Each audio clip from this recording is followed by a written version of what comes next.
In a dimly lit, damp basement that served as a prison, a long trail of blood led to one of the cells. Glancing at the tortured prisoner, the girl asked him where they were. But he did not answer, only swallowing hard, trying to breathe.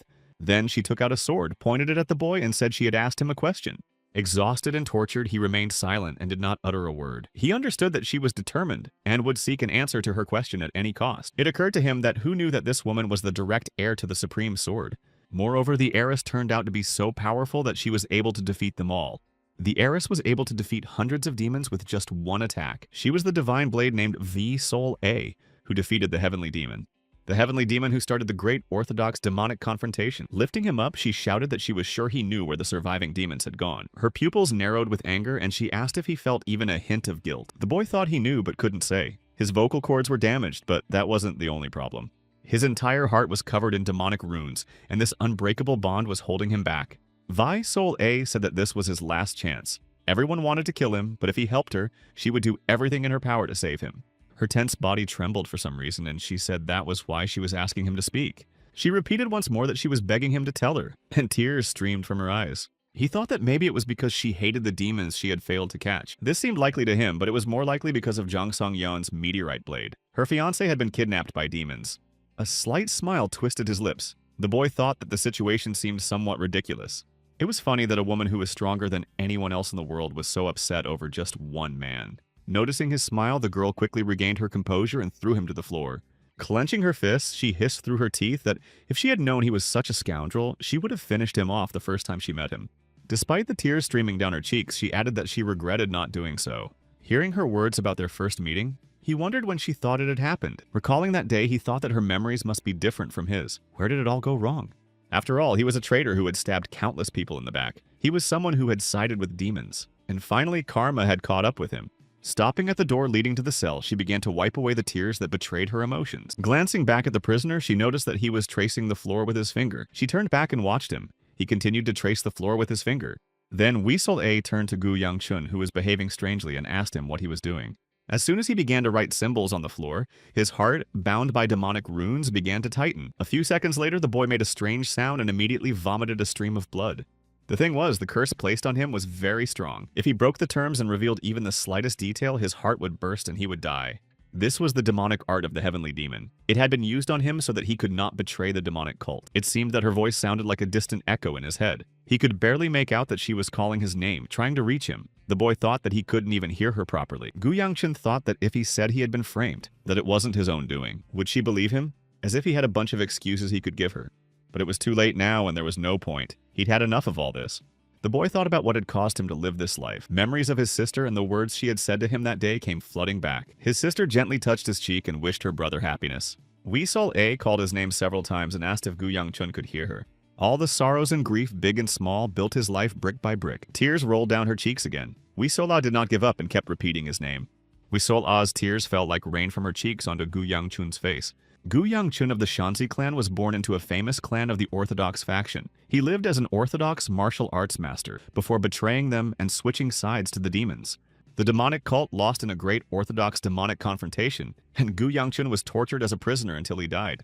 When he opened his eyes, he saw a girl standing in front of him, holding out a potato and asking if he wanted it. He was very surprised because it was the same first meeting with Weasel A when they were children. The boy was so stunned that he could only ask how this was possible several times. Confused, Gu Yangchun wondered what was happening because he had broken the heavenly demon's prohibition, and when he broke the ban, his heart broke and his life ended in the hands of Wei Sol A. Gu Yangchun was sure that this was exactly what had happened, but he felt his heart still beating as if nothing had happened. He thought that judging by his small, clean hands, he was in his young body. Maybe it was a dream, but he didn't know why. Looking at the surprised look on the girl's face, who couldn't understand why he was so upset, Gu Yangchun thought that this must have been the first time they had met. Then the boy tried to remember what he had said to her and how he had behaved. He had hit her on the hand with which she was holding the potato, and the potato had fallen to the ground. Then he demonstratively crushed the potato with his foot in front of the frightened girl. The boy shouted that such a slut dared to come here and asked if she didn't know her place. Clasping his head in shame, the boy remembered that this was exactly what he had said to her, and since he was dreaming about it, there must be other things he regretted. Lowering her head in embarrassment, the girl asked if he didn't like potatoes. However, he took the potato from her hand. Smiling, Gu Yangchun thanked her and said he would gladly take the potato. Taking a bite, he cried out because it burned his mouth. He thought that since it was a dream, why were the potatoes so hot? She laughed at his reaction and remarked that his face looked like a tomato. Noticing the young man in the crowd, a security guard began to run toward them and call out to the young gentleman. Approaching the boy, the man said that he had disappeared so suddenly that he had almost lost him. He added that he had been very worried about him. Looking at him, Gu Youngchun remembered that this man was his bodyguard and that his name was Muen. The bodyguard noticed the hot potato in the boy's hand and his burned tongue. Grabbing his sword, the bodyguard shouted at her, asking how she dared. But Gu Youngchun said it was nothing serious and, holding out his hand, told him to give it to him. The confused guard apologized and asked what he wanted. Gu Youngchun replied that he was talking about the honey cookies and emphasized that he knew the guard had them. Giving the cookies to the boy, the guard emphasized that they were the last honey cookies. Gu Youngchun handed the cookie to the girl and asked if she wanted it. She asked if he would really give it to her. Gu Youngchun laughed and said, "Of course." The guard was impressed that the young man had shared his cookie with someone else. He said that he had enjoyed the delicious potatoes and added that he really had nothing to give her in return. Without taking her eyes off the cookie, the girl said that it was the first time she had ever received something so shiny and that it smelled so good. Someone started calling Vsol A, and she turned around when she heard her name and a familiar voice. An old man was running through the crowd toward the girl, calling her name. When she saw him, she shouted that it was her grandfather.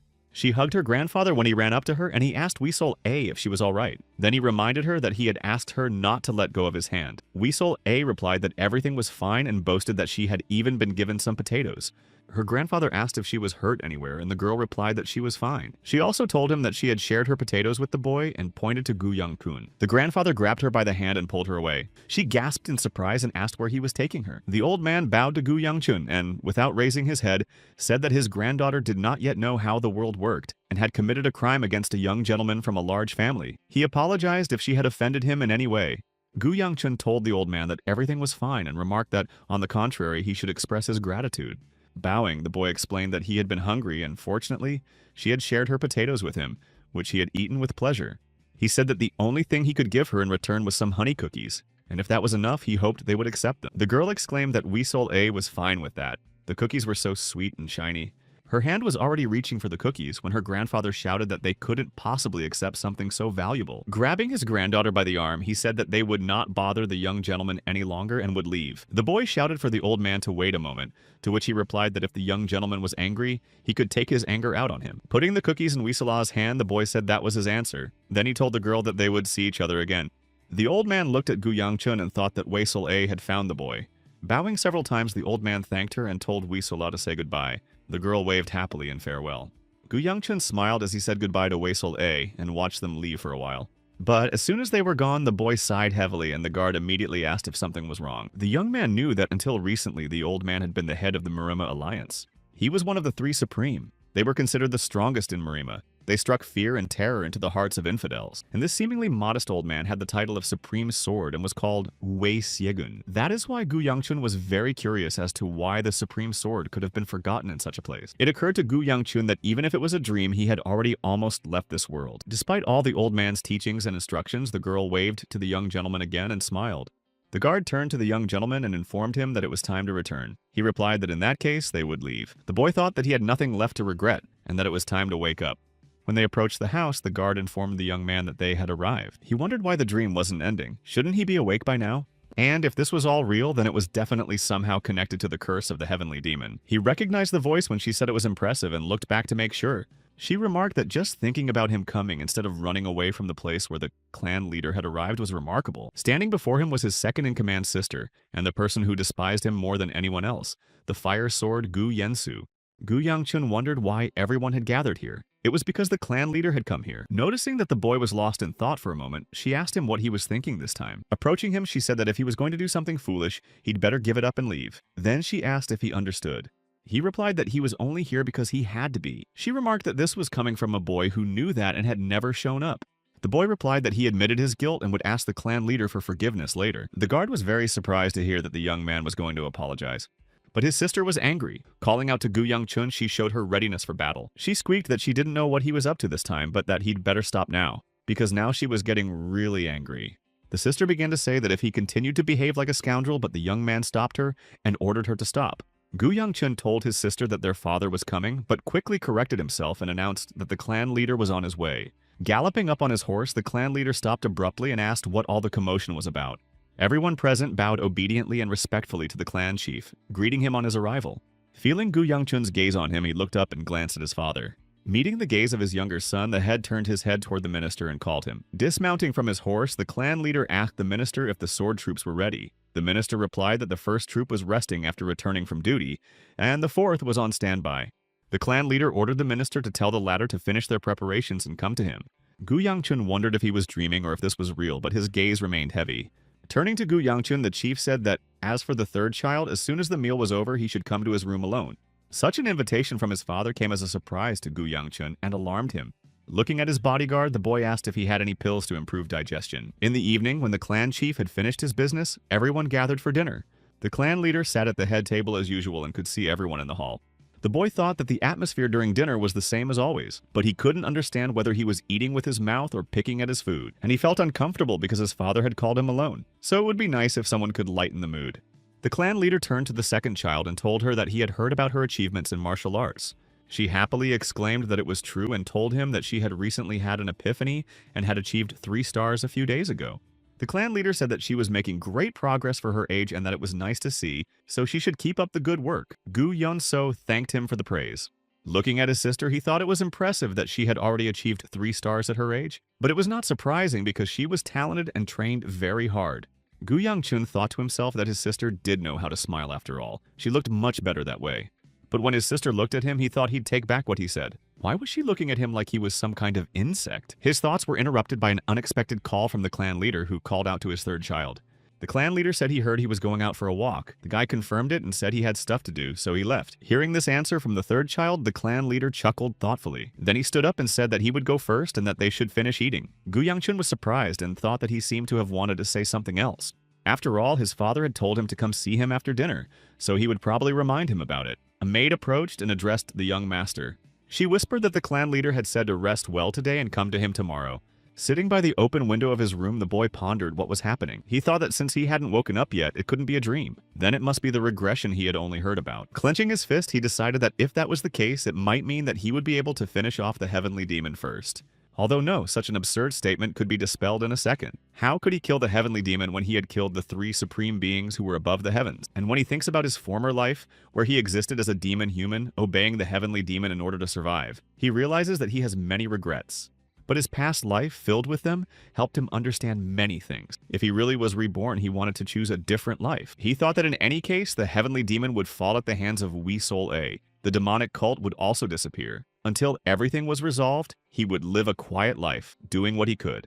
Gu Yangchun decided that he couldn't miss this opportunity. He couldn't allow the mistakes of his past life to repeat themselves. The young man said that first he needed to find his inner energy and focus on it. He managed to feel and materialize it. When he saw a small flame, the boy smiled. He thought he had searched his entire body and that was all he could find. And the sight of how little he had made him realize how superior his sister was, who was only a year older than him but already had 3 stars. But in the end, this could be fixed. He would train using a cultivation technique that was only passed down to blood relatives of the Gu clan. The art of the Gu fire wheel. Cultivate slowly as if blooming a flower. And when he reaches 4 stars, he will be able to radiate inner fire energy. And when he manages to reach 7 stars, he will be able to envelop it around his body. However, he currently only has 1 star, so Gu Yansu mocks him. He decided that he needed to gather his inner energy as quickly as possible and hone it until he reached 2 stars. Unlike in his past life, he didn't need to borrow the power of demons to continue this peaceful life. Instead, he needed to increase his own power. But there was another problem. If he tried even harder, he would surely die. Falling down exhausted, the boy thought that his abilities did not allow him to easily use his inner energy. And if he continued, an energy imbalance could occur. Smiling, he thought that he had achieved something after all. He had reached the 2nd star, albeit at an early stage. He decided that he needed to continue step by step, but not slowly. For the sake of a life different from the past, he would not do anything foolish that could negatively affect his future. Lost in thoughts about the future, the boy fell asleep until he heard the birds singing in the morning. Opening his eyes, he groaned from the pain in his body. He wondered why his body hurt so much. It was just because of training, but he was to blame for not doing it earlier. Rubbing his shoulders, the boy thought to himself that he had a long road ahead of him. Gu Yangchun decided that he would go to the clan chief's room at noon and train until then. As soon as he opened the door, he saw a girl sitting on the threshold of his room. Wei Asol smiled at Gu Yangchun and said she was glad to see him again. It was already late in the evening. He was asked where he was looking and if he was going home. Looking up at the sky, the man noticed that it was not a star and asked if it had always been there. Once upon a time, monsters broke through the empty space, also known as the Gate of the Demon Realm. Each faction sought to create groups capable of fighting the monsters, later called sword squads. Each faction had to have at least 1 squad. The Gu clan had 5 such squads. Gu Huibi's eldest sister was the commander of the 5th Sword Squad, and he, a rebel, spent half his life under her strict command. It was there, while serving in the squad, that he officially met Wee Sol A. Their meeting after the potato incident was supposed to take place 6 months later. However, that morning, she unexpectedly appeared at his doorstep. Surprised, the young man turned back and said that he had not slept well that night, but Wee Sol A did not let him leave. She grabbed him by his clothes and told him to stop. The girl said she was pleased to meet him. She wanted to say something else when the old man appeared. The old man said that he had already told her not to behave like that with a young gentleman. The old man ordered Wee Sola to apologize immediately, and she bowed her head and apologized. Gu Yangchun couldn't understand what was going on. Bowing his head, the old man said his name was Wee Moon. From that moment on, he would serve him as a sign of loyalty to the clan leader. He added that perhaps serving as an old servant would not be a pleasure for him, but he would do his best.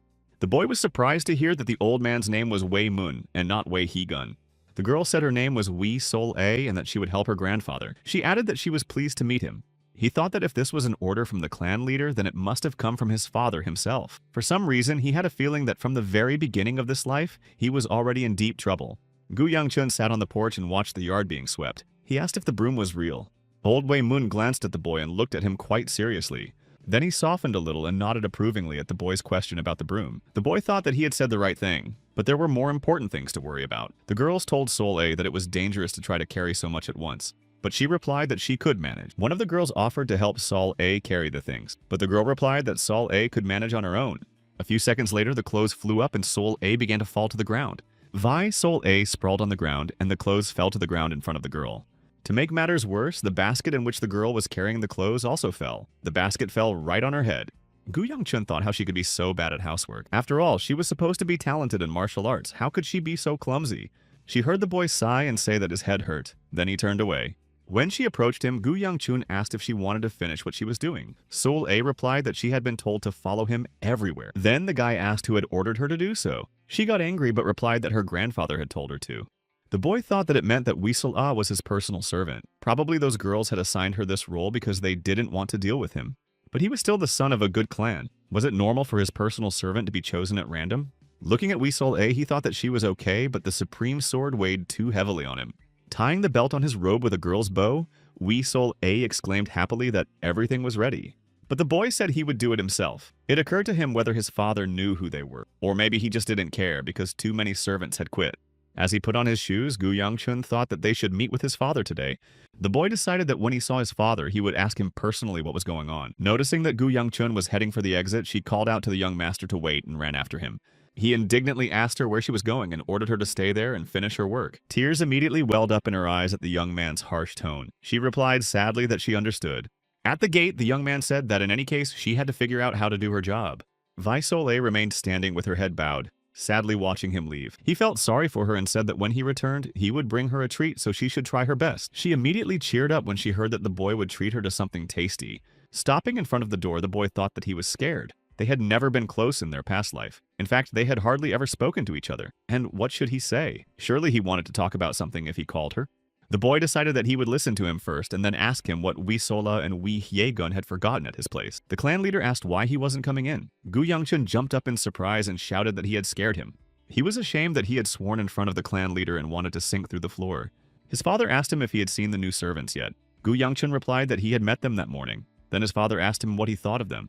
Gu Yangchun replied that he was grateful that the clan leader had assigned servants to him for his convenience, but he was a little curious. After drinking his tea, the clan leader told him not to ask, and added that he would find out everything when the time came.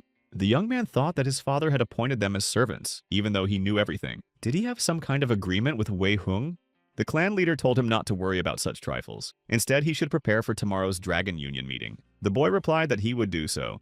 He tried to remember what had happened at the last Dragon Convention, but when he remembered, his face changed. Leaving his father, he told his bodyguard to slit his throat right now. The guard asked him if he really didn't want to attend the Dragon Union convention. The boy simply grunted in dissatisfaction. This was an important event at which the members of the Sword Squad were chosen. It was held twice a year for the Sword Squads working to close the gates of the Demon Realm, risking their lives for the Gu clan and the inhabitants of Shanxi.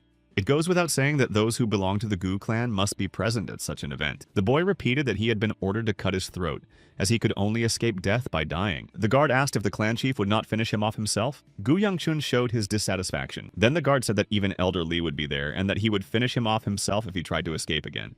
The young man cursed silently. He wondered who it could be. Among the elders, Elder Lee was particularly unpleasant. The elder always believed that he had to adhere to the norms of decency because he was the only son in the family. Because of this, he was responsible for the honor and authority of the clan.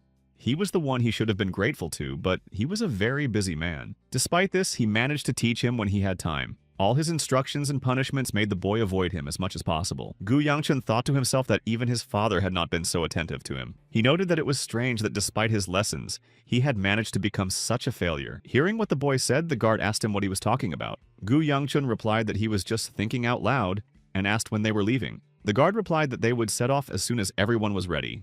He called out to Manhwa and asked if she was ready yet. She apologized to the young master and said that she had been with Sol Ah. Hearing this, the young man was surprised and asked if Sula had done something again. The girls took a step back, and Wee Sola stepped forward. She was dressed in beautiful new clothes that were meant to be worn by the servants in the house. When he saw her dressed as Gu Yangchun, a blush appeared on his cheeks. The girl came closer and addressed the young master. The boy tensed up when she approached him. She told him that everyone said she was very beautiful, then asked if he thought she was beautiful. He was annoyed by such questions and, to avoid answering, shouted that they should all hurry up. They had to leave immediately. Vi Sol leaned out of the window of the carriage, which was speeding down the road, and exclaimed that the carriage was going so fast and that it was so cool. One of the girls asked if she had ever ridden in a carriage, and Sola replied that she had never done so. She thought that horses were only for food, but she did not know that they could run so fast. Gu Yangchun asked Moina where the meeting would take place, and he replied that it would be at the Heavenly Exchange. The boy thought that this was the most famous shopping district in Shensi. It seemed that Elder Lee had put a lot of effort into organizing it. The guard informed him that the trip would take 4 hours and suggested that the young man take a nap. Gu Yangchun replied that it was a good idea because he couldn't sleep due to his training the previous night. He glanced at Wei Sol A, who was talking loudly about how horse meat smelled a little strange but tasted good. She wanted to say something else, but suddenly a cookie ended up in her mouth, and Gu Yangchun told her to shut up and eat. The girl started chewing the cookie, and Gu Yangchun thought that it was finally quiet and he could take a nap. Sol Ah began to wake the young master. He mumbled in his sleep that the cookies were obviously gone. He heard one of the maids ask if Sol Ah had told them that they had arrived. Getting out of the carriage, the boy thought that there must be a big festival going on in Shensi because there were so many people. He began to stretch near the carriage when he heard someone say that he must be tired after a long journey. The man introduced himself as Chun Ishiel and said that he was the head of the Heavenly Exchange. He emphasized that it was a great honor for him to meet the rising star of the Gu clan. The young man replied that his name was Gu Yangchun from the Gu clan and added that he was also pleased to meet him. Chun Ishiel said that thanks to the efforts of Elder Lee and Miss Gu, his first day there had gone smoothly. He noticed that the young man looked tired and offered to show him to his room. Remembering his sister's dissatisfied face, the young man hoped that he would not run into her. But within a few minutes, the boy realized that his fears were not unfounded. Meeting her at the door, he greeted his sister. She said that he didn't deserve a greeting because he annoyed her. She remarked that although she didn't think he could do anything at the Dragon Union convention, he should keep his jokes to himself. After all, there was nothing more disgusting than embarrassing one's family. Gu Yangchun replied that he would behave as quietly as a mouse, so she needn't worry about him. The boy's answer clearly did not satisfy his sister, and she shouted that she wasn't worried about him. Wee Sola caught Gu Yonso's angry gaze and immediately hid behind the young master. She said she thought old habits were showing. Then she asked if he was going to behave as usual here. Not understanding what his sister was hinting at, the boy asked what she was talking about. Gu Yonso replied that she thought he had changed, but apparently people don't change. After that, she entered the room and closed the door behind her. The guy asked what was wrong with her and immediately apologized for what had just happened. Then he suggested they move on. Chun Isol said there was no need to apologize because he had heard that brothers and sisters often quarrel. Seeing the size of the festival arena, Wee Sola exclaimed that it was simply amazing. The girl remarked enthusiastically that the arena was so big and added that she had never seen such large buildings in her life. He thought he had heard before that merchants judge each other's financial power by how much money they spend on festivals, but wasn't this too much? Today, they were honoring the sword troops of the Gu clan and their incredible efforts. According to the festival program, tomorrow there would be duels to select new members for the units. Smiling, he thought it was good that those who belonged to the noble families were not participating. The only thing he could do here was watch. Nothing was going to happen during that time. The boy heard a familiar voice behind him and turned around. The elder noticed that this time he hadn't run away and quickly ruffled his hair. He asked if something had happened. After all, the boy had always run away when he saw the old man before. Gu Yangchun replied that someone had said they would bend him in half if he ran away. The old man asked who had said such a cruel thing, and the boy replied that it was the other elder. Then the old man laughed and remarked that the boy knew how to argue. The second elder had always been obsessed with him. Perhaps it was because he was the only son of the clan chief. Wee Sola exclaimed, "Wow," again when she saw the bear. She joyfully exclaimed that it was a bear, and bears are as delicious as horses. The elder gave her a serious and even angry look. Even Gu Yangchun glanced at her sideways. The girl immediately fell silent and trembled. She was clearly frightened by the elder's stern gaze. Hiding behind Gu Yangchun, she whispered that she would never eat bears again. The boy told the elder that his glare could scare people. The elder grunted and said he was worried about him. Then he asked if she was his concubine. Gu Yangchun asked him what he was talking about and told him to look at her clothes. He said that the girl was his servant. The elder clicked his tongue and replied that if that was what he said, then so be it. He then reminded him that tomorrow was the Dragon Union meeting. The young man would only be an observer, but he had better go to sleep. After all, he would have to participate in the event. The young man noticed that Sol A had already hidden away from the elder and was looking at him. Gu Yangchun replied to the elder that he would do so and wished him a good night. The elder called out to the boy who had already walked away and emphasized that if he ran away, he would do so. Noticing that he had pointed at the boy, Sol A asked if the old man was going to eat him. The boy replied that he would strangle her first. Moving a little further away, the elder looked back at the children and chuckled thoughtfully. Looking at these children, the elder said that there was something special about that child after all. The day of the Dragon Union convention had arrived. A large crowd had gathered to watch. Gu Yangchun said that he thought the Dragon Union convention would start early in the morning, but judging by the queue, it was unlikely to start before noon. He said that representatives of numerous clans of Shensi were allowed to participate. Anyone who could confirm their identity could also participate, but he did not expect so many people to come. The young man said that becoming a member of the Sword Squad meant a lot, and the guard agreed with him. Noticing the elder Sol A in the crowd, she pressed herself against Gu Yangchun and whispered that the bear grandfather would come for her head. She asked if he could be ordered to go into hibernation. Gu Yangchun said that she could stay at home if she was so scared. She replied that her grandfather had told her to stay with him. He thought that he couldn't tell her to disobey the supreme sword. He told Sol A that everything was fine and that his guard would be able to defeat the old bear. She immediately rejoiced and asked if it was true. The guard asked who the bear grandfather was. Gu Yangchun replied that he was the second elder. The guard whispered that he didn't even dare to touch him, and emphasized that the boy should speak of him in a more respectful manner. Then Gu Yangchun told Sol that they would have to give him her head. The frightened girl replied that she did not agree, but if her head would bring him happiness, then so be it. The young man realized that she did not understand that he was joking, so he told her that it was a joke. But she stubbornly continued that if she lost her head, her grandfather had said that spirits who died with a full stomach were more beautiful, especially those who ate dumplings before they died. The guard noticed that the young man was fond of this servant girl. Gu Yangchun asked if he was talking about her, and asked if he had seen the servant girl begging him for pelmeni.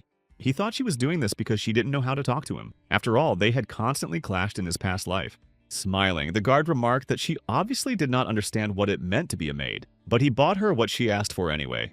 Muen remarked that he was different from the image described in the rumors. Therefore, they probably shouldn't be trusted. Then he added that he still had a lot to learn. Gu Yangchun replied that he was taking the purchase of dumplings for his maid too seriously. He then asked what he meant by rumors and how long he had been his bodyguard. The bodyguard replied that it had been about 2 weeks. Gu Yangchun thought that he had obviously been appointed before his regression, which was why he could speak like that. In that case, it was unclear who was luckier, him or Mu Yen. They heard a woman call the lady and say that it was too dangerous to wander around the city right now. The girl replied that her fears were unfounded. A Dragon Union convention was currently taking place, so anything could happen with so many people from the Gu clan around. His voice sounded familiar, but that couldn't be, or could it? The woman said that was exactly why she was worried. What if she accidentally met the heir to the Gu clan? Gu Yangchun wondered if she was talking about him, but surely not. There were many men in the Gu clan. The girl asked the woman if she really thought that could happen, and emphasized that there were many people here. The guy thought it sounded ominous when the girl looked around and saw him nearby. They froze for a moment when they saw the boy just a few steps away from them. The guard whispered that the girl and her bodyguard looked as if they had seen something terrible. Then he asked if the boy knew who they were. The guy thought he would never forget it. Her hair falling on her shoulders and her black beady eyes, and the ring on her hand with a symbol on it. It was only visible when looked at closely. However, he already knew the name engraved on the ring. It was the Hebei Pen clan, and that dark-haired girl was his former fiancée. Marriage to a girl from one of the 4 great clans was arranged for one reason. The Gu clan is as prestigious as the 4 clans. They also have a child of the same age. Gu Yangchun would have become the heir if nothing had happened. The Pen clan also saw the benefit of marrying into the Gu clan. But the problem was the trouble he had caused. All the bad rumors about him skipping training to cause even more trouble did not sound very favorable for the Pen clan. And what really ruined their relationship were the words he said to her. The girl took a few steps closer to the boy and asked indignantly why he was there. The boy said that was exactly what he wanted to ask her, and asked her what she was doing there. She replied that she had some business here. Then she declared that they did not have power over all of Shensi. Did she have to report her every move to them? He replied that if that was how she felt. Without letting him finish, she shouted at him for talking to her so rudely. Had he forgotten that she was a year older than him? Smiling, the boy replied that he had indeed forgotten and asked if everything was okay now. Gu Yangchuk called out to Sol A and told her to come back if she had bought dumplings. The girl laughed and said, "Okay." The boy told his ex-fiancée that he didn't know why she had come here and wished her happiness. As he was leaving, he said that they were in a hurry and would see her later. She thought how lucky she was to have run into him while she was busy with her brother. The girl watched Gu Yangchun walk away for a while, thinking about their sudden meeting. She noticed that she had never seen this girl with him before. Perhaps she was his maid. She found her very cute. Had he really changed so much around such a lovely girl? Gu Yangchun shouted at her, asking who she was. She was just a simple servant girl. His words hurt and angered the girl. She jumped up and grabbed the boy by his clothes. Her eyes filled with anger, and she asked threateningly what he had just said about her. But Gu Yangchun just smiled in response and remarked with satisfaction that he had not been mistaken. Unable to control her emotions, the girl hit the boy hard on his smug face. She shouted that she was ready to endure anything, even if it was a marriage of convenience. The girl emphasized that even if there were terrible rumors about him, she would agree to it for the sake of the Pen clan. Her maid turned to the enraged young lady and asked her to calm down. However, the young lady did not listen to the maid and simply pushed her out of the way. Swinging a chair at the boy, she shouted that he should go away, that she wanted nothing to do with this marriage, and that this idiot should just disappear. Sighing, she thought that nothing had changed since then. Suddenly, she heard him ask the maid if she was okay, and she replied that everything was fine. Gu Yangchun said that everything was not fine and that he would help her. The bodyguard said he would also help, but Gu Yangchun told him to focus on his duties as a bodyguard. If there was anything left, they would give it to Manhwa. Looking at her former fiancé, she thought that something had changed in him. But that couldn't be. Maybe he was just in a good mood. Could this bastard have grown up? That couldn't be. Seeing how he was helping the maid, the girl thought that maybe it was possible after all. They looked sharply in the direction of the scream. The man asked loudly what he meant. The guard asked if the young gentleman was all right when he jumped up in surprise. The boy replied that he was fine and asked them to be quiet. The man replied that shouting would not solve anything and asked him to calm down. But the boy shouted that he had already said he had little time and that the man would have to answer for him if he was caught. Then the man asked what he meant when he said he would be caught. Banging on the table, the unknown man shouted that they should just let him participate. Gu Yangchun asked if he should intervene. The security guard asked if they had to do that. Then the young man said that anyone who wanted to could participate if they confirmed their identity. The security guard said he wondered if they should allow him to put on a show. The young man replied that quarrels over recordings at the Dragon Union Convention were not uncommon. The martial arts masters of the Gu clan would take care of it. As Gu Yangchun had said, one of the masters approached the man and told him to end the performance. But the young man simply grabbed the martial artist by the arm and threw him over himself. When a second master ran up to him, the young man did the same thing to him. The man who was registering the participants became angry and shouted that he was taking liberties. The young man replied that he was just demonstrating his abilities and asked if he could now participate. The registrar shouted that after that he definitely couldn't participate. The boy asked why he was refusing since he had demonstrated his skills. The security guard asked if they could intervene now. Soleil shouted that the guy had just thrown one master and then another, and that it was amazing. Gu Yangchun replied that they were leaving. The security guard asked in surprise if they were leaving the boy there. The guy explained that he didn't want to get involved, so they would just move on and the masters would take care of it themselves. The registrar shouted that he couldn't do as he pleased. They had rules. He couldn't go in without identification. But the guy stood his ground and asked if his skills weren't enough proof. The registrar replied that this would cause even more problems. Then the guy shouted that the registrar was disrespecting the head of the Pen clan. Hearing the name of the guy arguing at the registration desk, Gu Yangchun turned around. The girl also paid attention to him when she heard the name of her clan. She thought it was him who had just said it. The guy had called himself the head of the Pen clan. This happened on a cold winter day on the grounds of the Pen clan's estate. That day, the girl came out of the house and asked the boy what he was doing there. Smiling, he wished her good morning and said that it was very cold, so he decided to warm himself by the fire. He also said that he was roasting potatoes. She said she wouldn't ask why he was doing this right in front of her room, but she was curious what he was going to do with that board. Showing her the board, the guy asked if she meant this one. He said that the potatoes had been baking for so long that he thought he needed to make the fire stronger. She hit him and shouted, asking if he even knew what he was holding in his hand. The boy replied that it was kindling and asked why she was hitting her older brother. She said that it was a commemorative board from the Pen clan, presented to him personally by the head of the clan. It was an award for graduating from the Academy of Divine Dragons as the best in his class and becoming the youngest successor in history. When she asked him if he knew what the plaque was for, he replied that it was to make the fire burn brighter. She took the potatoes from him and swung at him. The girl told her brother that he needed to behave like the successor to the clan chief. Warming herself by the fire next to him, the girl said that she did not understand what was going on in his head. He was talented and possessed all the necessary skills despite his young age. He had even been chosen as the successor, but he was still dissatisfied with something. Looking up at the sky, he replied that he wasn't. He just wanted to leave this place. Then she told her brother that he could go and come back later. The boy sighed. When she received his note saying that he would be gone for a short while, she crumpled it up angrily.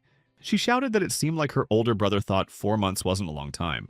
Her maid informed her that there was news for her from the beggar's faction. The girl exclaimed that she would finally be able to find that bastard and asked where he was. The maid whispered that he had been seen in Shensi. The girl asked in surprise why he had gone so far. He shouted that why now, when he had shown them everything he could. So they had to let him attend the Dragon Union convention. The registrar asked him to calm down. The guy shouted that he didn't have much time and asked if he had to show them the Blade of Darkness so they would believe him. The guard asked the young man if he had heard that. Gu Yangchun said that only the main branch of the Ping clan possessed this technique. The boy thought that maybe he really was who he claimed to be. He decided that one way or another, he had to get out of there before he got himself into trouble. At that moment, a second elder appeared and said that since he had mentioned the Blade of Darkness, he didn't seem to be a liar. Then he noticed that the boy obviously had enough experience and told the registrar to give him permission to participate. The guy said his name was Pen Wujin and that he was the successor to the Pen clan. He emphasized that it was a great honor for him to meet the great master Fist of Purifier of the renowned Gu clan. The elder laughed and said that he hadn't been called that in a long time. He told the guy that he could participate and not to worry about it. The registrar shouted that they couldn't be sure if he was really the successor to the Pen clan. But the elder replied that he was certain of this because the boy was a copy of his father. Moreover, his physique was exactly like that of the Pens.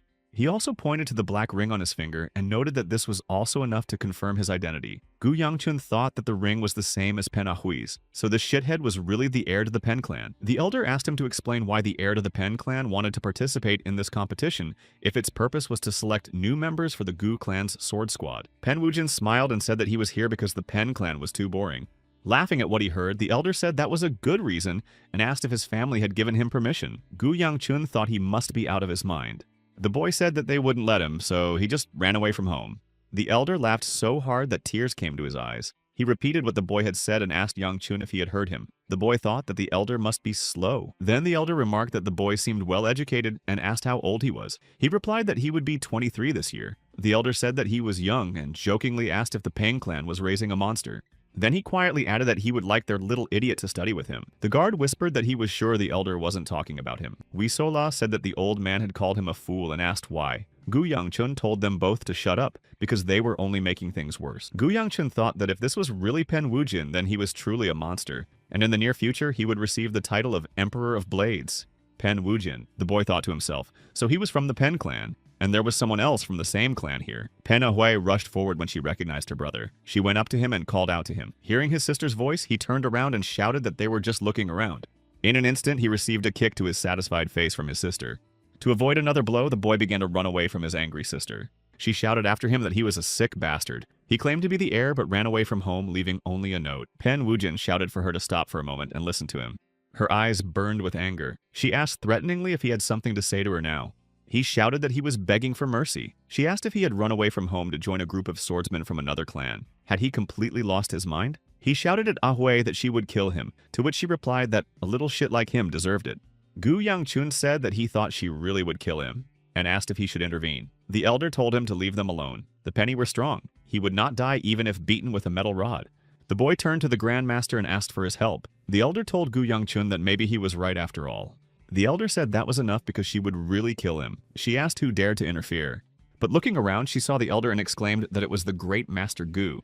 Jumping up, she apologized for not introducing herself right away and said her name was Pen Avi. She added that she was very sorry that the great master of the pure fire fist had to witness their quarrel. He replied that he was pleased to meet such an amusing young man. She said that she would not forget this incident and would definitely repay him. She said that they were leaving now, and Pen Wujin said that she should go without him. Ahui asked if he had gotten enough, but the boy was no longer joking. He showed his intention with his whole demeanor and asked if it looked like he was joking. Avi asked him why, and he replied that the Pen clan was boring. She said that it seemed like the Gu clan was more fun. The boy replied that it was definitely more fun than his clan. Putting her hand on his shoulder, she said she was asking him. He should grow up already because he was the successor.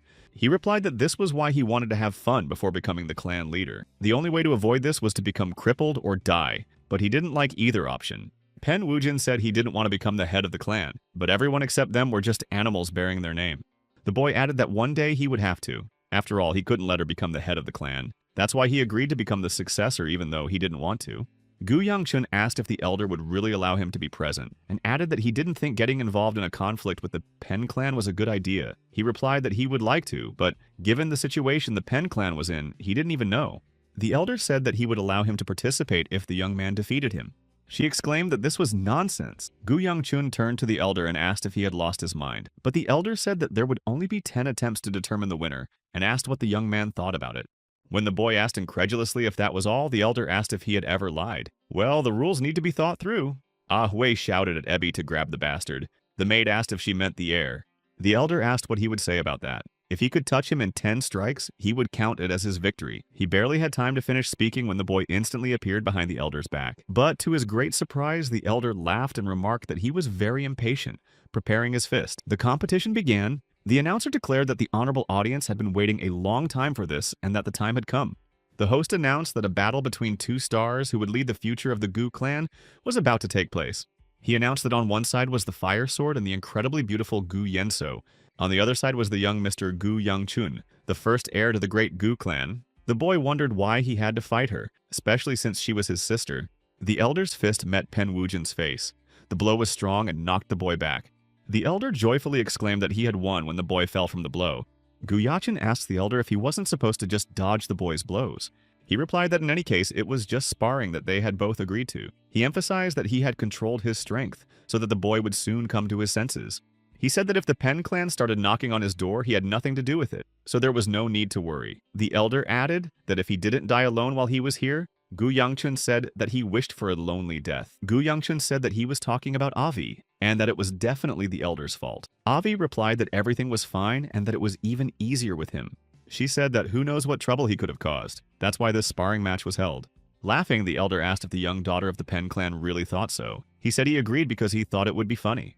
Sol A ran up to him and he said that they would now go away from the big bear. Sol A's eyes lit up and she exclaimed excitedly that Grandpa Bear had just gone bang, boom, bang. And then the wind blew and the man fell to the ground. Gu Yangchun wondered how this little girl had managed to save the world and why the world hadn't just disappeared.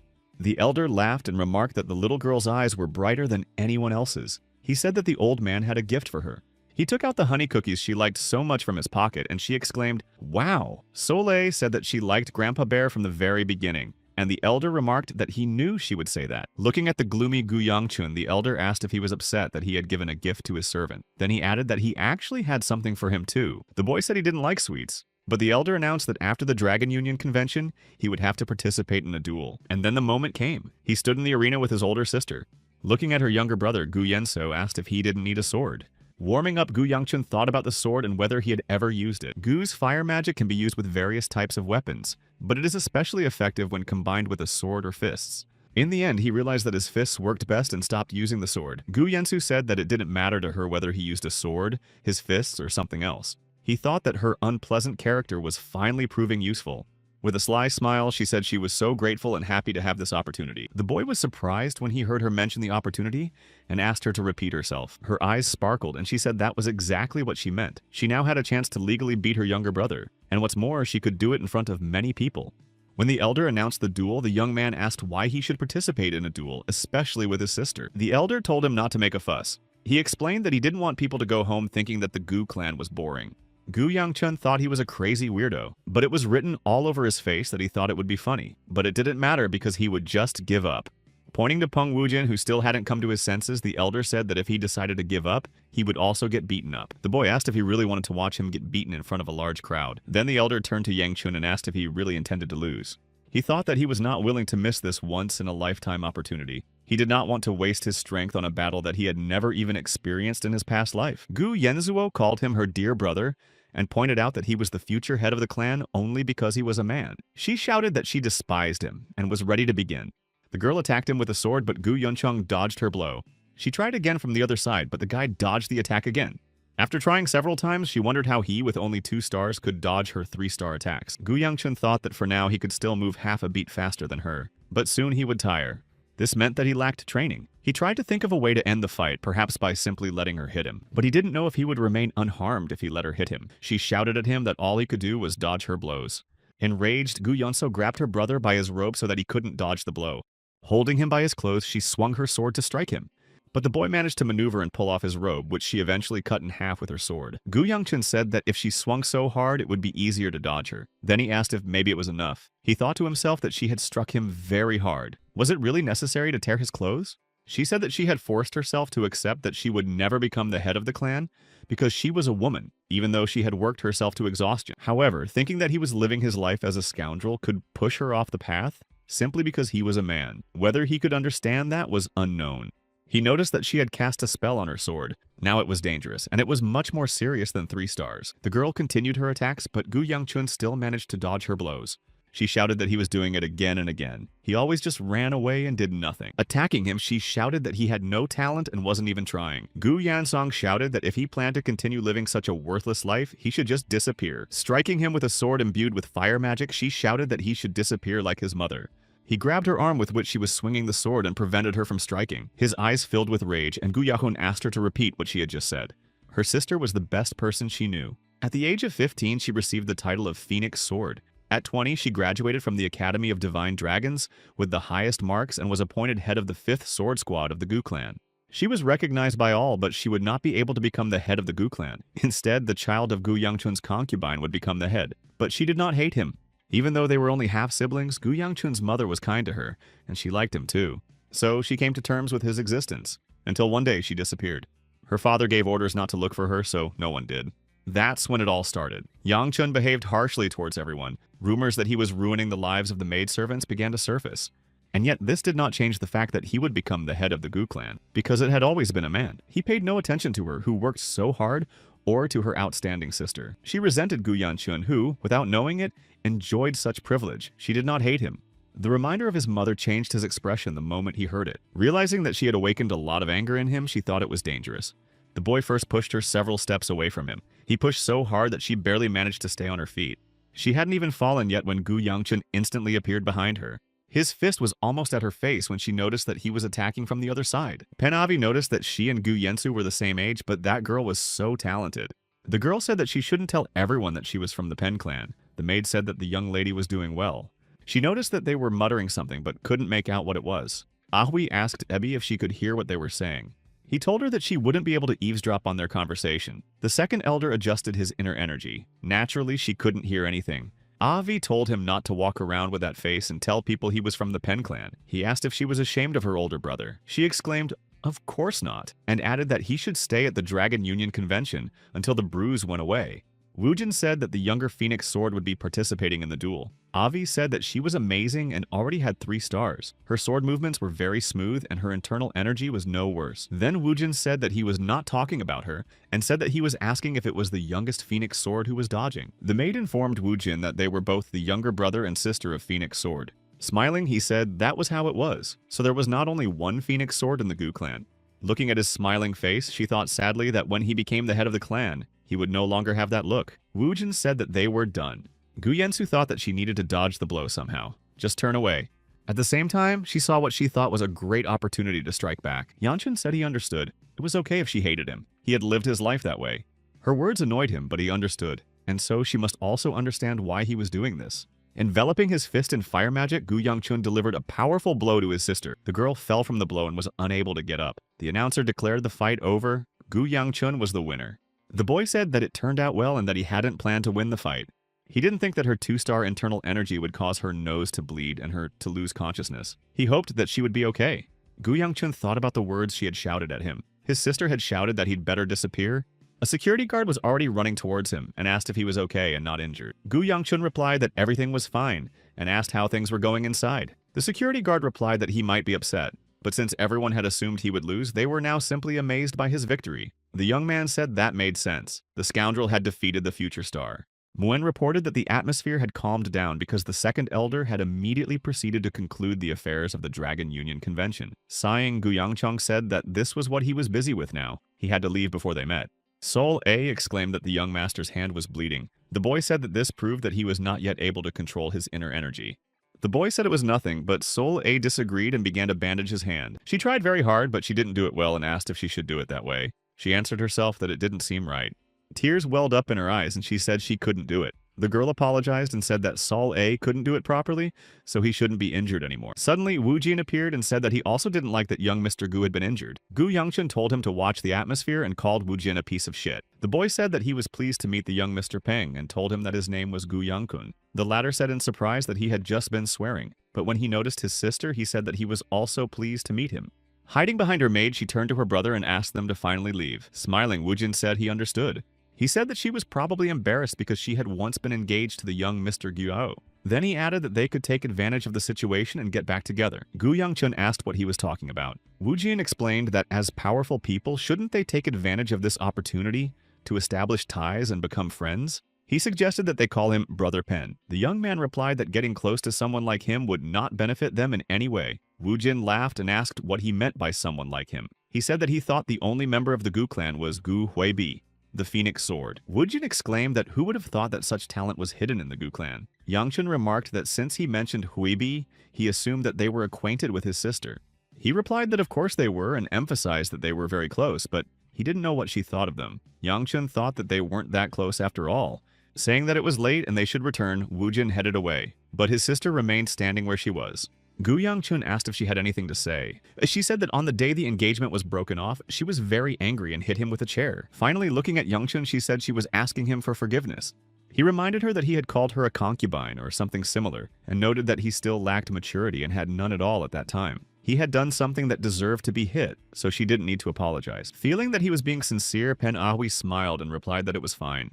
As she was leaving, she told him not to lose what his brother had given him. The boy asked her what she was talking about, then suddenly noticed that he was holding a commemorative plaque with the name Pen on it. Looking after them, Gu Yangchun said goodbye and stared at the starry sky for a while. The boy thought about how many things he still had to fix. The Dragon Union meeting ended and they set off in a carriage to return home. The maid tried to wake up Weasel Ah, who was fast asleep, leaning on her. He thought about how no matter how hard he tried to remember, he couldn't remember fighting his sister in his past life, let alone defeating her. Looking at the girl, he thought that since Wesola became a maid, many things had changed from the past he remembered. Gu Yangchun thought that when they returned, he would have to move faster than he had expected. Something caught his attention and he had a strange, familiar feeling. He immediately looked out the window. Gu Yangchun called out to Mu Yen to check the demon-detecting amulet. Mu Yen was surprised but immediately reached for the amulet. When he got the amulet, Mu Yen shouted that there were no changes. He added that he didn't know what he had sensed, but that the amulet would start glowing if the gates of the demon realm opened nearby, so there was no need to worry. Mu Yen shouted that the young lord could relax, and the amulet in his hands immediately lit up. Raising the amulet so that everyone could see it, the guard shouted for everyone to stop. He shouted that the gates of the demon realm were here and ordered everyone to take up their positions. The young master's safety was paramount. Suddenly, he noticed Yangchun warming up near him and asked him what he was doing there. The guard said that it would be better for the young master to hide. Gu Yangchun told him to keep his instructions to himself. Gu Yangchun pointed to the gate and told the guard to look. The boy noticed that they were glowing green. A pack of demon wolves emerged from the gates of the demon kingdom and immediately headed for their carriage. The boy knew that green meant the lowest level of danger. The task was not easy, but it was doable. Activating his fire magic, the boy struck one of the demon wolves that had attacked them. He knew where to strike the wolf because all monsters have one weakness. These were demonic stones. They were somewhat similar to hearts. When removed, the monsters died instantly. Pulling out a demonic stone is the easiest way to fight monsters. After getting another stone, the boy cursed silently. His magic was dissipating, and it was quite difficult to maintain it. However, if he wanted to survive, he would have to use the magic of the Ring of Fire. The guard called out to the young master and instantly appeared between him and the demon wolves. With a few swings of his sword, Mu Yen dealt with the wolves that had surrounded Yangchun. Seeing how quickly and skillfully Mu Yen dealt with the wolves, Yangchun wondered if he had always been so strong. Turning to the young master, the guard asked if he was all right. Yangchun replied that he was and thanked him for saving him. The boy asked if Mu Yen was done, and he replied that he was because there weren't that many monsters, and fortunately, they were of the lowest level. Mu Yen asked Yangchun what he was thinking when he started fighting the monsters, and what would have happened if he had been injured. Gu Yangchun replied that what's done is done. His hand began to tingle strangely. He looked down at his hand. Mu Yen said that in any case, next time he'd better retreat to a safer place. The guard emphasized that he didn't need to remember that he was the heir. Suddenly, Yangchun fell to the ground and screamed loudly. Everyone rushed to him. The guard asked the young master what was wrong, but he only groaned in response. The boy thought it was a curse. Where did this bad feeling come from? It was the magic of the heavenly demons that absorbed demonic energy, the source of demonic absorption magic. The bloodied man looked at him and asked him why he had done it. Sitting among a mountain of mutilated bodies, he asked what they had done to him, and why he had done this to them. Then he asked Blossom Blade if these words would be his last. The gates of the demon realm opened, and a giant dragon emerged, and she sat on its head. He immediately fell to his knees and bowed his head when the head of the sect appeared. The sect leader slowly descended from the dragon's head to the ground in front of them. She said that the Blade of Blossom wasn't so bad, but not enough to satisfy her. She added that nevertheless it had amused her enough that he could raise his head. His fire magic absorbed the demonic energy coming from the monsters that had invaded this world. Gu Yangchun thought that the fire was purifying the demonic energy, but upon closer inspection he realized that the fire was absorbing it. It seemed that this had not happened in his past life. Sol A ran up to him and asked the young master if he was all right. He replied that he seemed to be. The boy said that nothing special had happened. It seemed to be the aftermath of the sparring. Mu Yen said that in that case he would find a doctor to treat him, but the boy said that he was fine and there was no need to look for a doctor. He thought he would keep it a secret for now. Nothing good would come of people finding out that he had absorbed demonic energy. Sol A said that the young man looked bad and asked if he was in pain. He asked in surprise if she was serious and added that he didn't think it was that serious. But Wee Sol A noticed that his face looked strange. He asked her what she said.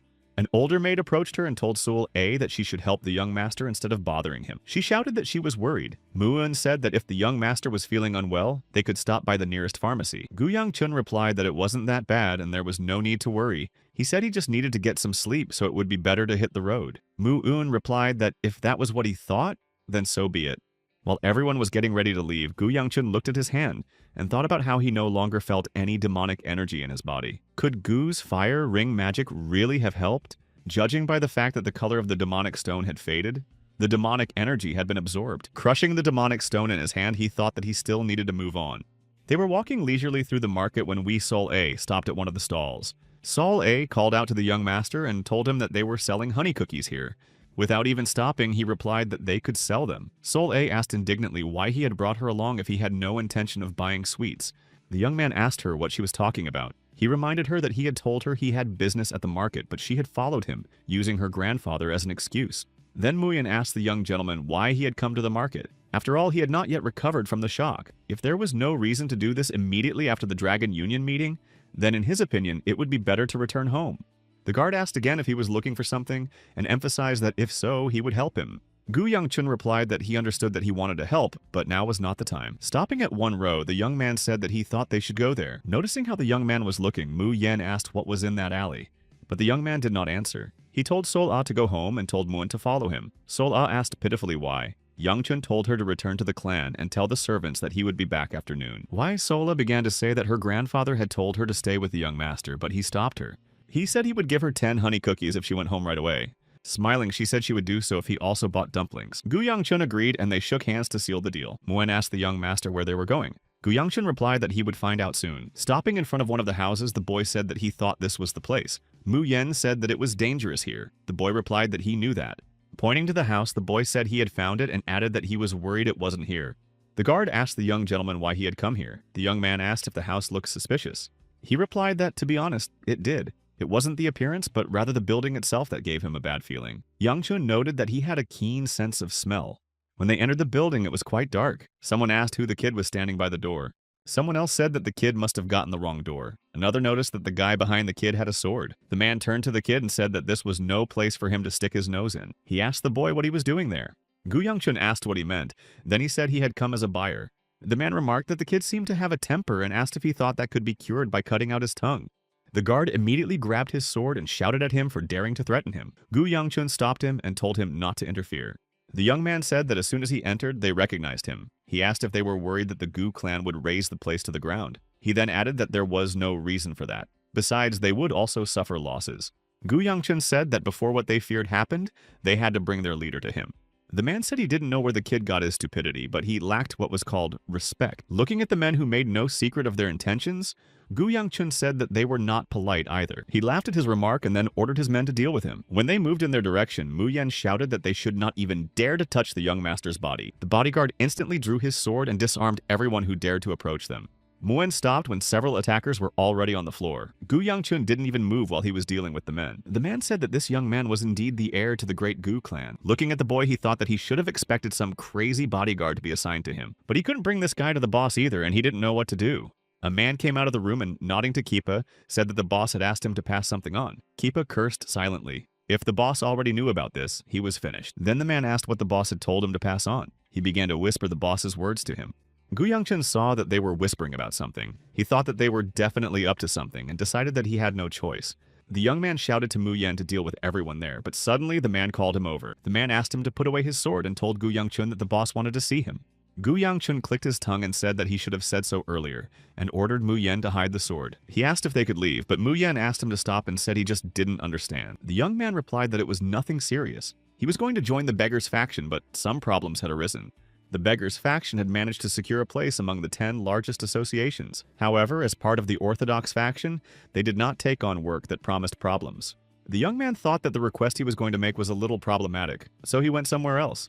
If the beggars are the best among the orthodox factions at obtaining information, then the unorthodox factions are the place to be. This is the How faction. The man led them to a well-hidden room in the basement. The leader welcomed them when they entered. He introduced himself as the head of the faction's branch in Shensi. He explained that they weren't expecting someone like him and apologized for their aggressive behavior. The young man said there was no need to apologize and asked if they would take on the task. The leader said that first of all, he wanted to know why he had not turned to the beggars of the large Gu clan, but had turned to them, a small and unorthodox group. Gu Yangchun replied that it was because they would not be able to handle the task, unlike the How faction. He then asked why they were continuing to question him. The man said he apologized for making him feel uncomfortable, but because of his surname, they had no choice but to be cautious, and he asked him to understand his position. The young man replied that he understood and asked again if they would take on his task. The leader replied that the How faction never refuses. He then added that this was true as long as the price was right. He said he would take that as a yes and told him he was looking for someone. It was a boy a little over 10 years old. Taking the description of the boy, the leader read it carefully and hummed thoughtfully. He then said that he apologized to the young gentleman but had to take back his words. He added that he didn't think they could take on this task. The manager said that the person who had come to him was not looking for a child, but for the whereabouts of the person protecting him. Therefore, he asked for their understanding. Gu Yangchun said that was just as he thought and asked if the reward would be information about the head of the How faction. Everyone immediately drew their swords upon hearing the young man's words, showing that they were ready to finish him off. Muen also reacted instantly and blocked their weapons with his sword. Gu Yangchun said that he thought they would not behave aggressively. The leader's eyes flashed menacingly, and he asked the young man how he knew about this. He replied that this was not the time for riddles. He asked if it wasn't more important that they both had information that was useful to each other. Thinking for a moment, the leader asked Gu Yangchun if he could confirm his words. Gu Yangchun told him to do it himself. When you're in a tough spot, you gotta think things through carefully. The young man said that if they weren't interested, they could forget about it. Then he would go to the beggars faction. There, he might share some facts about the head of the faction, How. The leader said he understood. Then Gu Yangchun said okay and asked how long it would take. The leader replied that according to rough estimates, it would take about 3 months. Gu Yangchun said that was great. On his way out, he said that they would exchange information when they found him. Noticing how upset the manager was, Gu Yangchun mentioned the sharp mountain rain. The manager immediately raised his head when he heard that the young man had given them a clue. Gu Yangchun said that this was their deposit. When the young man left, he asked the manager if he believed that they should search the sharp mountain rain. The manager replied that since the young man knew such secret information about the clan leader's disappearance, he had no choice but to believe him. The manager wondered what the young man was thinking. Judging by the bodyguard who came with him, he knew that they would behave aggressively. He thought to himself that this information could not have been known only by a young man, so the head of the Go clan was also involved. After cursing, the leader slowly removed the mask that hid his true face. The captain asked if it was okay for the boss to take it off. She replied that it was stuffy. Besides, no one was looking anymore. In the How faction, they usually don't trust, respect, or follow their leader. That's why he was hiding from those who were hunting him. The leader of the faction she was looking for was her father, and she wanted very much to find him. As soon as they left the How faction's house, Gu Yangchun sighed, thinking what a relief it was. The boy thought that if it came to that, he would tell him to attack. But how lucky that this piece of information came in handy. He knew that the head of the How faction had been held captive in the Dark Knight Castle for more than 5 years. As a result, the How faction and the Dark Knight Castle entered into battle. The Murim Alliance launched a surprise attack, destroying the Dark Knight Castle and bringing the battle to an end. However, the leader of the How faction was killed in battle, leading to the disappearance of the organization. However, the problem was that he did not know the exact location of the Dark Knight Castle. He was lucky that this information worked. This was made possible by the How faction's branch in Shensi and his meeting with its leader. It's annoying, but it's necessary to find him. A young man who at an early age obtained the position of senior leader of a demonic cult. He is a tactician known as the mastermind of their sect, heavenly call Jagal Hyok. Gu Yangchun wants to find him and finish him off. Even Sol A suffered from his tactics. If he doesn't deal with him sooner, he will contribute to the success of the demonic cult. Muen approached him and said that he didn't know who he was looking for, but if the search took 3 months, he would be able to find out the results closer to summer. It seems that the people in the faction are not as informed as rumors suggest. Gu Yangchun confirmed that he would only be able to obtain the information in the summer. The young man paused and chuckled thoughtfully. He asked why he had only thought of this now. Wasn't it around this time that the secret room of the Yejin Chuan clan, which was run by the First Trade Association, was found? The numerous riches hidden in the secret room were of no importance to him. The only thing that mattered to him were the priceless spiritual pills that were also hidden in that secret room among the treasures. Those who rise to the highest level through the power of the spiritual pills will eventually turn into demonic beings, becoming a great source of power for the heavenly demons. Jaegal Hayok is a problem, just like the secret room, but even if he wants to avert it, the secret lies in Sichuan. He decided there was nothing he could do. He would have to give up. He had no way of getting to Sichuan, and how could he find such a well-hidden place? Her eyes grew even wider, and Wee Sola asked in surprise what he was talking about. The boy reminded her that he had asked if she wanted to move in with him, and emphasized that he would make her happier. Thus, a way to get to Sichuan appeared right on his doorstep. Seeing Wei Mun with a broom, he laughed sarcastically and said that he had missed one leaf. The man said that he had come all this way because Yang Chun was causing problems. But who would have thought that the cause of all the problems was this old man? Wei Mun laughed at him. Then he told him to stop laughing and get to work. Gripping the broom so tightly that it creaked, Wei Mun asked Gu Ryun what he was doing. Gu Ryun replied that he was just helping him disguise himself as a servant of the Gu clan. Then Wei Mun said that in that case, he should help sweep the floor. Gu Ryun pointed out that he had broken the last broom. He told Gu Ryun that he doubted he had come all this way just to see this boy. He looked back and glanced at Wei Mun, asking if he felt it too. Gu Ryan remarked that the boy who refused to train his legs and the one who ran away 6 months ago had surpassed his sister. He emphasized that the boy had also managed to stabilize his fire ring magic. Smiling, he asked if he thought the boy had great talent, and added that they couldn't pass up this opportunity. Wei Mun replied that he didn't know if it could be called talent, and said that he had never seen anyone improve so quickly in his life. Taking another sip of tea from his cup, Wei Mun said that there was something wrong with this boy. He said that the first elder would not stand aside if he found out. Perhaps he had already begun to take action. The other confirmed that the first elder was like that and asked where the boy was now. He added that it was unlikely that he would cause much trouble while so many people were watching him. Sol A appeared and said she had something for them. If they wanted to know what had happened, Sol A would tell them everything. She said that Sol A had a dream last night, but it was not a good dream. In her dream, Sol A hurt many other people. Her grandfather knew how much Sol A hated wielding a sword, but he forced her to kill many people. Sol A wanted to stop, but she still entered the house to hurt people. But there was one man there. He said that if he had more time, and that man pierced her body with a sword. She recognized him and quietly asked Chun for forgiveness. The girl said that Sola had seen such a nightmare and woke up immediately. Sol A wanted to see the young master because she was very scared, but Hyunghwa told her to quickly go to the courtyard. However, Sol A arrived before the young master. There was someone else in the courtyard, and that guy said he would make Sol A happy, but Sol A was happy with the young master. Then the young master saw what was happening and made a scary face again. Gu Yangchun told him to apologize, saying that she was his servant, and asked who he was. He was curious about the boy who was interested in Sol A. The guy thought to himself that he had turned red. He didn't know where he came from, but he didn't care. He said he apologized for insulting young Master Guo. Yangchun asked in surprise if he knew him. Bowing, he replied that of course he knew him. He then said that his name was Gu Yuliop. He said that he would like to ask for a sparring match with the head of the family. Gu Yangchun didn't even listen and shouted that he refused. Then he emphasized that he was not going to participate in this. Gu Juliop asked if he was running away, and the young man replied that he was. Gu Juliop then asked if he was afraid, and Yangchun simply grunted in response. Laughing, Gu Juliop said that it was so pathetic to run away at a time like this. But Yangchun smiled in response and said that he clearly had a black eye because he was indeed worthless. He thought that he had already caused enough trouble in the fight with his sister. Besides, it would be pointless to spar with the first guy he came across. Gu Yangchun told the guy that in that case he would leave and turn to go. However, he bumped into the village head. The latter said that he wasn't going anywhere and asked why he had refused, since the guy had come from far away for this. Yangchun asked in surprise what he was doing here. The guest immediately bowed his head and greeted the elder. He replied to Ju Leo that they hadn't seen each other in a long time. Then Yangchun asked if the elder knew him. The elder asked in surprise if he didn't remember, and said that he was the grandson of the first elder. Turning to Huleo, the elder asked if he wanted to fight the boy. Huleo replied that he did, but Yangchun said he was scared.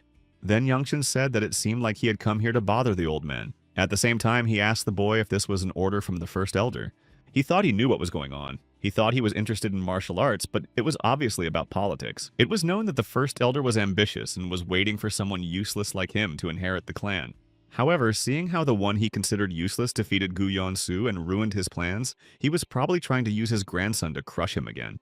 Gu Yangchun said that, as he had already said, he had no intention of fighting him. The elder said that if the boy had come this far, it could be just one match. The young man objected and explained that it was obvious he would lose, so what was the point? Smiling, the elder said that the old man was sure that Yangchun would not lose. Then Yangchun said that it was obvious to the naked eye that the young man was stronger than his sister. He did not want to participate in a battle he was sure to lose or get involved in politics. He started to walk away, pulling Sul with him, but Juliop grabbed her by the arm and told her to wait.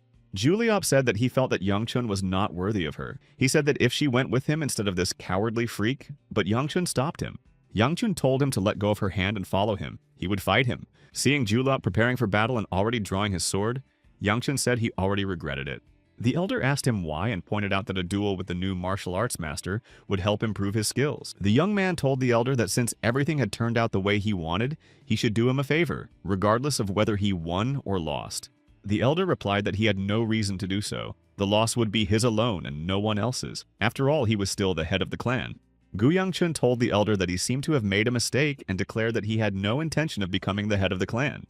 The elder immediately shouted at him, asking who else could become the head of the clan. Yangchun thought that in his past life, he had already given up any hope of becoming the head of the clan, but it seemed that people thought he wanted it. With a sly smile, Yangchun said that if the elder did not do him a favor, he would immediately throw himself to the ground and surrender. The elder sighed and remarked that he was not so cute after all. He agreed, but on one condition. The young man asked what the condition was. He replied that he would only do him a favor if he won a fight against Yuliop. Juliop asked Yangchun if he had warmed up yet. The young man replied that he had. Then Juliop said he apologized for that. The young man asked what he was talking about.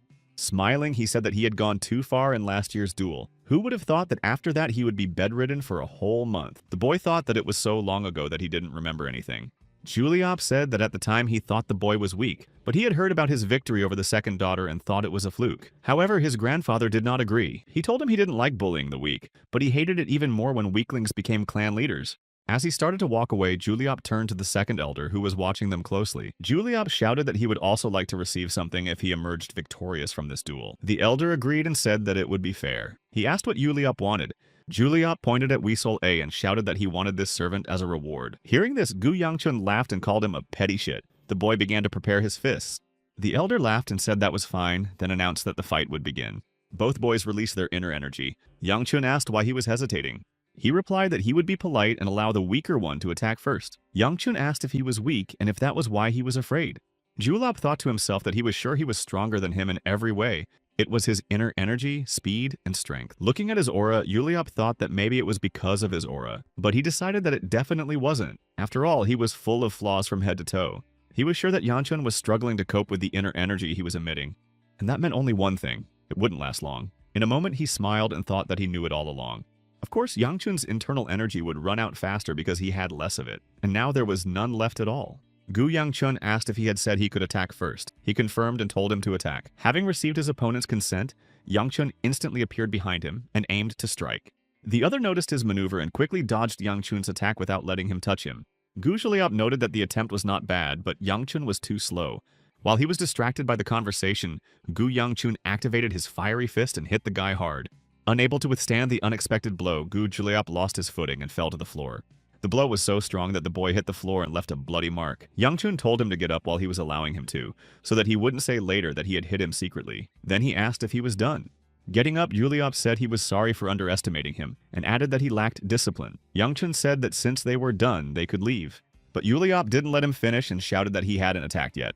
He thought that in that case it would not be possible to finish quickly. He did not have much time. Usually he used his internal energy by emitting it like Juliop, but to fight someone stronger, he needed to channel his internal energy inside himself to strengthen his body. However, he was not yet able to control it. If he crossed the line, an energy imbalance would occur.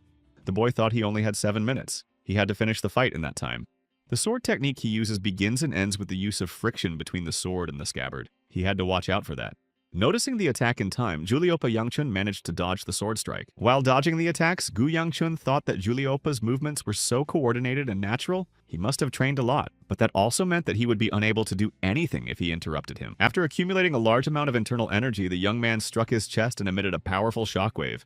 Gu Yangchun thought that the moment he released all his heat energy, it would be enough to end the fight. One more blow was enough to knock Juliopa, who was surprised by his strength, off his feet. The decisive blow was a fiery fist that sent Juliopa far beyond the boundaries of the arena.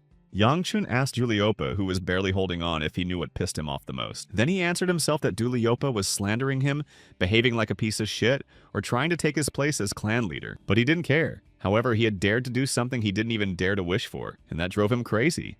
The young man thought that he was dissatisfied with the fact that he had tried to take what he did not deserve so easily. Gu Yangchun thought that maybe he could break the guy's arm so that he would never think about it again. Something told him that it wasn't a bad idea, and he thought that the right would be just right. He had almost reached the boy's arm when the elder grabbed him by the shoulder and said that he was young. The elder stopped the boy and said that was enough, and Yangchun had won. Later, the elder told Yangchun that he had been too cruel to the boy. Yangchun replied that he should have been prepared for that. He got up and walked home on his own 2 feet. Doesn't that mean he's okay? The elder asked if he wasn't worried about what the first elder would say about this. The boy replied that it didn't matter because he didn't plan to become the head of the clan. The elder shouted at him not to say that. The elder asked who else, if not him, was a descendant of the main branch. Youngchun replied that anyone could be, and pointing to Sol A, asked if she could be. The girl asked if she would be given food for that, and Youngchun replied that she could have as much as she wanted.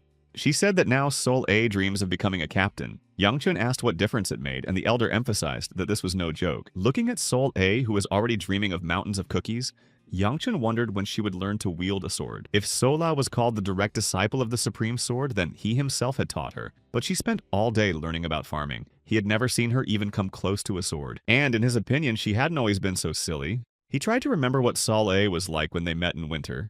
He didn't understand why he couldn't remember. It wasn't something that could be easily forgotten. Sol A asked the young master if he was all right. She said she knew he had hurt his head in battle, so he should make her captain before he went to heaven. For these words, she received a slap on the back of the head.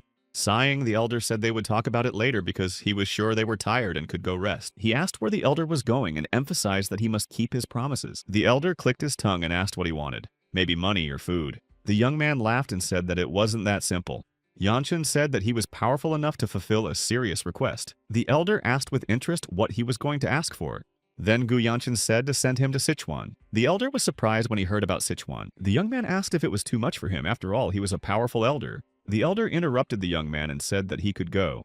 Not expecting it to be so easy, Gu Yanchun was surprised and asked him to repeat what he had said. The elder said that he was worried that he would ask for something, but apparently in vain. Yangchun emphasized that he had said Sichuan, not the market in the city or a picnic, and he obviously understood that the only son of the clan could not go wherever he wanted. Yangchun said he was sure he understood that he must have a serious reason to go so far. Then the elder told him to just visit the Tang Weapon Exhibition. The Tang Weapon Exhibition was an annual event where the Tang clan invited other families to show off weapons made by craftsmen. The elder said it wasn't necessary, but he could use it as an excuse to go. He hesitated, not wanting to ask him for that, but the boy interrupted him and said he was just joking. The boy said he'd rather ask for money. The elder said he understood that he really wanted to go. Sighing, the elder said that he had no idea. So old age really is no fun. Yangchun said that if it wasn't money, then at least a spiritual pill. The elder exclaimed that in that case he would send him to Sichuan as soon as possible, and shouted that he should see the power of the elders. Yanchun turned to the elder and said that he took back his words. He asked the elder to give him something else, but the elder exclaimed that he would send him to Sichuan immediately. The young man insisted that it was impossible right now. He first needed to report this and prepare himself. The elder shouted that it was an urgent order from the chief. Young Master Gu Yanchun was to be sent to Sichuan immediately. A few minutes later, Mu Yen reported that everything was ready for his departure. The elder waved to the carriage and shouted that he should have a good time and rest. When the carriage disappeared from view, Wei Mun said that it was time to return to work. The elder asked if he was coming too. Wei Mun said, of course, and asked if he wanted an old man like him to do everything. Taking the broom from him, the elder said that there were only the two of them here, and he was already feeling lonely. Then he asked him to listen to his experiences. The old man replied that it seemed he had sent the boy away so quickly just to share his experiences. The elder said that a few days ago the clan chief had asked him about the divine doctor. He assumed that the clan chief had done so because someone had asked him to. He then asked why a divine doctor. The elder then emphasized that if he didn't want to talk about it, he would change the subject. His granddaughter, Wei Sol A. The elder exclaimed that she did not look like a human being and asked who this child was. Wei Mun shouted angrily that Guruyun was crossing the line and told him to watch his tongue. But the elder did not stop and said that if she were human, he would feel her presence just as he felt his own. Of course, everyone's senses manifest themselves differently. However, when he first met her at the Dragon Union convention, he felt nothing. He remarked that if he thought that a divine doctor could take pity on her and cure her with divine powers, he should give up hope. He knew very well what kind of illness she had. Hearing these words, Wei Mun shouted that enough was enough and emphasized that this girl was human. The elder replied that so be it. If he wanted to protect her, then let him protect her. His intentions were irrelevant. What if she was not human after all? He only needed to fill in what she lacked as a human being. Wei Mun said that if necessary, he would give his life for her. He asked Sol A to grow up healthy and safe. A few hours later, the Supreme Sword found that Wei Sol A had disappeared. She was not even in the room. It was already dark, so they stopped to rest. After lighting a fire, Mu Yun said that they still had to prepare food. The maid said that they would have to ration the food for the next few days. Muan asked where the young master had gone. She replied that he had decided to train while they were cooking. Muan said that he must be bored. She laughed and said that they should have taken Sol A with them. A little further from where they had stopped, Gu Yangchun was trying to practice martial arts. However, he didn't have enough stamina to continue for long. Sitting under a tree, he thought that he had only done a couple of moves, and already his internal energy was depleted. It had been almost 10 days since they left, and despite constant training, he had not noticed any significant progress. The main problem he faced during the fight with Yuliop was the amount of internal energy. Internal energy is the foundation of all martial arts. Therefore, he needed to increase its volume as quickly as possible. The art of demonic absorption is a way of absorbing internal energy from a demonic stone as if it were a spiritual pill. However, in doing so, the demonic energy enters the body, destroying the user. For some reason, the art of the fire wheel of the Gu clan purified this demonic energy. Considering that he did not feel it, he thought he could increase his internal energy without any serious consequences. But it was still the martial art of a heavenly demon. It was better not to use it. He barely managed to escape. He could no longer follow this cursed demonic path. His thoughts were interrupted by a frantic scream coming from where they had stopped for the night. It was the voice of her maid. The boy sighed and asked what was going on this time. Returning to the camp, Yangchun asked his guard what had happened. Muan pointed to the carriage and said it was there. The maid was lying near the carriage, having fallen in fright when she jumped out. When the young man looked into the carriage, Sol A jumped out of the luggage box. The girl smiled broadly and told the young master that Sol A had arrived. On the day when Yangchun was supposed to leave, his grandfather said that she would not be going. Sol A said that she also really wanted to go, but he refused and said that she was still not doing her housework well enough. She snorted in dissatisfaction and asked why he had let her go last time. He asked if she was referring to the Dragon Union meeting. He explained that there were people there who could protect her from making mistakes, but there would be no one in Sichuan. He said that if she understood, she could help him carry everything. She thought that Yangchun had said he would not be back for at least a month, but housework was really not her thing. The young master could not stand useless people, so she had no choice. The girl heard someone tell her to wait. Looking around, Sol A said that there was no one there, but she had heard a voice coming from the box. Suddenly, someone pushed her hard in the back and she fell into the chest. Soleil asked who was there and who had pushed her, saying that it was not appropriate to joke like that. She said that Soleil was scared and needed help, but before she could finish, she fell asleep. So the girl fell asleep in the luggage box of a carriage that was about to leave for Sichuan. Then a voice apologized and said that she was leaving it up to her. Sol A emphasized that this was exactly what had happened. Yanchun asked if that meant she had gotten into the carriage and been led there by a ghost. She confirmed this. He told her to go back. The boy thought he should do so, but Wee Sola left with them anyway. She leaned out of the window and said she could see an owl. Once she had tasted one, it turned out to be very juicy. Sol Ah shouted that there was a squirrel on a branch. Yangchun asked if she had eaten the squirrel. She indignantly asked how anyone could eat a squirrel and called Yangchun cruel. Then he said there would be no more cookies. He thought he should ask the guard to take her home, but they were already too far away, and they didn't have enough food to give them for the journey. Now they were just traveling together. Turning to the young gentleman, she offered to trade him that item for a cookie. However, the boy, offended by her, simply threw the honey cookies out the window, and Sul A cried sadly that they were her favorite cookies. Leaning out of the window even further, the boy said that she should have been sent home. Suddenly, the boy felt demonic energy approaching from several sources. He called out to Muan, who showed him his amulet and replied that he already knew. Muan ordered everyone to stop. Sighing, the boy said that he knew it would be too quiet, and it looked like there were 4 of them. Before he could finish, he sensed that there were fewer monsters. The boy shouted that there seemed to be 3 of them. A moment later, he could only sense the energy of 2 monsters. Finally, only 1 monster remained, and it was already very close to the carriage window. The boy was about to strike the demonic monster, but he heard someone tell him to stay back. It turned out that the monsters were being destroyed one by a girl who was skillfully wielding a sword. The girl said that she couldn't deal with them properly because she was alone. Sol A asked who he was talking to. Yangchun told her not to ask, but Sol A, as always, did not listen to Yangchun and waved her hand to call the lady. When the girl returned, the boy cursed silently because he recognized her immediately. Yanchun remembered her from the pool of human blood and the pile of chopped-up bodies. She said that they seemed to be heading for Sichuan and asked if she could go with them. The girl said her name was Namgung Bi-ea. Yangchun wondered what this crazy woman was doing here. When he appeared, he saw her in a field full of dead soldiers, their mutilated bodies being pecked at by crows. The boy noticed that she was the only survivor and asked if she had killed them all. Without answering, she hid her sword and asked what the cult leader had said. He replied that the leader had told him to bring her here and that she would act like a madwoman. She asked if he had added the last part of the sentence himself. He replied that he thought she was intelligent enough to understand it herself. Then he told her to go. She started walking, and he told her she was going the wrong way. She asked if she should go left or right. The guy sighed and told her to just get out of his way and follow him. Then he added that he was tired of all this. She said she had one question. She wanted to know how strong the supreme sword was. He replied that the cult leader would deal with it. She continued to ask how he wielded the sword. Was he stronger than her or stronger than the cult leader? Then the guy threw fire at her and yelled that she was a crazy bitch. With a single swing of her sword, the girl split his fireball in 2. Without even moving, she asked why he was looking for a fight. The guy replied that it was wrong and that if she understood him, she should shut up and just follow him. He warned that if he heard about the 3 supreme beings one more time, he would tear her to pieces. Pointing to one of the streets, she said that it looked like a shortcut. Looking back, he shouted, asking why she was babbling again. But she was already gone. The guy said again that she was a crazy bitch. He reached his destination in a day, while Namgung Ba took 4 times as long. Looking at Yangchun, she said that she assumed they were going to Sichuan. She asked him not to take her offer to accompany them as rudeness. Yangchun objected and said that they weren't going to Sichuan. Then he added that it was indeed rude. The guy thought he would go crazy if he had to deal with that bitch again. The guy added in his mind that, to be honest, he still had a lot he wanted to say to her. But he said out loud that, besides, they couldn't take her word that she was from the Namgung clan. Hearing the guy's reasoning for his refusal, Namgung Ba said, "So that's how it is." The girl concentrated and released her inner energy in the form of a sword to prove her identity. Yangchun thought that this was the form of a sword master, and if she was using it, then she was telling the truth. She said that this was all she could demonstrate as she had not yet adapted. She asked if this proof would be sufficient. Gu Yangchun said that she was indeed from the Namgung clan. He apologized and said that he didn't think they should accompany anyone, especially someone with such great magic. After lighting a fire, Namgung Bi warmed herself by the fire and prepared dinner from what she had hunted. Sol A said that it looked like she was going to sleep there. Yangchun remarked that it was obvious. The boy was glad she didn't say anything when he refused her, but he didn't even think she would follow them. The question arose as to why she was following them, even though he had said they weren't going to Sichuan.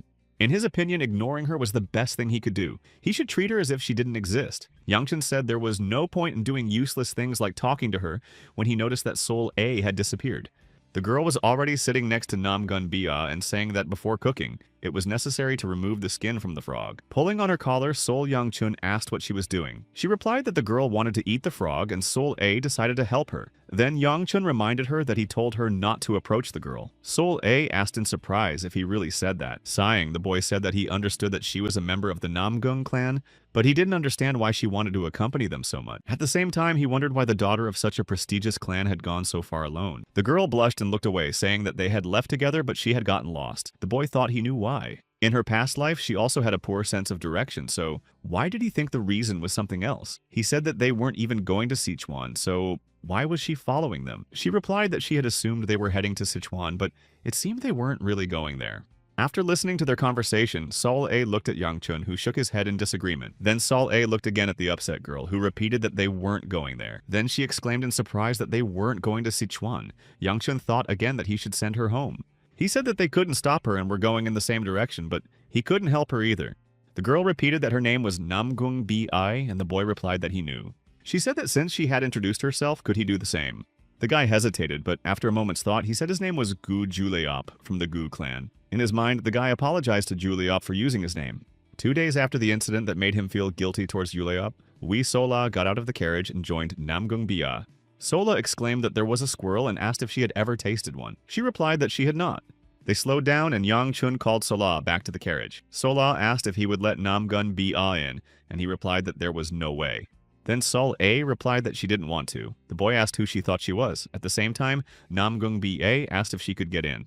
Gu Yangchun asked Muyon how much longer it would take. He replied that if they continued at the same pace, they would arrive in a day. Yangchun asked how long it would take at their current pace, and Muyon said 3 days.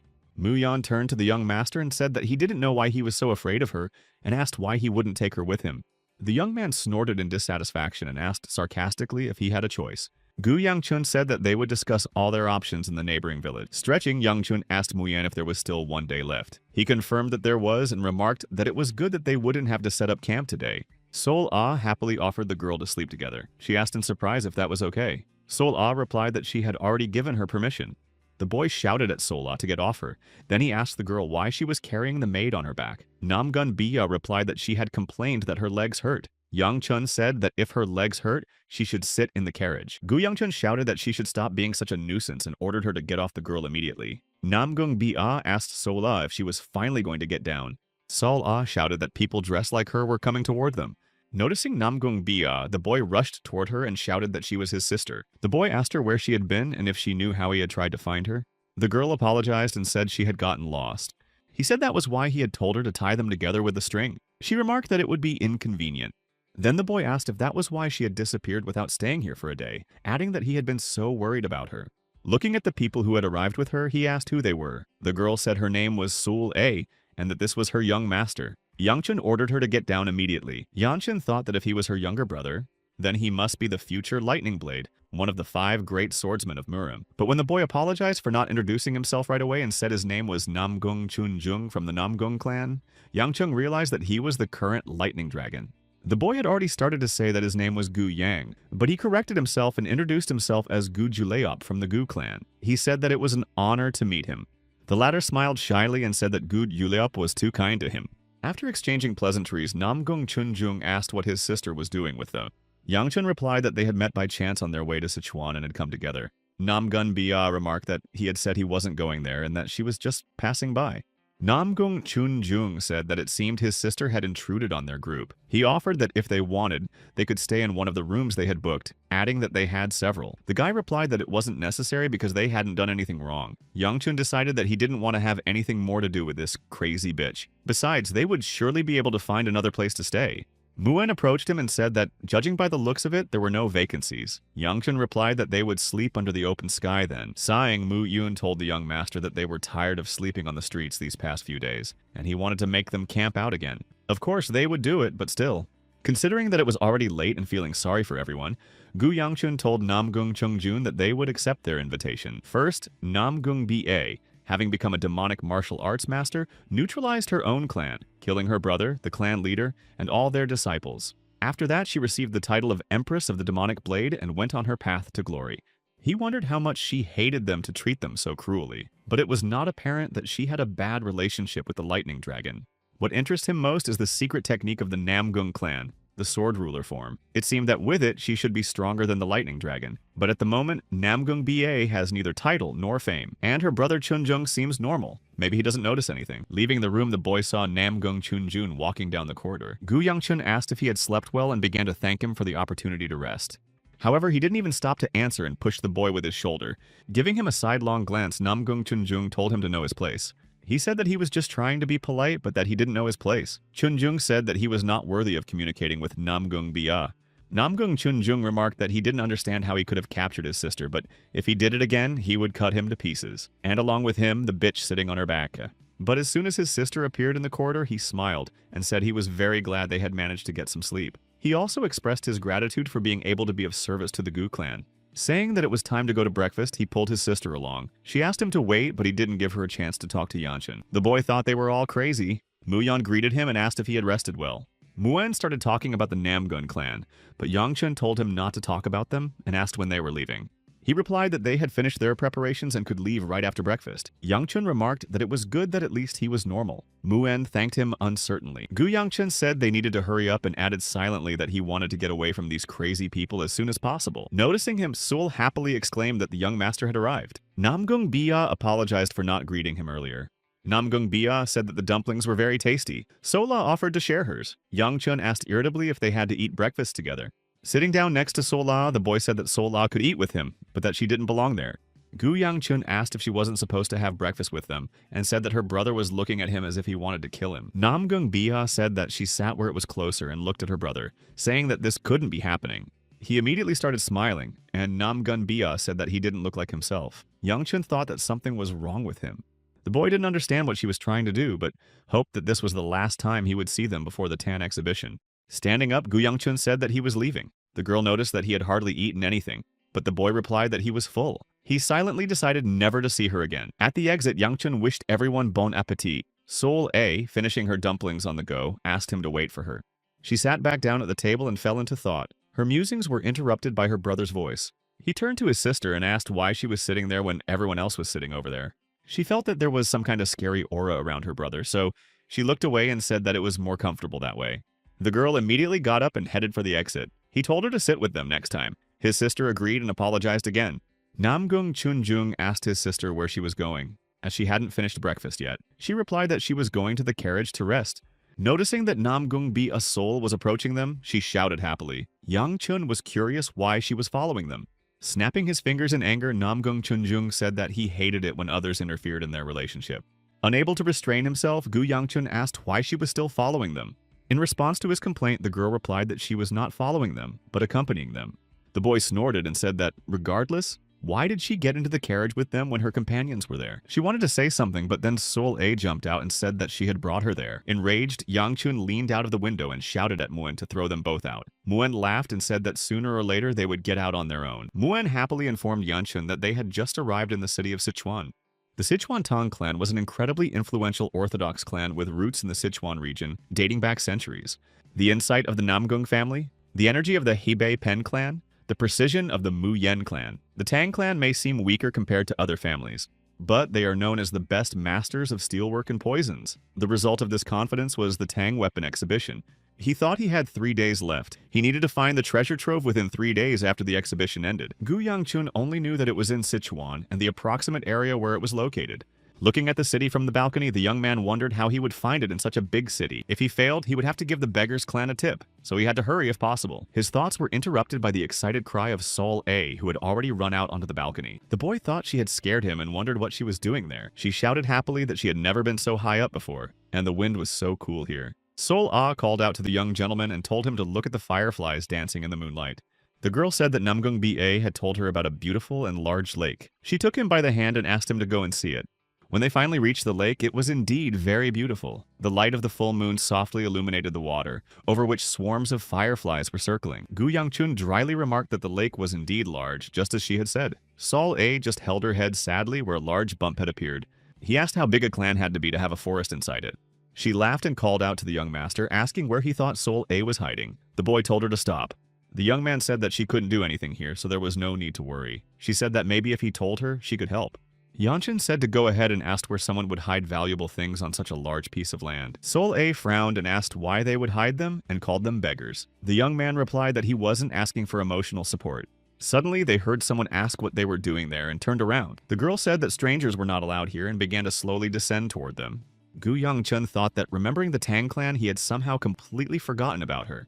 She was the one who single-handedly stopped the attack of several thousand demons that had attacked Sichuan. The Queen of Poisons, Tang Soel. Tang Soel was also the woman he had killed in his past life. Approaching her, he called her the Queen of Poisons and asked if that was all. Smiling, she said that it was him. He said that the spectacle looked ridiculous. After all, her family was long gone. He asked her if she thought anything would change if she guarded this place alone. She replied that nothing would change, and the guy asked her why she was there. Then Tan Soel, also smiling, asked him why not and what had brought him here. Grabbing her by the throat, he said it was a stupid question and told her he had come to end her miserable life. Continuing to smile, she said that was just how it was and added that she was very sorry. He asked if she was apologizing to a demon and calling her the Queen of Poison, said that she was out of her mind. She said it seemed like it. It seemed like her mind had finally snapped. She could see so much now that she had lost her eyes. She should have let go sooner. The boy said that the time for delusions was over and asked if that was all she wanted to say. Tansol said she knew it was selfish to ask, but if there was any time left in this world, she would tell him he was a monster. Finished with her, he simply left her decapitated body and walked away. Looking at his bloodied hand, her last words echoed in his head. He's a monster. Coming down to them, Tansol asked if he was going to answer at all. Seeing how angry she was, Gu Yangchun assumed that she had more poison. Tansol shouted that if he didn't tell her his name, she would call security. Namgung Bia called her, appearing right behind her and whispering something in her ear. Tan So-yeol gasped and asked why she had only found out about it now. Namgung Bia replied that she hadn't asked. She said that she was Tan So-yeol from the Tan clan and apologized for raising her voice to their family guest. He replied that his name was Gu Ju-yeop and apologized for not answering right away because he was very surprised. Looking at him seriously, she asked what had brought him here. The girl said that those who were not in the clan were not allowed here. He asked if Namgung Bi was an exception. She muttered that her family had given permission so she could. He thought that she had not allowed him to enter, so he asked to leave. It was so petty. And in any case, he was about to leave. So the guy politely said it was time for him to go and, taking Sol-A with him, headed away. She said that Gu Ju-yeop was such a rude guy. Namgung Bia asked So-yeol why she looked at him so sternly. She replied that she didn't like that he didn't apologize even when she pointed out his mistake. So-yeol said that just because he had a pretty face, he thought he could do whatever he wanted. She said she hated guys who acted rude just because they were a little cute. Realizing what she had said, she blushed and exclaimed that she didn't mean it when she said he was handsome. Namgung Ba chuckled thoughtfully. Remembering his face, she couldn't decide if he was handsome. Jumping forward, So-yeol said that modest guys, even if they're a little ugly, are the best. Waking up in the morning, the boy thought that the weapon exhibition was tomorrow. So while he still had time, he needed to practice. But as soon as he opened the door, he saw Namgung Ba and her brother standing there. Disappointed to see them again, Gu Yangchun immediately asked what they wanted from him today. The girl said it was food. Gu Yangchun was surprised when he heard about food and asked what kind of food. Namgung Chunjun explained that the Tang clan had invited them to dinner. His sister suggested inviting him too. That was why they had come. The young man replied that he was very grateful for the offer, but he was too modest and would feel uncomfortable. He hoped that the two would understand that he was declining and would leave, but Namgung Chunjung said it was no big deal and grabbed his arm, saying he would go with them. Gu Yangchun wondered why, since he had said he didn't want to go. Was he really willing to threaten him just to get him there? Showing him his angry aura, Gu Yangchun asked if he really meant it. He was speechless when he saw Gu Yangchun's fiery aura. The guy thought that he should probably go to the so-called dinner. So Yangchun said that he thought he couldn't refuse such a well-thought-out offer and would go with them. Pretending to sincerely hug the boy, Yangchun whispered something to him. He whispered to Mr. Namgun to smile. Yangchun said that his sister was watching and asked if he understood.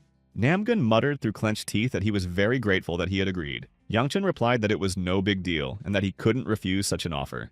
Gu Yangchun looked at the table laden with various dishes, but there was something that bothered him about this meal. He knew that Sichuan was famous for its spicy dishes, but if they were all hot, what would he eat? The son of Sichuan's leader, Tang Jue, said that there was nothing special here, but he hoped they would like it. The boy wondered what he might like here. Maybe these dumplings. They didn't look as red as the others.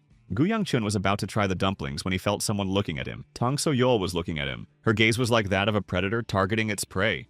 He remembered that in his past life, when they had met, she had looked at him strangely. He thought he couldn't believe he had to endure that look again. Taking a bite, the boy wondered why it was so hot and where he could spit it out. The boy thought it was too spicy. She handed him a glass and said it was water. Gu Yangchun immediately reached for the glass of water to ease the burning sensation a little. While he was washing down the dumplings with water, she put a piece of fish on his plate. Namgung Bia told him to try it and said that the dish wasn't spicy.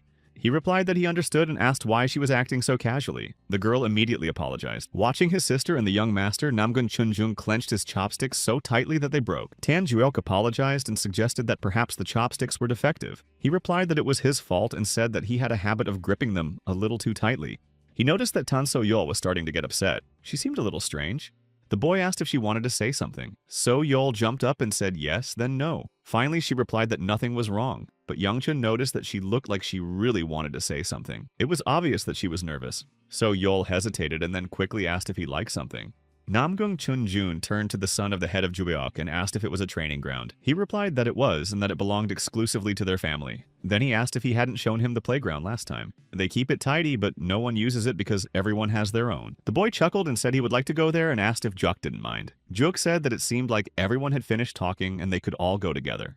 Gu Yangchun became curious about what he was thinking and why he needed a training ground. Looking at the training ground, Chunjun noticed that it was quite spacious. Yangchun thought it was damn big. Tang Jue said that their ancestors believed that the bigger, the better, but to be honest, he didn't understand that. Chun said that, in his opinion, they must have had some deep meaning behind it. Smiling Ju said that Sol often tried to beat him here, but now she had grown up and no longer wanted to fight him. She called her brother over indignantly, making it clear that he should not talk about it. Embarrassed by her brother's remark, she glanced at Yangchun. He thought he understood everything and was glad he didn't have a sister like her. Pulling out his sword, Chunjun said that since they had already eaten, he suggested they take a walk to help digest their food. Glancing at Yangchun, he asked if he wanted to spar with him.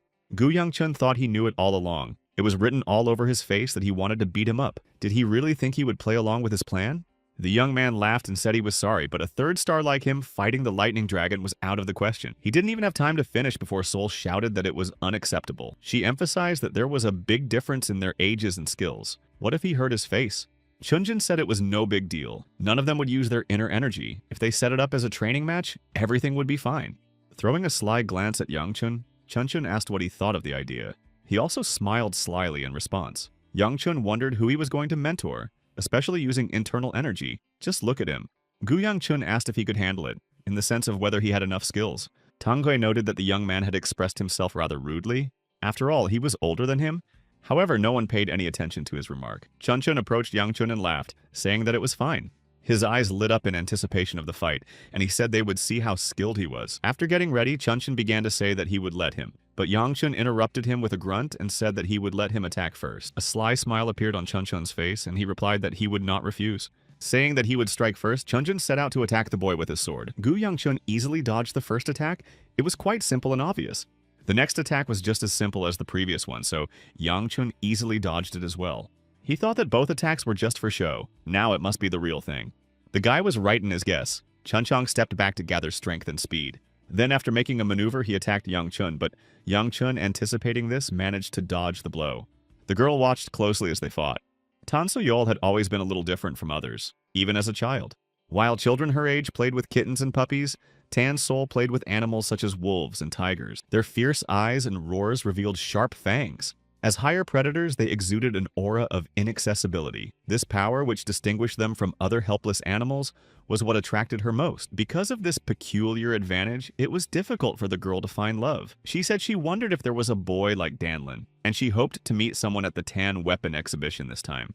She said she didn't understand why other girls liked Chunjun's feminine face. Hugging Danlin's wolf tighter, she asked if there really wasn't a boy like him, and then she finally met the love of her life, whom she never expected. So-yeol asked herself why her heart was beating so fast and told herself that it wasn't good. She must be confused. It was all the cold morning wind making her scatterbrained. That boy would be just as ugly when she woke up tomorrow. And the next day, she couldn't take her eyes off Yeonchun. She thought his eyes were so beautiful. When the boy tasted the dumplings and found them too spicy, she thought it was so cool that he couldn't eat spicy food. Even when he greedily gulped down water to extinguish the pepper, Sol thought that even the way he drank water seemed cute. To get a better look at him, she sat down next to him at dinner without even thinking about it. But when he asked if she wanted to say something to him, she came to her senses and realized that she didn't even understand how she had managed to move there. She thought that if this was what love felt like, then maybe she could take another step. Suddenly, a piece of a sword stuck in the floor right next to her feet, and the girls looked at him in surprise. Looking at what was happening on the training ground, they couldn't believe their eyes. Chunjun looked at his broken sword in amazement, not understanding how this could have happened. Overwhelmed by the wave of emotions that flooded her, Sol collapsed to her knees in an instant. They watched the fight between the boys on the training ground with fascination. Gripping the hilt of his broken sword, the boy wondered what the hell had broken it. He thought that he had let him react to the first two attacks to play with this creature, but then he had given it his all. Yeonchun said that so-called geniuses have a habit of daydreaming in the middle of battle. If this were a real battle, he would have died 3 times already. Swinging his sword, Yeonchun asked if he understood what he was saying. The guy immediately attacked Chunjun, but he quickly jumped out of the way. Chunjun cursed silently. He thought that the dirty bastard was attacking an unarmed opponent. He looked back when the other said he was coming after him. Yeonchun told him to go get a real sword. Sarcastically, Yeonchun reminded him that he had said this was to be a training match. Wasn't that right? Then he should teach him a lesson. To tease him even more, Yeonchun said that obviously he was teaching him. Laughing, he said that teaching lessons was not his strong suit. Hearing his mockery, Chunjun did not hold back his inner energy. Enraged, he attacked Yeonchun with lightning speed, but Yeonchun managed to dodge him. Yeonchun thought that since the bastard was using his inner energy, he would beat him. Gathering momentum, Chunjun performed a complex combination of several moves to attack the boy. But Yeonchun managed to block and repel the lightning dragon's cunning attack. He thought it couldn't be that an imbecile like him was stronger than him. Calling him a fucking idiot, Yeonchun said that he had let him get away with it long enough. To finally end this senseless fight and teach the arrogant guy a lesson, Yeonchun simply kicked him in the groin. Namgung Chunjung had probably never felt such pain in his life. The boy simply fell to his knees trying to cope with the unbearable pain. Crouching down next to him, Yeonchun asked mockingly if it had finally burst. In response, he called Yeonchun a freak. Then Yeonchun said that since he could still talk, it must not have burst. Chunjun called Yeonchun a coward and said that he had no right to call himself a martial artist. As soon as the other clans found out about this, he would have to walk around with his head bowed. Gu Yeonchun asked him how many he had already killed. He was surprised when he heard the question. The young man said at least 10 and asked if he was right. Chunjun asked what he was talking about. Then Yeonchun grabbed his arm and twisted it. Chunjun howled in pain. Tang Jue came over and shouted that it was enough and ordered Huleo to stop the fight immediately, to which Yeonchun replied that he had not only infused energy into his sword, and asked if Juok had also felt his thirst for blood. Did he think that he had made such a mistake because he was immature? But this moron was older than him. After listening to the boy's explanation, Juok asked if Chung Jun from the Namgung clan didn't know what would happen if he didn't stop. Yeonchun said that he was holding back because he was from the Namgung clan. If they switched places, what would happen then? Tang Jue asked what he intended to do, but he didn't even have time to finish before Chunjun howled in pain. Leaving them on the training ground, Yeonchun walked away, shaking his hands as if he had touched something dirty. The victory did not lift his spirits. On the contrary, the boy thought he was in big trouble. He wondered what the second elder would say if he told him that he had beaten someone from the Namgung clan. The elder probably wouldn't have thought much of it if he had explained everything in general terms. He might even have praised him. The boy decided that, after all, he had witnesses and that the other guy was in the wrong from the start. He wanted to leave when he felt someone grab his arm, so he looked back. It turned out that it was Namgung B.A. She asked him to tell her his name. Taking his hand away, he replied that he had already told her. His name was Gu Juliop. The girl said that was a lie. He wondered how she could have found out. The boy asked her why she wanted his name. Did she want to avenge her brother? Looking at her reaction, he thought that her expression hadn't changed, even though he had beaten her brother badly. She came closer to him and repeated that he should tell her his name. The boy indignantly asked why she was talking to him as if they were friends. She immediately apologized for that. When he asked if she would stop following him if he told her his name, she nodded in agreement. After thinking for a few seconds, the boy told her that his name was Gu Yang-chun. After repeating his name, she looked as if she was trying to remember it. On his way back, Yang-chun thought that he didn't think he would be able to attend the Tang weapon exhibition after beating up the Namgun brat. That was even better. He would have one more day to search for treasure. Feeling achy all over, he thought he must be tired after the fight. He needed to rest a little first. He imagined meeting Moon. He would yell when he heard that he had sent young Master Namgung flying, but it wouldn't work. From that day on, he would follow him everywhere until they returned so that he wouldn't get into trouble again. So the boy stopped near the place where he had rented a room and wondered what to do next. Wee Sol Ah, whom he had left in the room, was standing on the balcony enjoying the view from the window. At that moment, a security guard ran into the room and started calling for young Mr. Yangchen. Noticing Sol A, he asked her what she was doing there. He corrected himself and said that he meant to ask if she had seen young Master Gu Yang-chun. She replied that she had not. She asked what was wrong. Then Muyen asked in confusion where the young master could have gone. Muyen said that after lunch with the other clans, he still hadn't returned.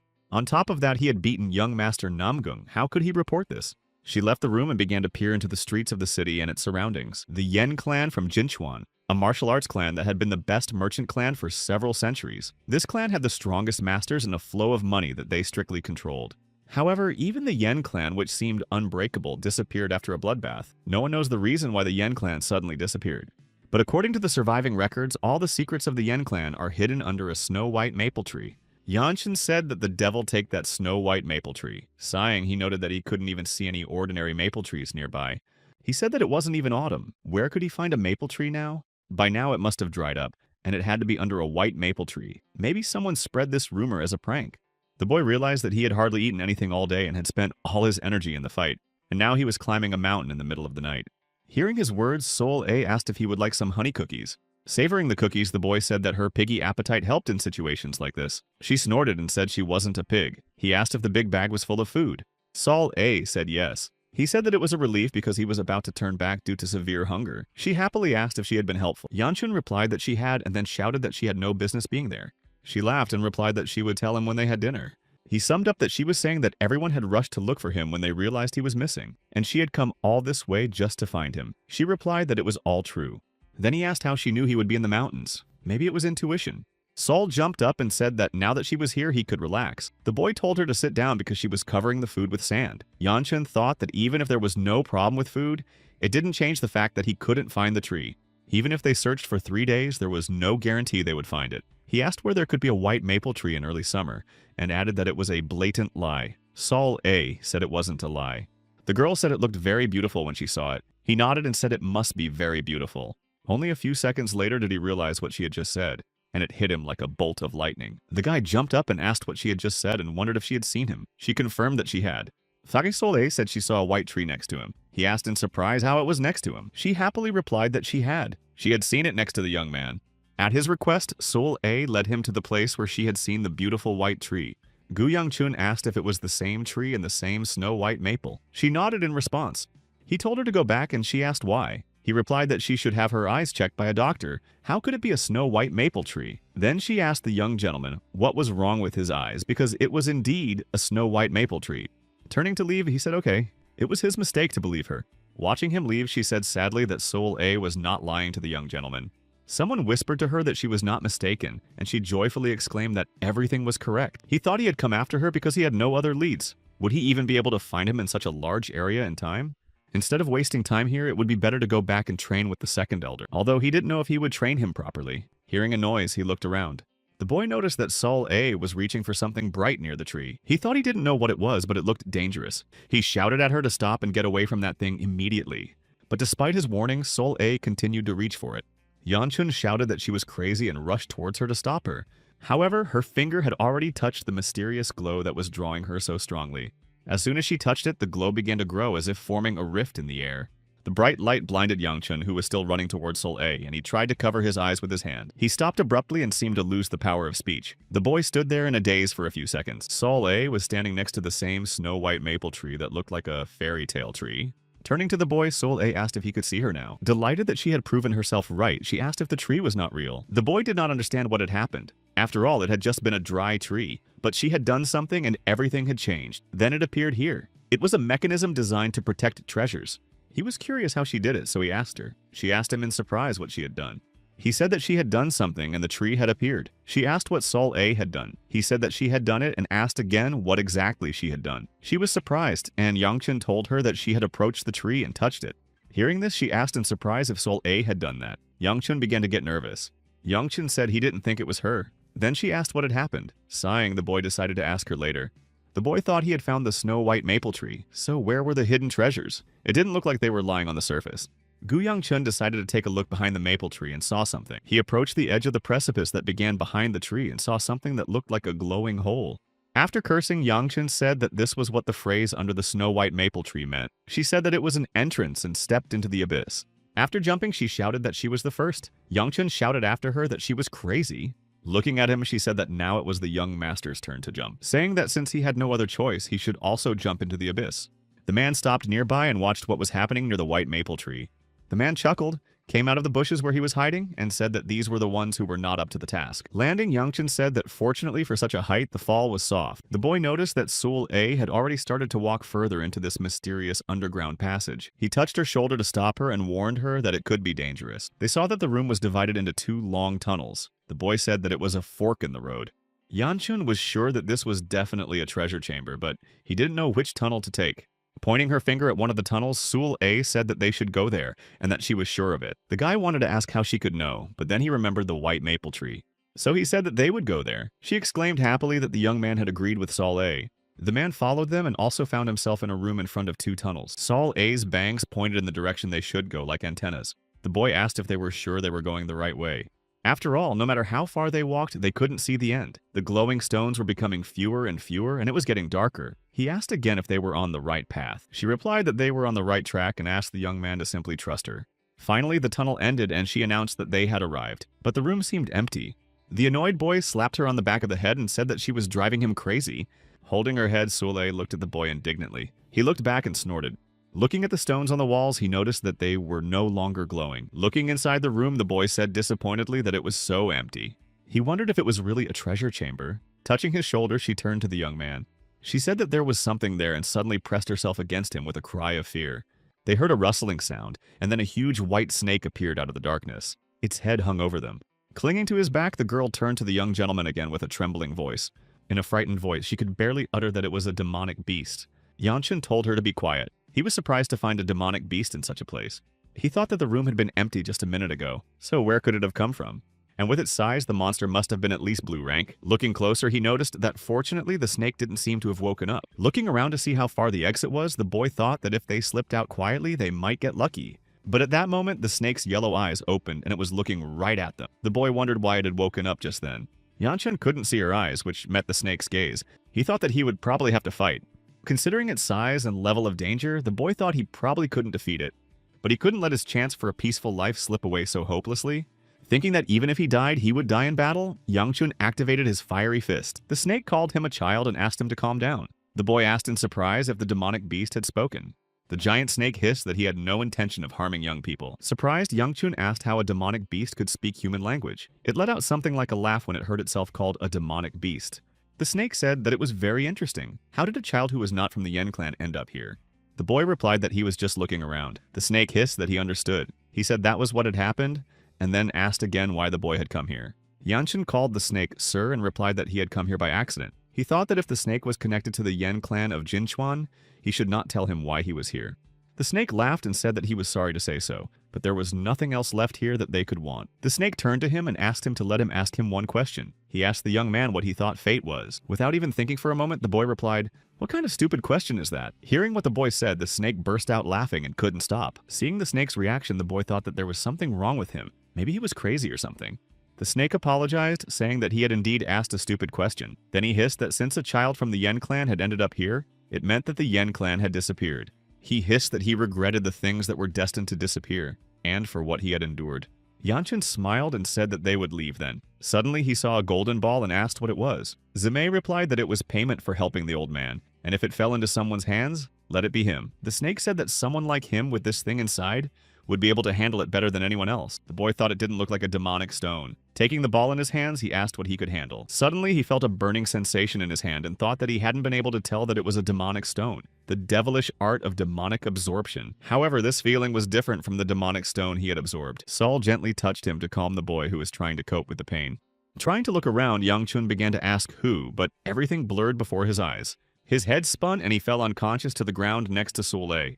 Looking at the girl, the snake asked if she was satisfied. She replied that it was not a question of her satisfaction. The snake said that she should hide her aura. Such a strong aura this time could lead to something much worse than losing consciousness. Sitting down next to him, she replied that she knew. The snake remarked that for someone who knew, she had already done a lot. She asked if he thought it was possible to understand. He replied that it was not and that he felt even more sorry for her because he understood. Soul A asked why he had given her such an important crystal, especially to someone he had just met. The snake replied that he wanted to. There is nothing lonelier than waiting for someone who will never come. With these words, he said that he also had to let go of everything, and the snake's body began to crumble into petals. Trying to catch a petal with her hand, Soul A thoughtfully said that this was the emptiness of fate. Touching his hair, she said that looking at him made her forget about such things. What a sad man. He was afraid of losing his second chance at life, but still covered her with his body to protect her. She whispered his name softly and asked him to let go now.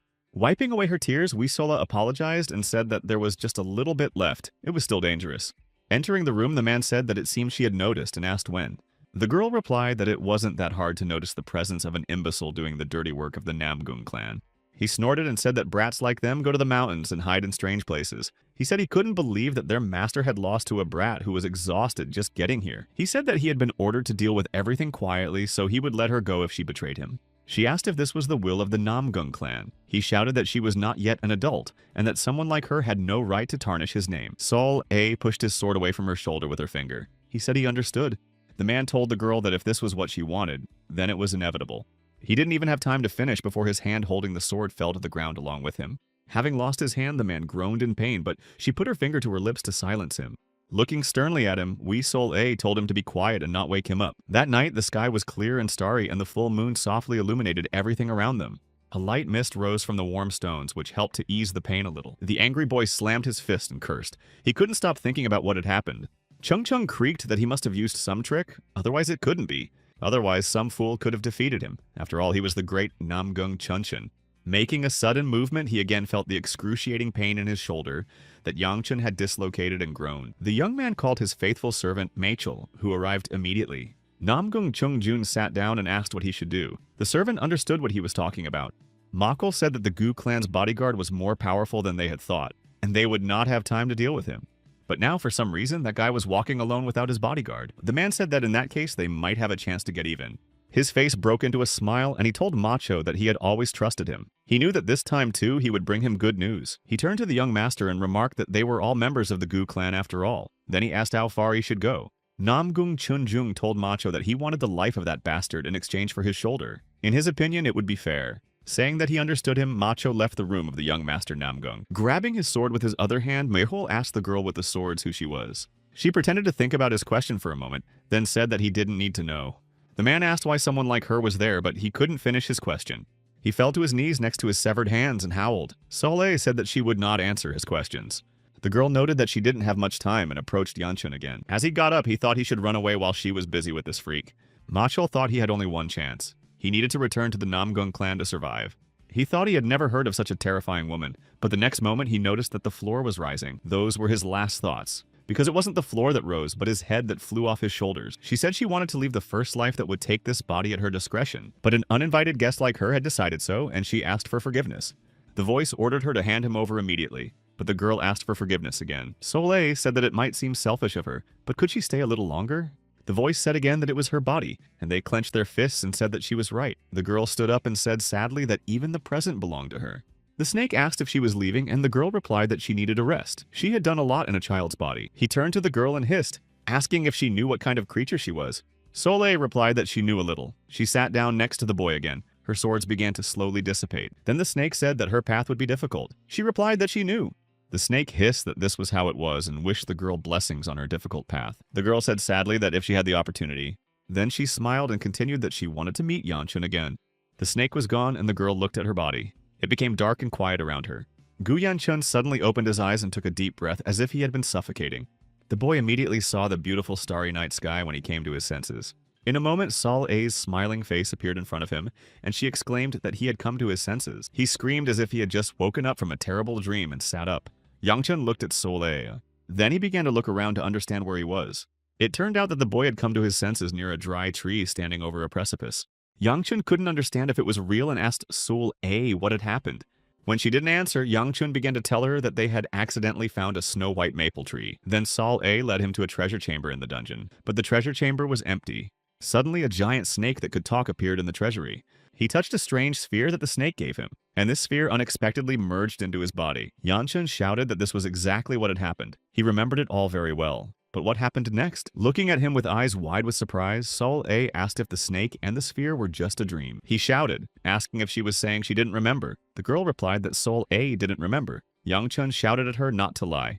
She shouted back that how could Sol A believe that she had found a snow-white maple tree, talked to a snake, and received a sphere? Who would believe such a thing? He asked why she had decided to think logically now. The boy asked who had brought them here. She replied that she didn't know because she had woken up here. Suddenly, the boy cried out in pain. She called out to him in concern. Looking back, Yangchun told her that everything was fine. It was just his core that hurt. Sol A asked if it hurt a lot. The guy thought about what he had said about the core. Deciding to check his suspicions, the guy concentrated on his inner energy. When Yangchun felt the energy, he mentally noted that everything was as he had thought. After he absorbed the sphere, the amount of energy flowing through his body changed. Clenching his fist, he thought that this amount would be enough to reach the 4th star. This meant that his memories were real. It was the snake that brought them here and erased Sol A's memory. Most likely that was the case. The girl suggested that if he was in pain, they could go back. Yangchun replied that everything was fine, but delaying would make Muena's lessons even longer. The boy thought about how to get to the city as quickly as possible and came up with an idea. He crouched down and told her to sit on his back. The girl asked why. Yangchun replied that if they walked, it would take at least 2 hours, but this way would be faster. The girl replied that Sol A had eaten a lot yesterday. Yangchun gritted his teeth in irritation and asked if she was going to sit down.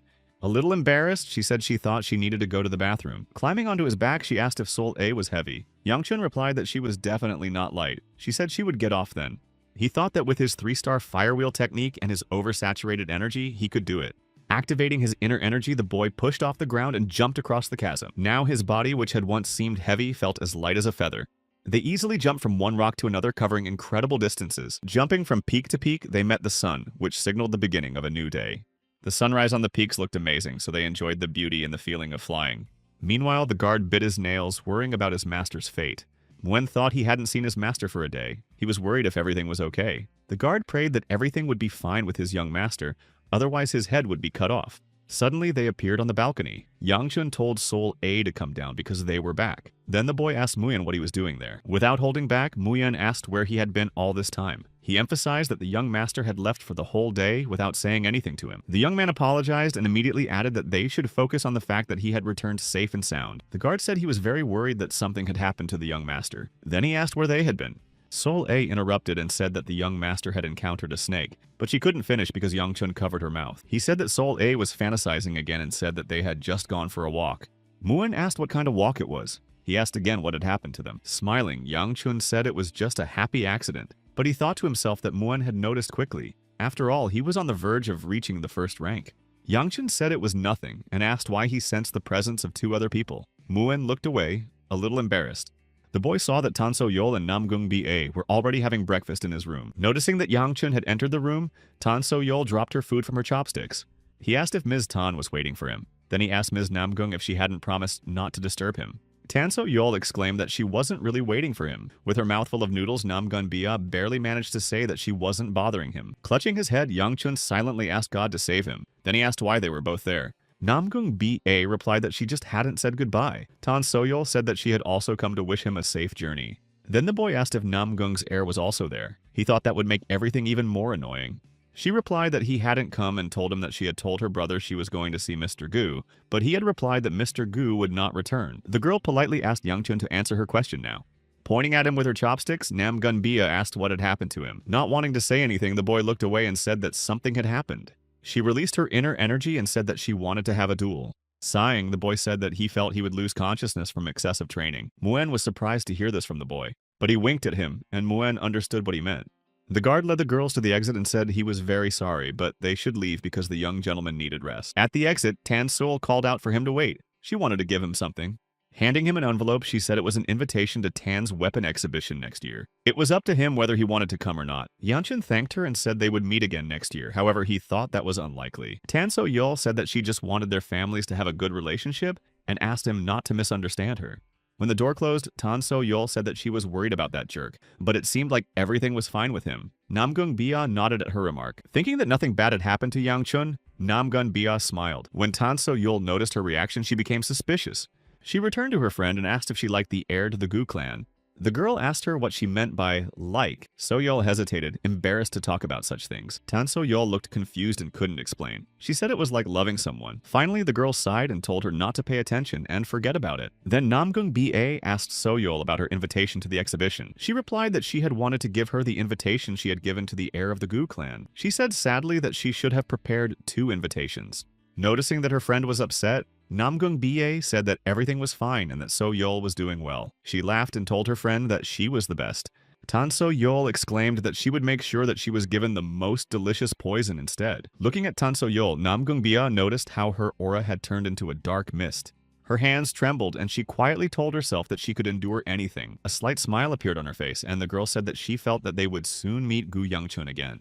Late that evening, Namgung Chunjun arrived at a meeting with the head of the Namgung clan. The clan leader emphasized that he had only asked him to look after his younger sister. Instead, he had lost one of his guards. Chunjung didn't understand what was going on. Could Makhol really not have returned? Could he have failed? He thought it was impossible. Machol was a master of martial arts, but then why hadn't he returned yet? The clan chief turned to Chunjung, who replied that he was listening to his father. Releasing his energy, the clan leader asked if he knew how he had disappointed him. His father said that he was not disappointed that he had lost to some nameless boy, nor was he disappointed that he had used fatal techniques in a training match. Filled with anger, the clan leader said that he was disappointed that the boy had not been able to hide it all. He then added that he did not blame him, but that he must retreat to the Golden Jade Gallery for a while.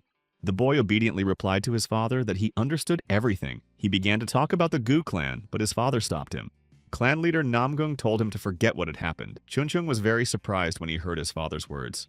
Unable to contain his emotions, Chunchung indignantly asked his father what he meant. His father looked back and glanced at the boy. His gaze spoke louder than words. So the boy lowered his head and said nothing more so as not to anger his father even more. At the exit, his father said that he would understand when he became the head of the clan. Until then, he was not to touch the Gu clan. The boy replied that he understood. His father added that it was even possible that they would become one family. Hearing such news from his father, the boy was very surprised and asked him what he meant. Stunned by what he heard, Gu Yangchun asked the elder what he had just said. The second elder asked if the boy had not heard him and repeated that he would soon be married. Yangchun said that he was very tired after his trip to Sichuan and was not in the mood for jokes. What did it mean to get married? The young man asked anxiously if they had broken off their engagement with the Peng clan. The elder confirmed this and remarked that he had heard it was because the young man had been wandering around. How could such a young man find his beloved again? He asked if he was going to spend the rest of his life alone. Yangchun said that this conversation was going in the wrong direction. The elder stood his ground and told him to just agree, saying that he had already arranged everything for him. Sol A asked the young man in a disappointed voice if he would have a bride. He asked in return if she really believed the old man. He added that the crazy old man was just mocking him. Muen approached him and said that the old man was probably telling the truth. Surprised, he exclaimed that he didn't want to hear the truth. Muyen said that after reporting on their trip to Sichuan, he noticed that the entire Gu clan already knew about their engagement. Yangchun exclaimed that it meant he himself was unaware of the rumors about him. The young man thought that after what he had done to Peng Ahui, there were obviously bad rumors about him among the clans. But even so, someone still wanted to marry their daughter to him. What kind of crazy clan would do such a thing? He asked the elder which clan he was engaged to, and more importantly, who exactly. The elder laughed and told the young man not to be surprised. He began to say that it was the Nam clan. Hearing what the elder said, Nam Yangchun and the young man said Gung at the same time. The elder remarked that he had wanted to say that himself. Yangchun asked in surprise why the Nam clan needed him. He thought that since that was the case, it meant that one of their daughters had agreed to become his bride. Yangchun asked if the Namgun clan had only one daughter. The second elder confirmed this and said that Yangchun might have met her at the Tang weapon exhibition.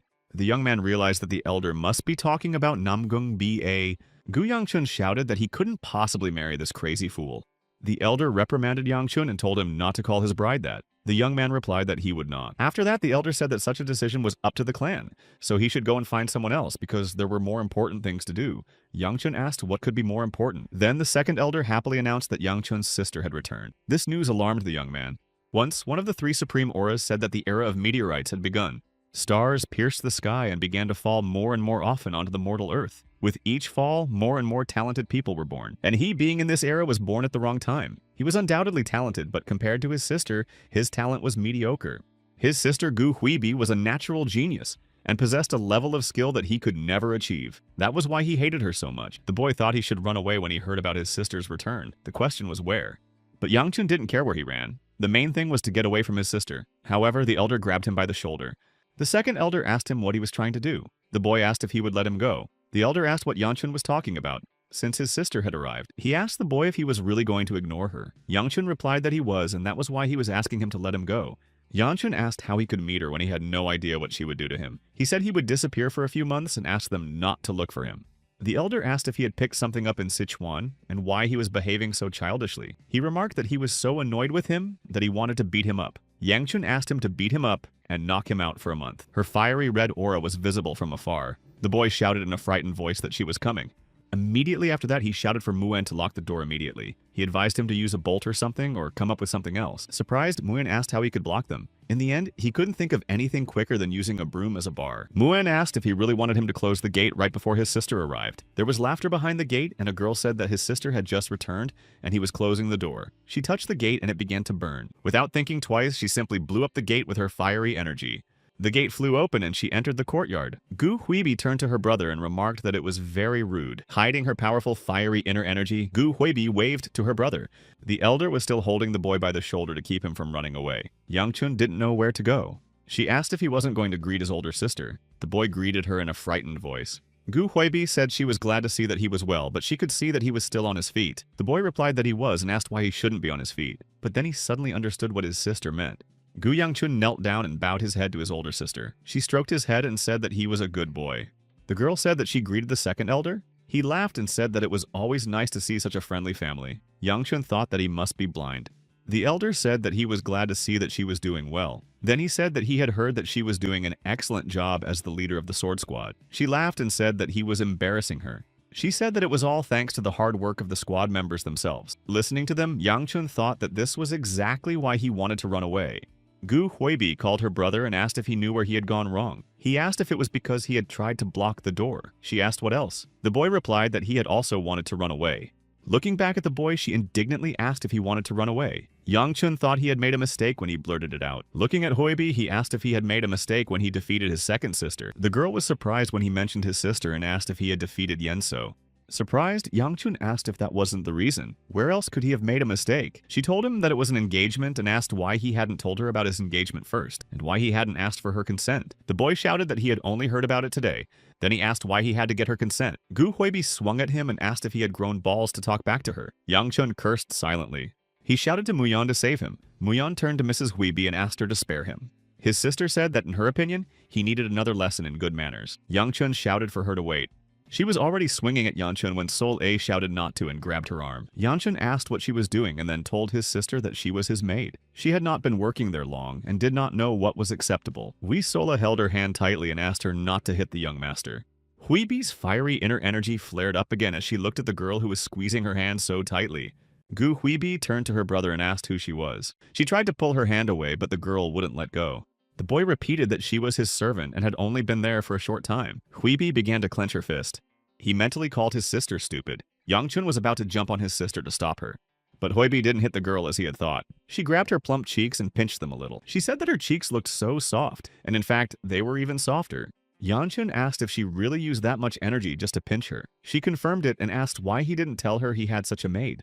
Gu Huibi turned to her brother and asked him to give the maid to her. Yangchun immediately replied that he would not. Then she said that it was very interesting. The guy started to get up and asked what exactly was interesting. She said that her dear brother, who always fulfilled every whim of his beloved older sister, had just refused her. The guy confirmed it. The sister asked who had allowed him to stand up. Yangchun immediately knelt down again and apologized. Noticing her brother's inner energy, Huibi asked the elder if it was his doing. The boy thought that his sister had noticed after all. It was inevitable. The elder said that the old man had nothing to do with it. Huibi asked why he had changed so much in a few months. She waved her hand at him and said that he could leave. Then she told him that the clan leader wanted to see him. She also wanted to give him a beating, but she had lost the mood. Gu Yangchun thought what a relief it was and asked if he could leave. His sister remembered something, shouted for him to wait, and threw him something small. Catching the object, the boy saw that it was some kind of pendant made of a strange stone. Looking at the ball, he thought it might be a demonic stone. Although he felt absolutely nothing, he asked what it was. She replied that it was a souvenir. She said that the merchant had told her it was a good luck charm. Then she added that she would be angry if he didn't take care of it. The boy thought it was just junk. His sister, as if reading his thoughts, said that if he accidentally lost it thinking it was trash, she would get angry. Squeezing his shoulder, she concluded that then she might become an even kinder sister. Taking her hand off his shoulder, Youngchun said uncertainly that he understood her hint. Smiling at her brother, Gu Huaibi said that she could see how much he had already achieved. At that moment, he remembered his sister from his past life. Back then, she had also smiled and wished him happiness. He felt a little uncomfortable with those memories and just grunted in response. Huaibi asked the elder if he really had nothing to do with it. The elder replied, asking why an old man would lie. She thought that last winter he was barely at the level of a single star. Unlike Yenso, he could neither emit energy nor move normally, but now his energy had stabilized. His chi had doubled and his body had grown stronger. When she learned that Yenso had gone into seclusion after his defeat by Youngchun, she had her doubts. She wondered how her brother had managed to achieve such heights so quickly. The elder said it was incredible and asked if she agreed with him. He said that he was also surprised. He had no idea that the boy had such talent. Hui asked the elder what he thought had happened. He asked why she hadn't asked him herself. The girl replied that she knew he wouldn't tell her, so she didn't try. The elder remarked that perhaps he would tell his sister. Huibi replied that he was her brother and she understood him perfectly just by looking into his eyes. Vibi inquired about the servant Youngchun. She asked the elder if he had noticed anything unusual. He replied that he hadn't and asked what was wrong with her. She said she asked because she thought it might just be her imagination. She said she wasn't entirely sure, so she just looked at her, but in her opinion, she seemed a little plump. The elder said that he thought she was being too suspicious. He emphasized that the girl was just an ordinary maid. She snorted and said that was possible. After months of fighting demonic beasts, she could have become a little distrustful. He smiled but thought about what she had sensed. He thought that she and Youngchun were truly talented. The second elder said that since the whole family and the entire clan were against Youngchun, he should thank her for being the only one who cared about him. The elder noted that he had no reason to worry about her. She replied that someone had to look after her silly little brother. At the same time, the elder said that she needed to be a little softer. Wasn't it too much to be angry with him because of his engagement? He emphasized that it seemed like she was actually angry with him for the fact itself. Remembering the engagement, her fiery energy burst out. She asked who dared to seduce her brother. Then she added that, in her opinion, she was probably not quite normal either. Meanwhile, Youngchun arrived at the clan chief's house where his father was already waiting for him. The clan leader said he had heard that he had broken the lightning dragon's arm. Looking away, Youngchun said that he hadn't broken it, just grazed it a little. After taking a few sips, the clan leader put down his glass and asked why he had broken her arm. The boy thought that was all he wanted to ask. Sighing, the boy decided to tell him. He said that the dragon had challenged him to a fight but was clearly trying to hurt him, so he responded in kind. The clan leader asked in surprise if the lightning dragon had wanted to hurt him. He asked if there were any witnesses. Youngchun replied that there were. His father said that he had noticed that Youngchun had significantly improved his skills. He said he was pleased and wished Youngchun to continue in the same vein. The boy simply said, okay. The boy thought that he had defeated the lightning dragon and achieved the 3rd star, but his father was not impressed at all, and he was probably always like that. The clan leader noted that if he had met representatives of the Namgung clan, he should have met his bride as well. Clenching his fists under the table, the boy thought that it had finally come to this. Youngchun said somewhat hesitantly that he wanted to talk about the engagement. He said he was curious who had arranged it. The other replied that it was the elder's decision, and by the way, it wasn't the worst option for him. The clan chief said that since trouble with Pen Aoi was inevitable, this time he would rely on his good judgment. The young man thought that there would probably be no second chance. The conflict with the Pen clan was his fault, so he had no grounds to argue. His father said that the Hua festival would begin sometime in the middle of summer on Mount Hua. When Youngchun asked what he wanted from him, the clan chief handed him a folded piece of paper. Unfolding the piece of paper, the boy began to read carefully what it said. After reading it, Youngchun asked why he was being told this. His father said that he should bring her back. The clan leader said that everything had already been prepared and that he could leave in 10 days. The boy said he was sorry, but he had just arrived from Sichuan. Then the clan leader said that he could refuse. Youngchun was delighted and said that then he would certainly refuse. Despite his words, the clan chief continued that if he agreed, he would open their treasury and give him the pill of the great sage. Sol A asked when the young master would return. Muyan said that he was talking to the clan chief, so probably in a few hours. Savoring the cookies, Sol A said she was tired from the journey. Muyan said he was too, but as his personal bodyguard and maid, they had to accompany him wherever he went. The girl asked if they could just hide and have a snack. Muyan replied that in his opinion they could until they were caught. Muyan almost had a heart attack when Youngchun suddenly appeared and asked what they were waiting for and ordered them to go. Youngchun announced that they were leaving for Mount Hua in 10 days, so they needed to prepare. She asked in a sad voice if Sola would have to travel again, and added that Sola was very tired. Young Chun replied that it was the clan chief's order, so she should complain to him. Noticing the sheet of paper in the boy's hands, Muan asked what the reason for the trip was this time. The boy replied that the clan chief wanted him to bring his sister back. Arriving at his gate, Young Chun cautiously peeked inside to see if his older sister was still there. Seeing that the elders and his sisters were not there, the boy entered his courtyard. He thought about Namgun and Sichuan and his older sister returning home. He had hoped to rest, but now he would have to climb Mount Hua again. As soon as he settled into bed, the boy thought about dinner. He needed to get a good night's sleep. Yanchun was already fast asleep when his older sister entered his room. She exclaimed that she had brought him dumplings. Hearing her voice, the boy opened his eyes and saw his sister standing right over him. She instantly grabbed the boy so that he couldn't escape from her hands. Yangchun screamed in surprise. Stuffing a dumpling into his mouth, she asked if he knew that a young body needed to eat properly and not skip dinner. Huibi ordered him to eat the dumplings. With his mouth full, the boy called for help. Finally, she let him go and he immediately jumped away. Yangchun asked his sister why she was there. She asked in surprise if she wasn't allowed to be there. He shouted that of course she wasn't because it was his room. Huibi said that was true, but it was also her room. Yangchun asked her if she was drunk and what she was talking about. His sister replied that she wasn't yet. Then she showed him the bottle and said she would be soon. Yangchun cursed silently. Huibi said she was worried when he didn't come to dinner. That's why she brought him dumplings. Then she said disappointedly that Yangchun was so cold to her. She said that she was still angry about his marriage to some girl from Namgun. Hearing this, the guy choked. Yangchun asked why she even mentioned her. Huibi asked if he liked her so much that he choked at the mere memory of her. Was she more important than her? Yangchun told her to save her nonsense for later. The girl cursed and said that she had put so much effort into raising him. Huibi started drinking again and Yangchun asked if she could get drunk somewhere else. Huibi asked if he meant that he wanted to sleep with his older sister tonight. Yangchun muttered that it was fine. She could sleep here and he would sleep outside. She said it was cold out there and started drinking from the bottle again. Yangchun said they weren't at that age anymore. His sister replied that he was still a child to her. Yangchun asked his sister to leave as soon as she finished drinking. She tore herself away from the bottle and said it was good. Looking at the evening sky through the open window, she asked Yangchun if he wanted to try some. Surprised, the boy asked her to repeat herself because he probably hadn't heard her. Hui asked if he wanted to do it with his sister. The boy said that he still hadn't heard her. He told his sister that she seemed to have had too much to drink because she was talking nonsense. In his opinion, it was time for her to go. His sister asked if he was sure. The boy asked what exactly he should be sure about. The girl pointed her finger right at his chest and replied that he should be sure about that. She noted that she didn't know how he trained, but the energy accumulated in his body was unstable. Habibi asked if he understood that it could harm him. Yanchun thought that it seemed like the jade had not been fully absorbed. It was important to understand that accumulating so much energy in a growing body was a bad idea. Gu Huibi said that was why he needed to release the excess energy immediately. The boy felt relieved and said that she just wanted to spar. She turned away from him and said no. She seemed upset. But suddenly she looked back at her brother and said happily that she just wanted to beat him up. Hearing this, Yangchun wondered why he didn't have any normal sisters. While warming up, she said that it had been a long time since she had fought with her brother. Noticing that he was warming up but didn't have a weapon, she asked if he was going to use a sword. Yanchun replied that he wouldn't anymore. She was surprised and asked if he was serious.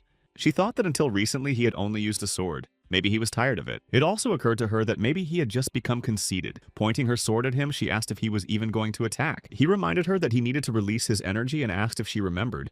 Gu Huibi laughed and said she would make sure he didn't accidentally kill himself. She told him not to be afraid because she was just a woman. She didn't get to finish because Yangchun had already attacked her. Taking advantage of the moment when his sister wasn't expecting it, Yangchun was able to strike her. Turning around immediately, the boy prepared to strike his sister again. He put a lot of fiery energy into his fist and hit his sister hard. There was a lot of dust where his sister had flown, and he couldn't see her, so he called out to her.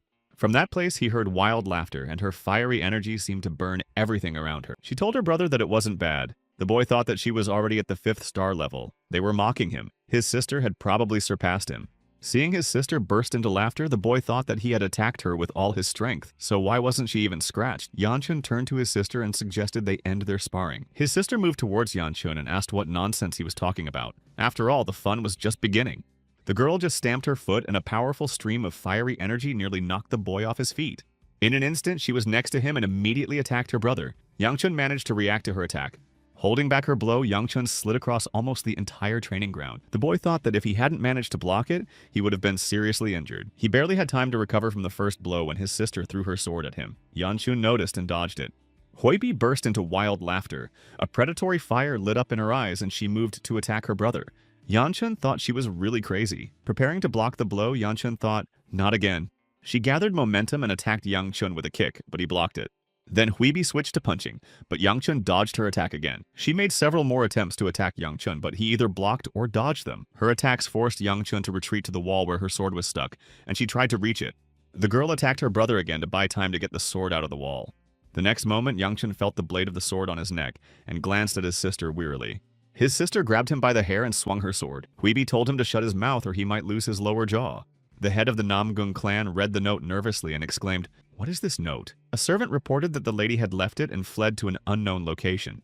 The enraged clan chief slowly crumpled the piece of paper and ordered that she be brought back immediately. A man was walking around his farmland, assessing this season's harvest. Pulling out one of the carrots, he twisted it in his hand and looked closely at the fruit. Disappointed, the man threw the carrot away and said that it was also unsellable. The man clicked his tongue and said that this year was a cursed season. When would it finally end? At that moment, young lady Namgung Ba flew past him like a bird. The girl landed near the man and headed in his direction. Looking at the young white-haired beauty, the man thought she was an angel.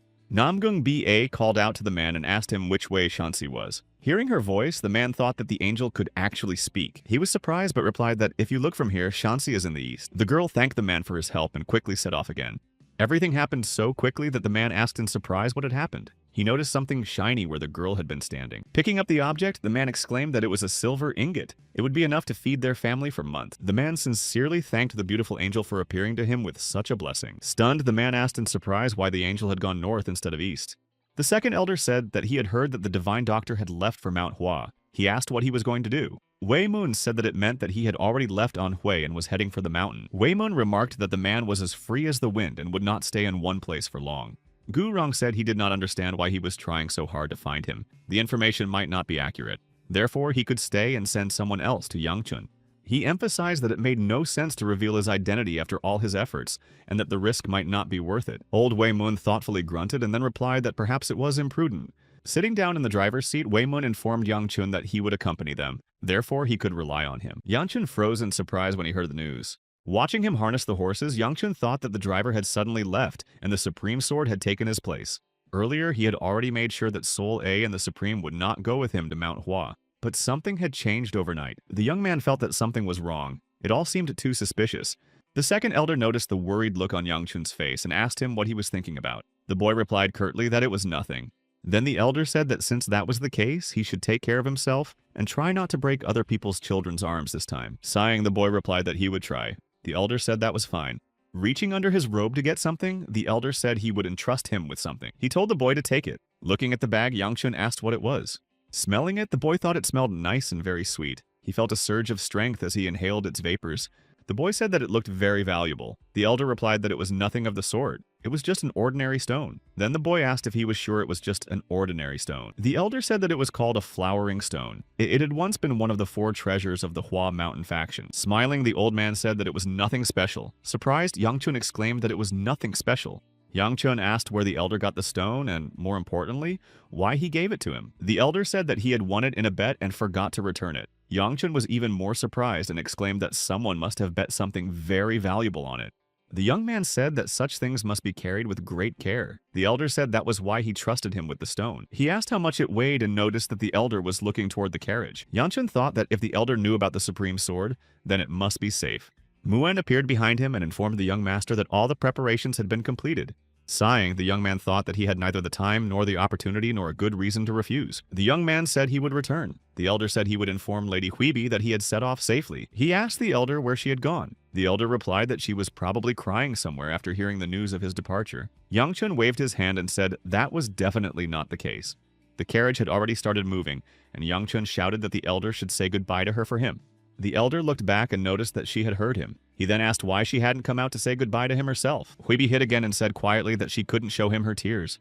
Gu Ryun said that Yang Chun was no longer 3 years old. She shouted indignantly that he was still so sensitive. Yang Chun leaned out of the carriage window and asked Muen how long it would take to get there. He smiled and told the young master that he had asked him that question 30 times already. Yang Chun asked if that was true and added that he thought it was more. Muen said he would repeat it again. The road they had traveled was several times longer than the distance they had already covered. Yang Chun said it sounded pitiful every time he heard it.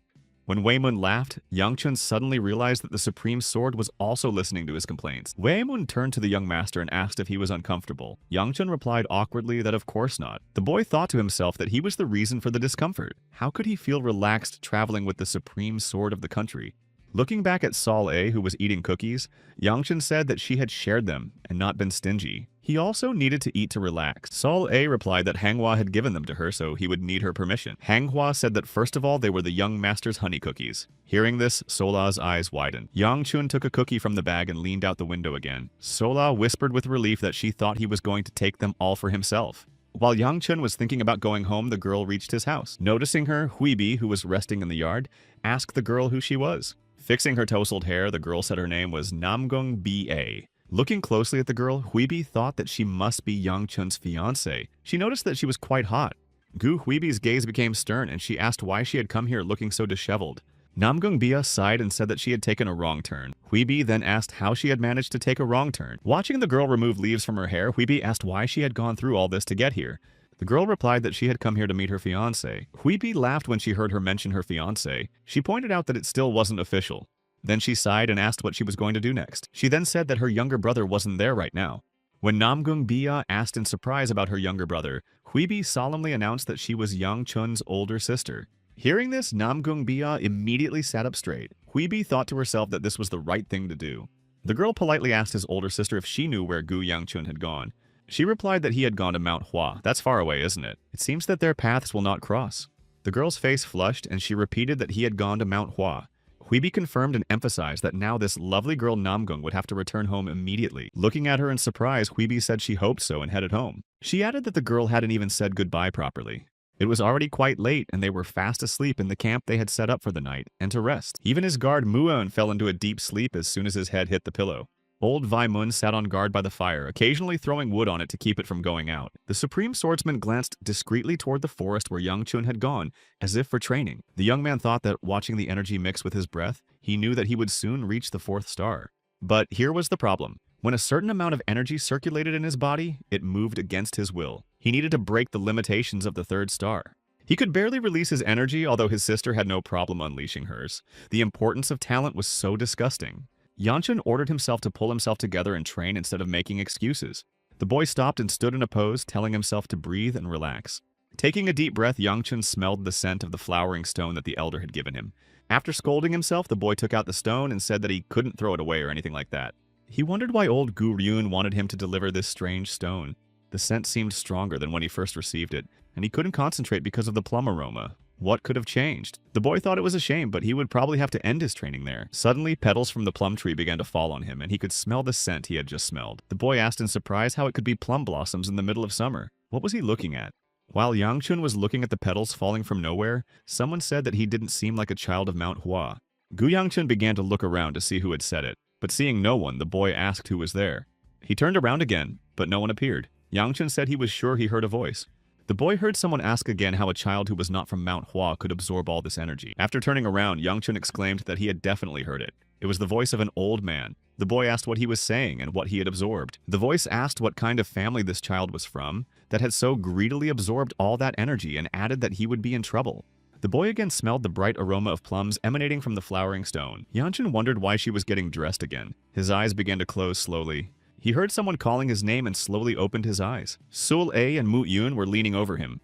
Noticing that the boy had finally opened his eyes, Sul A happily called out to the young master. The boy slowly sat up and saw that he was already in the camp and everyone was sitting around him. Yangchun asked Muen what had happened. Excited, Sul A rushed to hug the young master. Muen pointed to Weimun and told him that he had found him unconscious in the forest and brought him here. He thanked Weimun, but Weimun said that he should not thank him, as it was his duty as a servant. Noticing the strange look on the Supreme Sword's face, Yangchun suddenly realized that Sul A was hanging around his neck. The boy immediately pushed the girl away. Muen turned to the young master and asked if anything had happened to him last night. Holding back Sul A, who was trying to hug him again, Yangchun said that he had been training last night. The boy thought that the stone had been glowing, so he took it out to check. Looking at the stone, he noticed that nothing had changed on the outside. Unfolding the bag, Yangchun felt that the stone no longer smelled the same. He thought it was the art of demonic absorption. This thing had absorbed the power of the stone, and he lost consciousness. Yangchun assumed that there was something special about the relic of Mount Hua, but for it to absorb him like that, could that really be true? Yangchun concentrated to feel the internal energy and felt it circulating around him. The young man was amazed because he felt that he had finally reached the 4th star. Setting off on his journey, Weimun constantly looked back to watch the young master.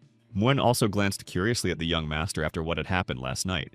He thought he knew and understood how strange it was for him to suddenly reach the 4th star. But he couldn't stop glancing at him. Sol A's little nose approached his hand and she took a deep breath to smell it. Pulling his hand away, Youngchun asked what she was doing. Sol A replied that the young master smelled of something. The boy indignantly said that he had changed his clothes and washed more often than she did. He asked what she meant when she said he smelled. Sol A said that he didn't smell the same as before. Now he smelled nice like flowers. Youngchun said that perhaps the scent of flowers had drifted in through the open window. The girl thoughtfully hummed and said no. She emphasized that the smell of flowers definitely came from the young man.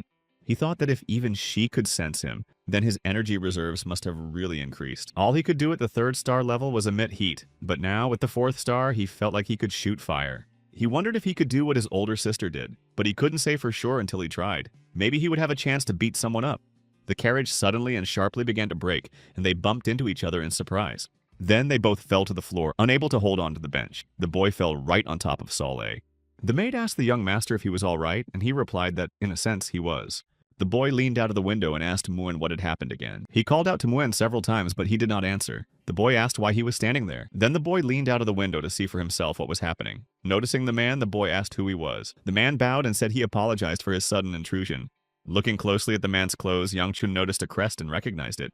He introduced himself as Yang Feng, a 3rd-generation disciple of Manhwa. He said he had stopped at the carriage because he needed to ask them something. Youngchun remembered him well from his past life. His last question was what they had done to him. He thought he had to face the truth. Yang Feng was a warrior of Manhwa whom he had personally killed in his past life. Muen shouted that how could someone as famous as the Blooming Dragon Sword do something so irresponsible? The man apologized and emphasized that he did not want to block their way, but wanted to check something. So he stopped them. Muen asked what he was talking about. The man replied that he wanted to know if one of their disciples was in the carriage. Yanchun hoped that it wasn't him. The boy assured himself that the man wasn't talking about him. Yangfeng said that he felt a familiar aura and was very glad that everything seemed to be going well. However, he had one question. He began to say that if none of their people were there, but Mu Yen interrupted him and threatened that if he came closer, he would use force. At that moment, Yangchun saw a flower petal slowly falling to the ground. The boy noticed that these flower petals seemed to be circling around Yangfeng. The man asked why he could feel the aura of Mount Hua emanating from him. Yangchun realized that he was in deep trouble and cursed silently. He heard someone remark that he was indeed in deep trouble. He glanced to the side where he heard the remark and noticed a strange old man standing next to him. Noticing that the young man was looking directly at him, the old man gasped and asked if the young man could see him. Thinking he was seeing things, the guy rubbed his eyes and slowly opened them again. But the old man hadn't disappeared. He asked if the boy was going to greet his elder. Yanchun asked if he had been training too hard. Because he had started to see things and even hear something. The small, translucent old man emphasized that he couldn't see anything and that he was still young. Yangfunga asked what had happened. Yangchun sighed and asked if he couldn't see it. When the man asked what he meant, Yangchun said he meant the old man the size of a bug. The smile disappeared from the man's face and he looked closely at the boy, not understanding who he was talking about. Then Yangchun turned to Muen and asked if he could also see the little old man. Muen looked closely but saw no one. He didn't understand if Yangchun really saw someone but decided to play along. Muen exclaimed that he saw him too. The young man asked in surprise if he really could see him. Muen replied that he could and described the red-haired old man. Yangchun denied it. Then Muen asked if he could see the blue one. Yangchun asked if they were playing 20 questions. Yangchun exclaimed that he couldn't be the only one who could see him and told him to look closer. The old man told Yangchun to shut up. Grabbing his head, Yangchun screamed. It was a ghost. Since when had he become possessed?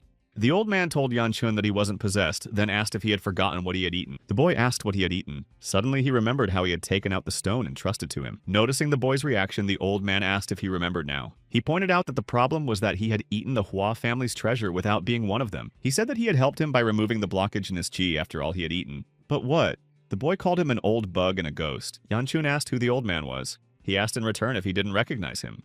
The old man exclaimed that, God, my boy, he knows nothing about this world. Yangchun said that if he didn't recognize him, then he couldn't be famous. Then the old man said that he would introduce himself only once, so he should listen carefully. He called himself the great 8th leader of the Hua Mountain family. His name was Shin Chiol, the eternal sword of Hua Mountain. A great battle took place before the appearance of the heavenly demon. A great bloody battle of demons. 5 experienced martial arts masters turned the bloody battle around. Even after centuries, their names are still remembered in the history of Zonggyam Murim. Yangchun thought that the most respected person in the Hua family was this tiny old bug. He indignantly asked if the boy would continue to compare him to a beetle. Yangchun mentally noted that he had only thought about it. The old man said that he could hear him anyway. Shin Kaol emphasized that he should watch his manners now that he understood who he was. The boy wondered who would believe that and why the old man was inside the stone. The old man replied that he didn't know why he was there. Yang-chun thought that the old man was of no help. Shin-chul emphasized that he had already said he could hear him. He exclaimed that he felt like the old man knew better than him. Yang-chun thought that he knew nothing. Shin-chul asked how it was possible that someone who was not a child of the Hua family was able to absorb the energy of the plum blossom stone. Yang-chun tried not to think about it so that the old man wouldn't read his thoughts and discover his secret.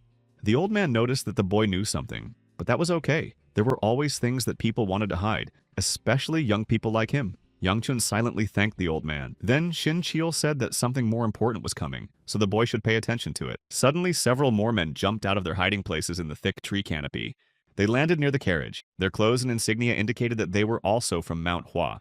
Yang-chun asked about these people. Yang Feng replied that they were not a threat and that the boy should ignore them. At that moment, Yang Feng felt a blow to his leg and immediately began to fall to the ground. Muen reacted instantly to the appearance of the men and took Yang Feng hostage. He asked the young master to be careful. Looking at the number of armed men, Muen said that he thought it was an ambush. However, Yang-chun told him to let him go. Yang Feng told the boy not to worry, that he would take care of it. Yang Feng approached the men, waving his hand in a friendly manner to indicate that everything was fine. They listened to the man's story for a few minutes, but still kept their swords at the ready. Suddenly, one of them struck Yang Feng, which greatly disturbed Yan-chun and his bodyguard. Hiding their swords to show their peaceful intentions, they moved toward the young man's carriage. After greeting them respectfully, the man apologized and added that they thought they were in danger because of the other man. Yang-chun responded to the greeting and told them not to worry. He emphasized that they were the ones who should apologize for thoughtlessly drawing their swords. The young man asked what the people from the Hua family were doing there. Had something happened? The man said that unfortunately they could not reveal their intentions. Yang Feng interrupted him and said that recently members of their faction had begun to disappear. The man shouted that he couldn't say such things. Gu Yang-chun thought that the flower squad wasn't weak enough to just get lost. It was strange. The man said that's why they decided to comb through the forest, and this one said he sensed the energy of their people and ran ahead. He thought that judging by everything they were saying, they were talking about the energy coming from his body. He mentally asked the old man what he should do about it. The old man said that everything was fine. He blocked the flow of energy and now the young man was invisible to them. He asked if they thought the young man could be the source.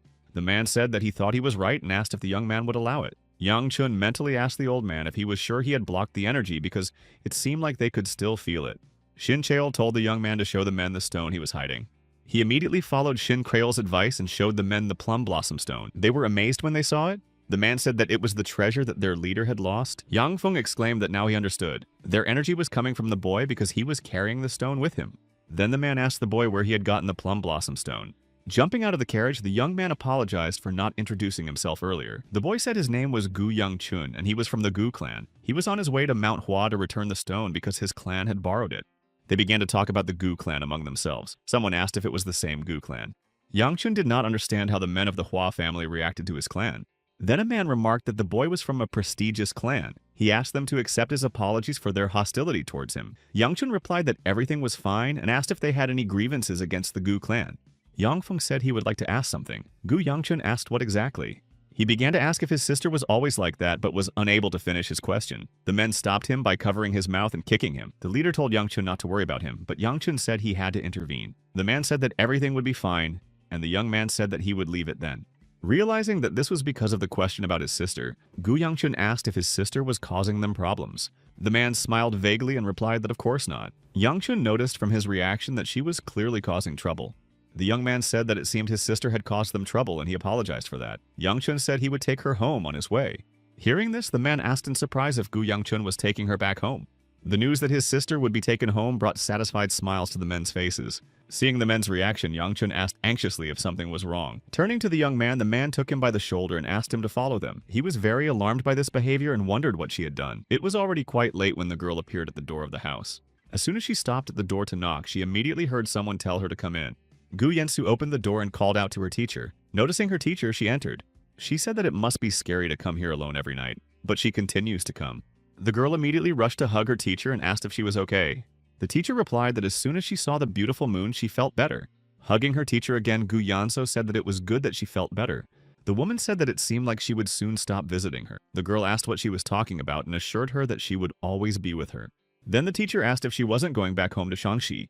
The girl hugged her teacher even tighter. She asked if she didn't want to go back to her family. Gu Yanzuo thoughtfully repeated the word family and replied to the teacher that they were not her family. The teacher sighed and said, okay. After all, it was not her place to discuss someone else's family problems. Looking at her teacher, the girl told her not to talk about herself like that anymore. The girl reminded her that before she fell ill, everyone knew her as the flower sage. Looking thoughtfully out the window again, the teacher said sadly that those were regalia from the past. Then she asked how much time she had left. She quickly dealt with the demon wolves that suddenly appeared in her path. Namgun Ba stood among the blood of the demon wolves. She had won, but she did not enjoy this battle. Her gaze was heavy and weary. The girl just sighed when she noticed out of the corner of her eye that the gates of the demon world were opening again. And they were red, which did not bode well. Deciding that it was better to avoid a confrontation with high-level demons, the girl quickly began to run away from that place. Yangchun informed Sol Oi that the people of the Hua Mountain family would also be eating, so she needed to prepare more food. Shin Cheol said that the warriors of Mount Hua had divided into groups. Some were standing guard while others were setting up camp. Yangchun asked what he needed to do to make it leave his body. The old man replied that if he knew, he would have left already. The children of Mount Hua were surrounding them. Yangchun told the old man that he had more questions. The old man emphasized that he was not old, but Shin Chul, the eternal sword of Mount Hua, and the 8th leader of Mount Hua. Noticing the boy's gaze, Shin Cheol told him not to look at him with distrust. The boy said that this time he would trust him. The old man interrupted him and told the boy not to worry because he was not interested in his decaying body. The young man began to say that someone who was already dead should not be saying such things. But the old man stopped him. He said that the young man was talking too much for someone who carried such filth inside him. Gu Yangchun anxiously asked the old man what he meant and if there was anything else in his body. Shin Chol sighed and called Yangchun dear, asking if he didn't know what was in his own body. He asked him to ask the boy a question first. His question was what had happened to the bloody demon. Sighing, the boy said he knew. The old man could not be the eternal sword of Mount Hua. Yangchun replied that the bloody demon had been defeated by the eternal sword of Mount Hua. He asked how he could call himself that when he did not know his fate. The boy replied that he was asking himself the same thing. He said that for some unknown reason he could not remember his last battle with the bloody demon. The young man said that, in any case, he would like to hear the answer to the question of what had happened to his body. Did he know anything about it?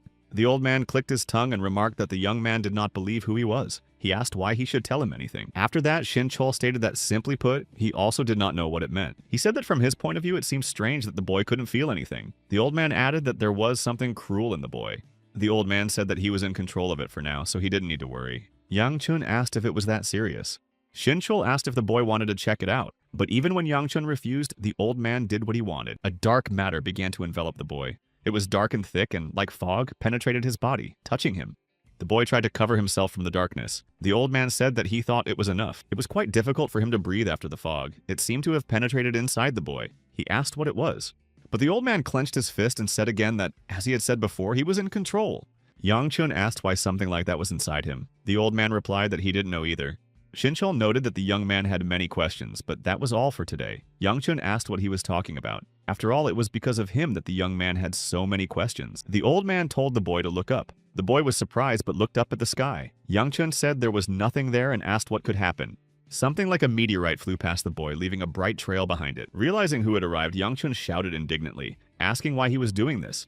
Yang Feng answered Yangchun's question, saying that there was wisdom known on Mount Hua since ancient times. To the young man's surprise, he explained that the wisdom was that if you want to find a friend, you must fight him. Shinchol said that he could see that the spirit of Mount Hua was still intact. Yangchun asked what he was talking about. He found this strange and asked if this was how the locals asked others to spar. The man smiled and said he was sorry because he had never seen a martial arts master in action. Surprised, Yangchun asked if Mount Hua wasn't full of martial arts masters. This made him feel a little awkward and he replied that perhaps that was true. Embarrassed, Yang Feng looked away.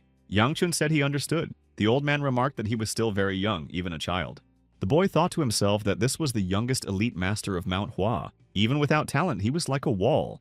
If such a person wanted to get along with his peers, it only reinforced their feelings of inferiority. Hearing his thoughts, Shin Cheol realized that the boy obviously knew this firsthand. Gu Yangchun said he agreed to spar with him and emphasized that it would only be once. Delighted that he had agreed, Yang Feng thanked him for the opportunity and bowed to his opponent, as was customary. Suddenly, someone rushed past Yangchun so quickly that he didn't even see who it was. At high speed, the unexpected guest knocked Yang Feng off his feet, who had just offered to start sparring. The impact was strong enough to throw Yang Feng into the river. He fell into the water with a splash, splashing everything around him. When the uninvited guest stopped in front of Yangchun, it turned out to be Namgung Ba. The girl smiled at Gu Yangchun and said that she had finally found him. That day, there was a heavy, cold rain. He sat with her on a long, deserted street. The boy leaned over the wounded girl who was unable to get up because of her injuries. She touched his wet face and asked if he was crying. Yangchun told her not to joke with him because it was obviously raining. But the girl replied that she assumed he wasn't and that it was so sad. The boy asked her why she had done it. Yanchun said that she could have run away on her own and asked again why she had done it. Why didn't she run away but instead came back and shielded him from those deadly attacks? The girl closed her eyes and thoughtfully said that she did it just because. She asked if the moon had risen yet, and Yanchun replied that it had. Then the girl opened her eyes again and said that they were both here and that was good. Yanchun heard footsteps behind him through the sound of the rain, getting closer and closer. The boy exclaimed, "Wow!" and remarked that he didn't know that there was something like friendship among demons. Could it even be love? He told him not to worry because he would soon join her. Yanchun stood up and turned to Meteor Blade, saying that he would keep his promise. Releasing his inner energy, Yanchun turned to the boy and promised that he would not die so easily. Gu Yanchun was alarmed when he saw Namgung Ba and asked her why she had come there. Namgung Ba took a few steps forward toward Yanchun to answer him, but she stopped when she saw an armed man pointing a sword at her. The warrior of the Hua family drew his sword and asked Yanchun if he knew this girl. He said that if he didn't know her, then with his permission he would quickly cut her down. Looking around, Yanchun noticed that he had not come alone, but with other warriors of the Hua mountain family. Yanchun thought that this bitch had attacked a warrior of the Hua mountain, and he couldn't help her just by saying that he knew her. On top of that, he couldn't come to terms with their engagement and the fact that he was her fiancé. Since Yanchun remained silent, Namgung Ba herself said that he was her fiancé. Silence hung in the air, and the surprised faces showed that they were waiting for confirmation from him. Even old Shin Cheol chuckled in surprise when he heard that the boy had a fiancé. A little embarrassed, the young man confirmed Namgung Ba's words about the engagement. Shin Cheol asked why such a beautiful lady was engaged to such a guy. Yanchun told himself not to get angry. Pulling himself together, he asked the girl what she was doing there. She replied that she wanted to meet him. Yanchun indignantly asked the soldiers if they weren't preparing for battle with this woman. Why were they looking at him like that? He asked Namgung Ba why she attacked him if she wanted to meet him. Shin Cheol called Yangchul a kid and told him to look at the girl. Shin Cheol noted that the girl could barely move. She must have exhausted all her inner energy because she hadn't slept in order to catch up with him. In his opinion, would she be able to distinguish people from demonic animals? The young man mentally replied to the old man that, in his opinion, exhausting oneself to the point of not being able to tell one from the other was commendable. The old man remarked that this confirmed how much she wanted to see him. Gu Yangchun said that this incident with the warriors of Mount Hua would not go unnoticed. But when the young man looked at Yang Funga, he saw that he did not look angry or upset. On the contrary, the young man looked admiringly at Namgung Ba, who was standing modestly opposite him. Noticing the boy's admiring gaze, Yangchun thought that this idiot must be in love. When Yangchun asked him if he was okay, Yang Feng suggested that they fight right then and there.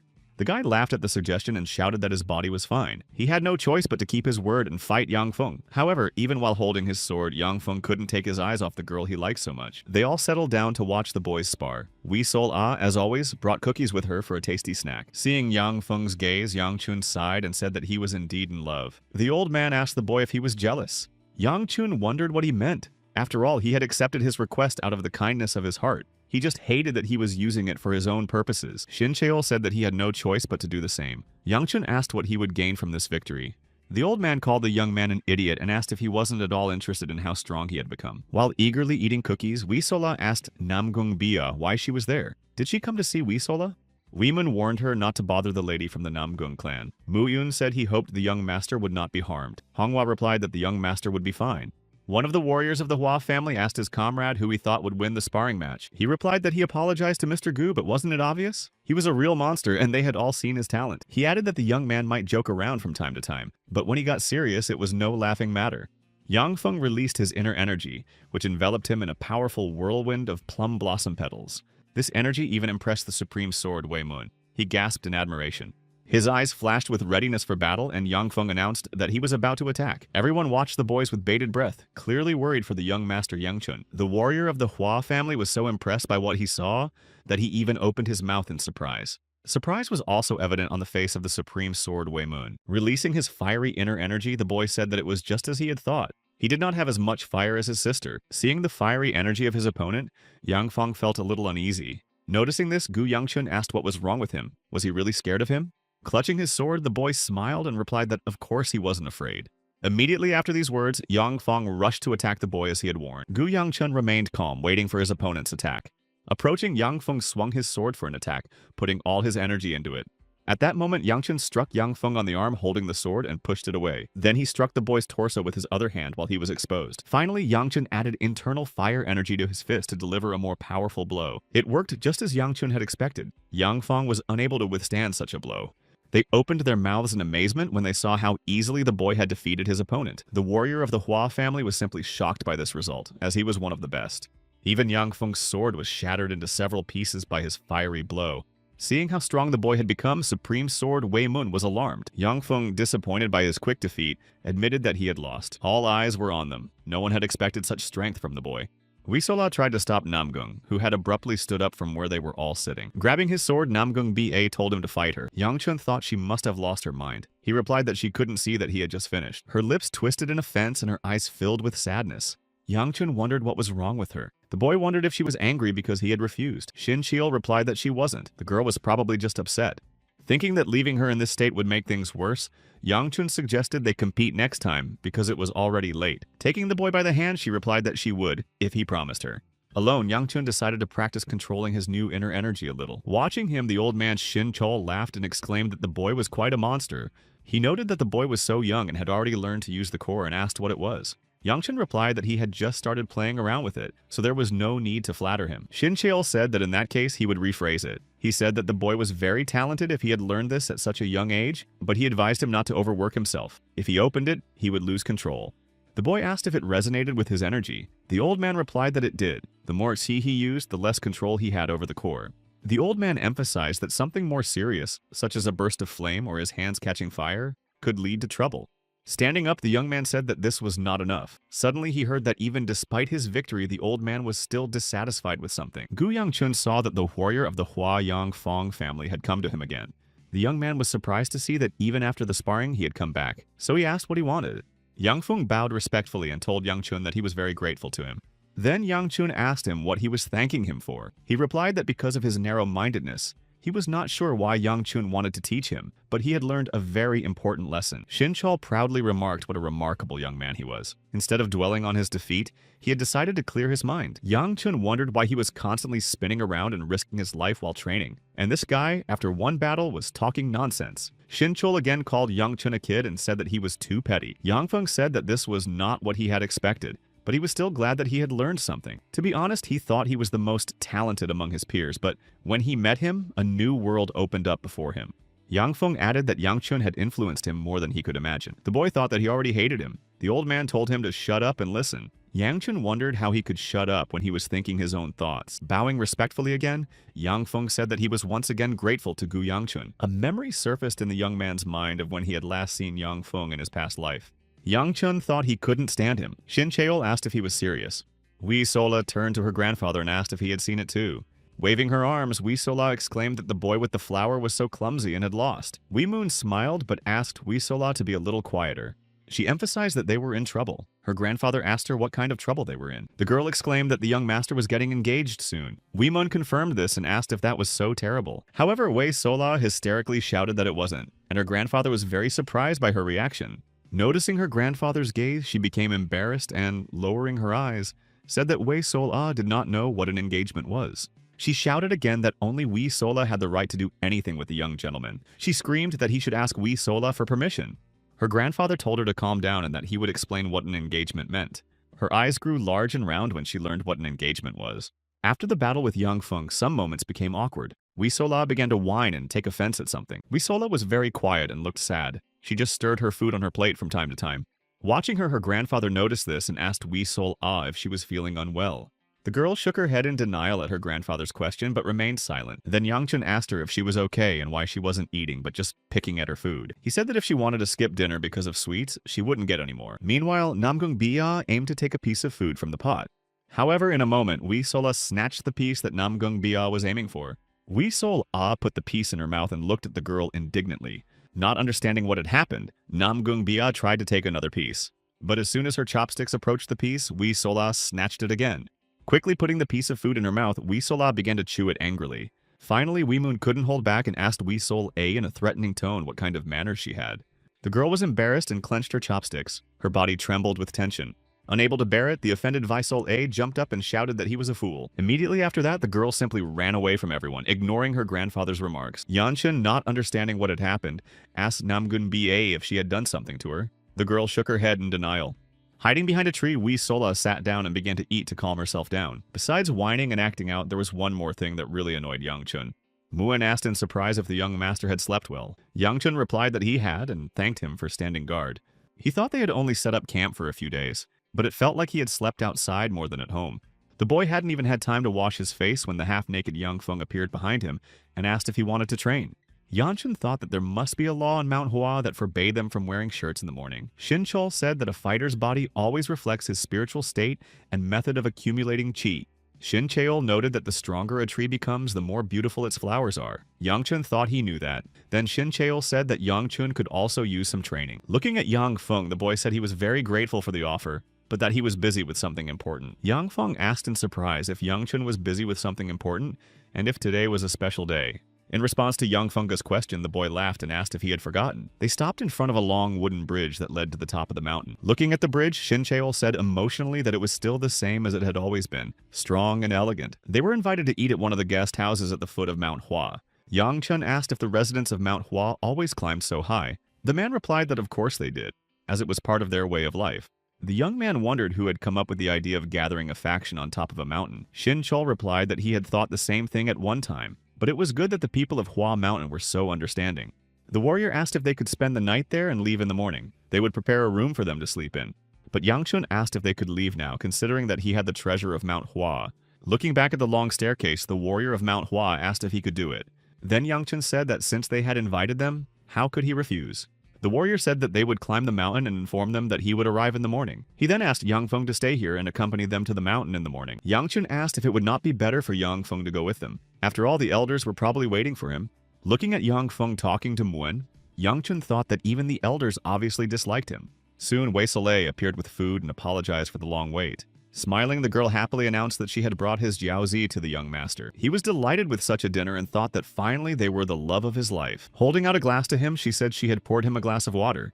Taking the glass, pleasantly surprised by her attention, Yang Chun asked what had come over her. Laughing shyly, the girl asked if Sol A had tried hard enough. Yang Chun thought that a few days ago she had been upset about something, but now she was literally glowing with happiness. For some reason, he really wanted to praise her, so he stroked Sol A's hair. She was very pleased that the young gentleman appreciated her efforts and paid attention to her. She smiled contentedly. The boy said that he wished she would always behave so nicely. The girl exclaimed that Wei Sola always behaved like that. Namgung Bia took one jiaozi and handed it to Yang Chun, telling him to give it to A. Yang Chun was surprised by her action and wondered if he should eat the jiaozi at all. Sol A's expression suddenly changed and she looked angrily at the jiaozi. She quickly grabbed the jiaozi that Namgung Bia had handed to Yang Chun and ate it. The girl began to chew the jiaozi vigorously, casting an indignant glance at Namgung Bia. At first, Sol A was surprised by Sol A's behavior and looked at the girl with concern. However, the situation seemed childishly funny to her, and Namgung Bia just smiled at the girl. Watching the girl's antics, Yang Chun silently asked to be allowed to eat in peace at least once. His huge machete hit the stone floor loudly, creating an eerie echo. The sound made him tremble even more with the fear that had already overwhelmed him. Sitting on his throne, he asked again who had found him. The man replied in a trembling voice that it seemed the people from Mount Hua had noticed him. He snorted and said that those bastards from Mount Hua would hardly be able to get anything else out of this. The man said he would send a report to the main castle. The other man threatened him not to be late. He had seen people lose their hands for being late. He noted that the man probably understood this very well. Then the man said that the main castle had given them an order. He said that a divine doctor had appeared in Shangxi. Hitting the stone steps again with his machete, he asked again about the divine doctor. The man confirmed this and said that they had stopped in Anhui but seemed to have arrived in Shangxi. He said that he had just sent his men to find out their exact location. Rising from his throne, he turned to Bechong, who was trembling as he reported to him. Pointing his machete at him, he emphasized that he had never said to use their people. Bowing his head even lower, Bechong said that it was an order from the head of the castle. The latter said that it was no longer the case, so now they had to capture or defeat the doctor. Bechong replied that he had been ordered to lock him in their underground prison. Throwing his machete over his shoulder, the man grunted and said that it was so boring. He asked if he could kill anyone who got in their way. Bechong confirmed this and said that the only order was to imprison the divine doctor. Hearing about the opportunity to kill someone, a satisfied smile appeared on his face. Saying that it would be fun, he left, leaving only a dark cloud behind him. The sun was already rising when his hand reached the top step. Gasping for air, the boy asked who had built this sect in such a place. Shinchol told the boy that he had been climbing like this his entire life. Yangchun said that perhaps he could have taken the sect off the mountain while he was still alive. Yang Feng asked if he didn't understand the important lesson the elders wanted to teach him, and explained that nothing could be achieved without hard work. The boy wondered if he really wanted to teach a lesson, and Shin Chol replied that he didn't. He just wanted to finish off the man who had created the sect on top of the mountain. Wei Sola reminded the young master that she had said she would carry him. He refused and said that he wanted to preserve what was left of his dignity. He asked why she didn't look tired, and Wei Sola replied that it was because she wasn't tired. Looking up, Yangchun saw Namgun Bia in front of him, holding out her hand. Taking her hand, he asked if she was tired. Namgun Bia replied that she wasn't very tired. When the boy stood up, Namgun Bia bowed her head to him. Shinchul said, "Wow, she's really going for it." Yangchun was surprised by this gesture and asked why she bowed her head. Shinchul said what an idiot he was. Wee Sola looked irritated as the girl bowed her head to the young man. The boy wondered if it was a sign that she wanted him to stroke her head. Shinchul called the boy an idiot and added that if he knew, he should do it. He mentally replied to Shinkul that it was fine and reached for Namgun Ba's head. However, Wee Sola's hand instantly found its way to the girl's head and began to stroke it. Wee Sola ran her hand through Namgung Bia's hair several times. Yangchun's hand just hung in the air in surprise. Namgung Bia stroked Wee Sola in response, and the girl exclaimed happily that she had done it instead of the young master. The girl smiled sweetly, biting her lip when she looked at Yangchun again. After all, he was standing there with such a surprised look on his face that it was impossible not to smile. Finally laughing, Namgung Bia said that maybe next time. Looking back at the stairs, Gu Yangchun asked about the others who had been climbing with them.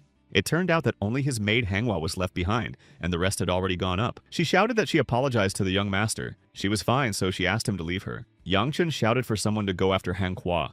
The door opened and the elder who appeared in it laughed and said that it was him. The elder said he had been waiting a long time. However, Yangchun did not understand who he was talking to. A gray-haired man dressed like all the warriors of Mount Hua was coming toward them from the gate. Shinchul said that this must be the current head of the Hua Mountain sect. Yangchun asked in surprise who this elder was. Imagine Yangchun's surprise when the elder approached him, put his hands on his shoulders, and joyfully exclaimed that he had been waiting for him for so long. He said that finally the elders would stop yelling at him. They were so angry with him when he lost their sacred stone while drunk. The boy who had been shaken could barely say that his name was Gu Yanchun, and that he was from the Gu clan. Yangchun tried to explain why he had come here, but it wasn't that simple. The elder laughed and said that Gu Ryun had sent a message before the boy arrived. The sect leader said he had heard that the boy was here to return the stone and his sister. He then asked if he was right. Yangchun thought that praising God and the second elder's explanation would speed up the process. The young man replied that everything was as he had said. The elder said that he could see that he had not written everything. Yangchun asked what he meant. The elder's expression changed and he replied that it was the energy inside his body. Yangchun's eyes widened in surprise. This remark also alarmed him. The elder glanced at the supreme sword and said that there was something else he had not mentioned. Weimun looked away as if these words did not concern him, and the elder sighed. He then remarked that in any case the boy must have been tired from his journey. He ordered Shin Hyun to prepare lodging and food for their guests. Shin Hyun nodded approvingly and told the guests to follow him. The elder said that they could talk later inside and invited them to enter. Shin Cheol asked if he really thought he would be safe after swallowing the treasure of Mount Hua. He added that the boy should not worry, but in the worst case he would simply die. Yangchun replied mentally that it sounded pretty bad for him. He apologized for not letting him rest and calling him right away. The sect leader said that he had to understand that a person who had absorbed the energy of Mount Hua could not be left in the courtyard of the house. He replied that he understood. Then the elder repeated that he said he was only a treasure of Mount Hua, and then suddenly he was absorbed. Yangchun thought that he was telling the truth but kept quiet about the elder Shin. That was the best option for him. Shincheol noted that he was just training. Then he fell asleep and woke up when he had already absorbed the energy, and Yangchun confirmed this. The elder said that it was hard to believe, both that he had absorbed the energy and that he now had two types of energy. It was really hard to believe. The young man replied that it was true. The elder grunted, stood up, and said that was fine. Since he said he came for his younger sister, he should follow him. Getting up from his chair, Yangchun asked the elder where they were going. With a laugh, the elder asked if he thought he would remain intact after absorbing the energy of Mount Hua. The young man calmly replied that he would. The elder asked why he was reacting so sluggishly. Yangchun said he was sorry, but the elder's expression was the same as Elder Lee's when he joked with him. The elder shouted indignantly, asking if he had said that he looked like him. What a thing to say. The young man thought that he was one of those people who argued about something when they were drunk. They were all the same. The cult leader said that enough joking was enough and walked away from the table, leaving the stone there for some reason. He told Yangchun to follow him to meet his younger sister. Sitting opposite her teacher, Ren Hua was excited and couldn't take her eyes off her. The girl waited impatiently for the doctor to finish the examination and announce the results. The doctor asked how long ago it had happened. She replied that it had been about 4 years. He asked what had happened. She was about to answer when she felt sick again. The woman coughed and blood appeared on her lips. The teacher covered her mouth with her hand and Ren Hua immediately rushed to her to give her a napkin. The woman thanked her and wiped the blood away. She said that it must be a forbidden technique. The doctor said that if it was a forbidden technique, he would have noticed it immediately during the diagnosis. He found it strange. She called him master and he immediately told her not to call him that. Then she addressed him as elder and asked if she could ask how much time she had left. He replied that if things went badly, she had 2 months. But if she was lucky, she could hold on until winter. Hearing the doctor's words, her body trembled again, and the woman replied that she understood. Hearing the doctor's words, Renhua became even more upset and stared at the floor. The doctor looked into the patient's eyes, and his gaze was as if he were looking into her soul. He saw what she had been like before the disease took control of her body. Now there was nothing left of that warrior woman. Sitting in front of him was a woman who was barely able to control her body's tremors. Then the doctor said he would do everything in his power so it would be better for the children to leave. Renhua began to protest. However, the teacher sternly said her name, and Renhua noticed blood on her scarf. To meet his sister, Yangchun had to climb the mountain again. He asked if this was a form of torture. In the morning, they had climbed stairs, and now they were climbing a mountain. Smiling, he asked if he didn't understand the meaning of Mount Hua. The profound meaning was that nothing could be gained without effort. Yangchun silently asked the elder why he hadn't moved the faction when he was alive. He replied that because of such leaders, Mount Hua had not moved anywhere. He didn't care about these teachings because they were nonsense. Renhua left the house, wiping away her tears. A boy followed her. When she noticed her brother, she stopped abruptly, surprised by the unexpected encounter. Seeing his sister come out of the house in tears, Yangchun was alarmed. She asked him why he was there. Suddenly, she screamed when the boy walking behind her bumped into her. Grabbing her head, the girl cried out. The boy also grabbed his head because he had also hit himself hard. After scratching the spot where she was hit, Renhua told him to watch where he was going. Then she turned her attention to her brother. His appearance disturbed the girl. Yangchun released his fiery inner energy when he saw the boy walking behind his sister. He pushed the door hard with both hands when he arrived at his castle that day. He was standing on the balcony at the end of the blood-stained corridor, as if waiting for his arrival. Hiding his face behind his fan, he said he was glad that he had returned safe and sound. Noticing Yangchun's mood, he said that the boy seemed angry about something. He asked why the boy was so angry. Perhaps it was because someone had died. Yangchun put all his anger into an energy blast, but the other man withstood it. Smiling, he said that everything was the will of the leader. And right now, he was clearly not very grateful. The guy came really close to him and looked him in the eyes. He was still smiling. Enraged, Yangchun swung his fist to get even with this sneering monster. The man told Yangchun to remember that the leader was above him. Yangchun stopped without hitting him. The man's face became serious again, and he turned to the master, covering himself with his fan. He reported that the supreme leader had died and that the supreme spirit would die today. And the supreme sword had lost his hand so that the heavenly demon would lose interest. He asked who he thought should take care of the rest. He asked the boy to think about it because the faction leader was counting on him. Yangchun's hand tightly squeezed the boy's throat. He had almost lifted the boy off the ground. The girl was terrified when she saw the force and hatred with which her brother had grabbed the boy. The internal energies inside began to mix and take control of the boy's body. The elder covered the boy's eyes with his palm and tried to restrain his energy. He whispered to Yangchun that it would hurt a little. The doctor was surprised when the door to the house opened again, and he appeared before him. Upon entering, the elder said that it was wonderful that the divine doctor was here because he had a patient for him. He said that this old man was a divine doctor. He was the best doctor of their time and could cure any illness. He had cured him. And this is the famous swordswoman of Mount Hua, the blooming queen of the sword. As he already knows, she is his sister, Gu Renhua. She is a student of the Queen of the Sword. This boy is the grandson and student of Dr. Jagal Hayuk. He cannot speak, so if you have any questions, please ask the doctor. The elder asked Yangchun to explain why he started strangling the boy. Yangchun thought that was the end of him. To tell the truth, when he saw him, everything went blank. However, he doubted that they would accept any excuse as an answer. Yangchun looked at Jagal. He remembered that he had never heard that he was his grandson, and how did he manage to find him faster than the Hao faction? The young man thought that everything was not going according to plan. On top of that, old Shincho was not responding. He did not know what to do. Since the boy remained silent, the elder asked if he remembered anything. Yangchun found a way out of this question and asked the elder how he had guessed. The elder replied that he wasn't sure himself and glanced at the doctor. The cult leader turned to the divine doctor and asked if he could examine him. The doctor told him to leave and emphasized that he would not help him. The sword queen said that he must be Yangchun. The boy asked in surprise if she knew him. She replied that of course she did. She said that she and his mother had been close friends. Yangchun was very surprised to hear this. The woman smiled and told Yangchun that she was very happy that they had finally met. The blooming Queen of Swords remarked that he really looked a lot like his mother Chunhee.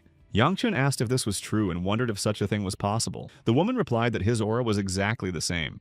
She said that she felt that he had a quiet but very good heart. Yangchun thanked her for her kind words. At the same time, he noticed that the doctor was about to leave. Then the elder shouted that he had a dragon grass leaf and asked if the doctor would examine the boy for the dragon grass leaf. Sighing, the doctor said that this would be the last time he would do anything for him. The elder exclaimed that he knew he would agree. The divine doctor took Yangchun by the hand and tuned into his energy. The doctor scanned his internal energy and core. The energy was of different colors, from light to dark. He didn't hold the boy's hand for long, then let go abruptly. The elder asked if the young man was all right. The doctor replied that he would not say that the boy was fine. The divine doctor looked at Yangchun and declared that the boy was a walking corpse. Yangchun asked what he meant. The doctor explained that several energies were swirling inside his body. He emphasized that he was curious how he was even able to walk. Yanchun thought that he had absorbed many different things, but he didn't think it would cause any problems. He thought he had everything under control. Perhaps it was because of that thing old Shincho Ryong had mentioned. Shincho Ryong immediately appeared and declared that that thing had nothing to do with it. Gritting his teeth in irritation, the boy mentally asked Shincho Chul where he had been. Shincho Ryo replied that when the guy lost control, their connection was severed. The old man added that it seemed that thanks to the doctor, his fears had been confirmed. Yangchun asked what he meant. He explained that what was keeping him alive was preventing other energies from getting out of control. But it seemed that it could go crazy on its own. The young man asked what he should do now with the energies in his body. The doctor replied that he should either get rid of them or pray that the boy would not explode from them. The divine doctor said he wouldn't be surprised if it happened right now, and added that there was nothing else he could do. He said that to put it simply, his body was so unstable that he could die just taking a bath or even eating dinner. The doctor said that everything was much worse than he had thought. Yanchun replied that he understood. Renhua looked at her brother and asked why he was so calm when the doctor said he was going to die. Yanchun replied that he was still alive. Renhua then said that he could die at any moment. The boy told her not to worry about him and to get ready because they were going home. The girl immediately hid behind the teacher and said that she would not return. Yangchun said that was fine. Hearing such an unexpected answer, Renhua asked if she could really stay. Yanchun asked what she thought her father would say if he couldn't bring her home because she didn't want to. He pointed out that she knew that it wouldn't matter anyway. The girl clenched her teeth in dissatisfaction. The elder noticed that the girl was hiding behind her teacher from her brother, so he told Yangchun that it was his first day on Mount Hua. Then he asked if he wanted to rest in his room. The boy agreed. When the boy left, the doctor said that the boy was strange. The Sword Queen asked if he thought so too. She noted that even when he was told he might die, he didn't even blink, as if he had already given up on life. On the way back, Shinchul asked if the boy could eat after such news, whether he had decided to eat while he was still alive. Yangchun replied that he just didn't think about it that much. The boy said that he had sinned greatly and that this was his karma. Old Shinchiol asked him what he was talking about, since his life had just begun. Opening the door to his room, Yangchun noticed that the bed was already occupied. Namgung Bia was sitting on the bed, and Yangchun, surprised by her presence, asked what she was doing. She replied that she was getting ready for bed. He asked if she was going to sleep there, and Namgung Ba replied that she was together with him. Yangchun reminded her that the sect leader had said he had prepared 2 rooms and asked her to go to her own room. The girl said that she had been told there was only 1 room. Yangchun asked again if that meant the leader had given her 1 room, and she confirmed that he had. The boy thought that he should have been more careful, knowing that the head was acquainted with the second elder. Smiling, Yangchun said that in that case he would go to Muin and wished her a good night. He was already at the door when she grabbed his arm to stop him. He looked back at her and Namgung Bia said that she would just hold his hand. Yangchun covered his mouth to hide his smile. Namgung Ba asked if he was laughing. Yangchun apologized and explained that it just looked funny. A slight smile also appeared on her face, and the girl noticed that Yangchun had also smiled. The boy replied that he had and smiled again. Then he wished her a good night. He was about to leave, but she grabbed his hand again and stopped him. Yangchun turned back to her and asked what else she wanted. The girl put his hand on her cheek and basked in his touch. She looked at him with eyes full of tenderness and suggested they sleep together. Late that evening, the head of the Hua Mountain sect met with the Supreme Swordmaster Wei Mu. Wei Mu apologized to the head for disturbing him at such a late hour. The elder told him not to worry about it, as he was bored anyway. The sect leader said he had heard that he was looking for the divine doctor. It also seemed that Shaolin and Wudon were looking for him. Wei Moon confirmed this. Then the elder asked in surprise if he hadn't found him yet. Wei Meng replied that he had sensed a great chi barrier that the elder had put up to hide the doctor. The elder said that he still didn't go to the doctor even though he felt him. Wei Meng said that he thought it would be better to ask first. Then the Supreme Sword asked the head if he could meet with the divine doctor. He replied that the divine doctor was busy with someone else. Even if he went to him, it was unlikely that he would help him. The elder added that if he did him a favor, however, something might change. Once, Sol asked Namgung Ba if she knew where babies came from. She replied that it was simple, and Sol asked how it was done. She replied that if they slept holding hands, a stork would bring them a baby. Yangchun looked wearily out the window where the morning sun was already beginning to peek in. Namgung Bia slept quietly next to Yangchun, who sat staring out the window. The boy silently told Shin Choryul that he hadn't slept all night. Shin Choryul replied that he was more surprised that nothing had happened between them. He silently asked Shincho Ryul not to talk nonsense in the morning, because he was already tired. Shincho Ryul remarked that Yangchun had finally decided to sleep with her. He replied silently that he had no choice. She looked like she would beat him if he refused. Shincho Yul laughed and said it was good that his maid couldn't see this. Yangchun asked if it really mattered. The young man added that, come to think of it, she was always nervous when he was around Namgung Ba. Yangchun said that if they didn't want her to see it, they needed to leave quickly. Feeling a heavy gaze, Yangchun looked back and realized that it would be impossible to hide it. Wei Sol Ah was already standing by the bed. The girl seemed to have turned black with anger. Namgung Ba also woke up and began to sit down on the bed next to Yang Chun, who couldn't take his eyes off Wisole. The girl asked Wisole A if she had slept well. She replied indignantly that Ba was still selfish. Tears welled up in Wisole A's eyes, and she said that she also wanted to sleep with the young master. Wisole A repeated once more that she really wanted to. Yang Chun thought that here we go again. But to Yang Chun's great surprise, Namgung Ba's answer was unexpected. The girl replied, "Why not?" Smiling, Namgung Ba said that Wisola could sleep with them. The girl was delighted and immediately jumped onto the bed between them and began to settle down. She exclaimed that Wisola was so happy to be able to join them. Only now did Yang Chun understand what she was talking about. The door opened and Yang Feng appeared, wishing them good morning. The boy had hoped to see only Yang Chun there, but he saw two more girls with him in bed. The smile disappeared from the face of the always smiling Yang Feng. He seemed stunned by what he saw. He quickly said that the leader was looking for the young master and immediately closed the door behind him. Shin Cheol told Yang Chun not to worry because the warriors of Mount Hua did not spread rumors. As soon as the boy came to the elder, he said that he had heard that he had slept with two girls at once. Being young must be wonderful. Old Shin Cheol said he didn't know that the faction had changed so much in a few years. Yang Chun asked the elder why he was looking for him. He replied that he wanted to hear what had happened last night. Yang Chun nodded and said that in that case he would leave, but the elder stopped him.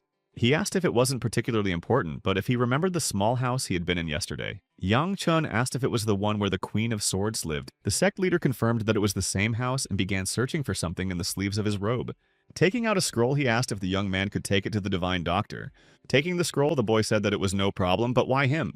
The boy replied that most of the warriors of Mount Hua did not know about the Sword Queen's illness. He asked if Yang Chun understood why. Yang Chun replied that the head did not want everyone to know that the symbol of Mount Hua was ill. The head noted that this was the problem.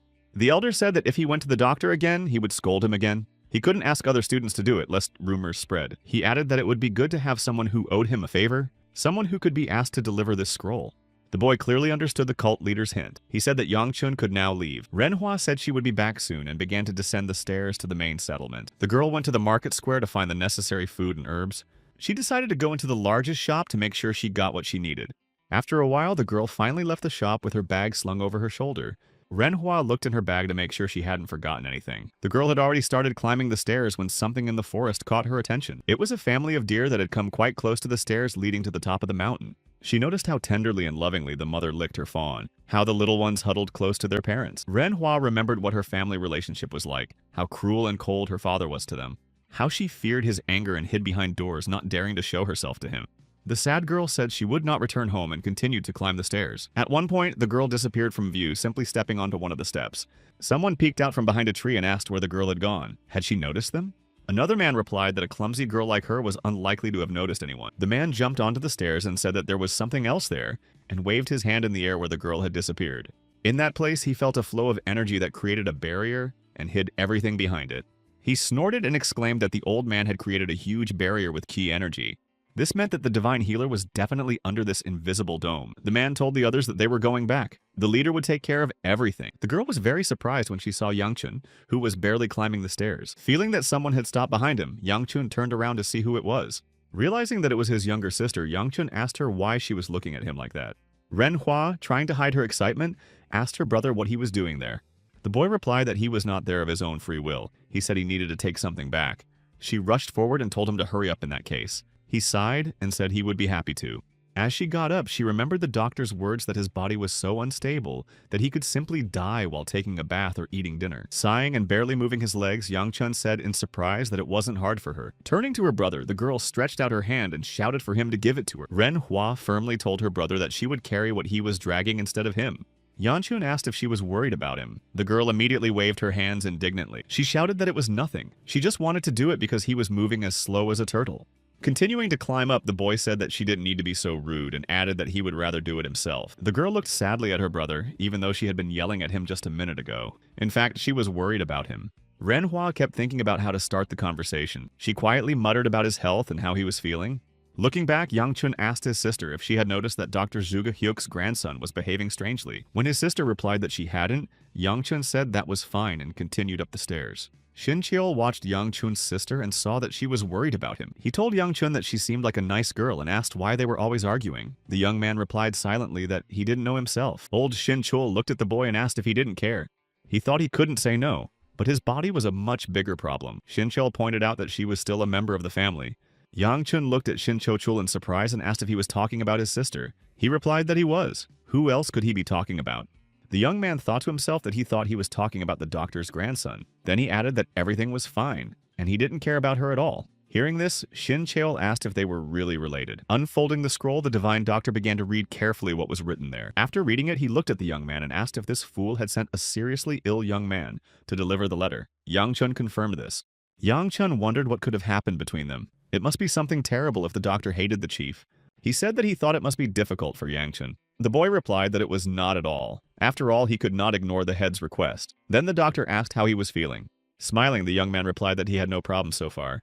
Hiding the scroll, the doctor said that was good. The doctor seemed quite calm and balanced. Suddenly his face clouded over and he asked the young man if he was afraid of dying. Not knowing how to answer the doctor, Yang Chun remained silent and looked down at the floor.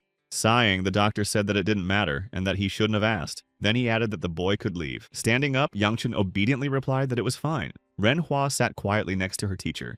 When Yang Chun reached the door, she quietly asked if he was sure he was feeling okay. Without even looking back, Yang Chun said he was leaving. She said okay. The door closed behind him and Manhwa lowered her head and said that he was a fool. Returning, Yang Chun met with the head of the sect. He asked if the boy had delivered the scroll. Yang Chun replied that he had and added that he had cursed the head while reading it. The head laughed and said that was normal considering what was written there.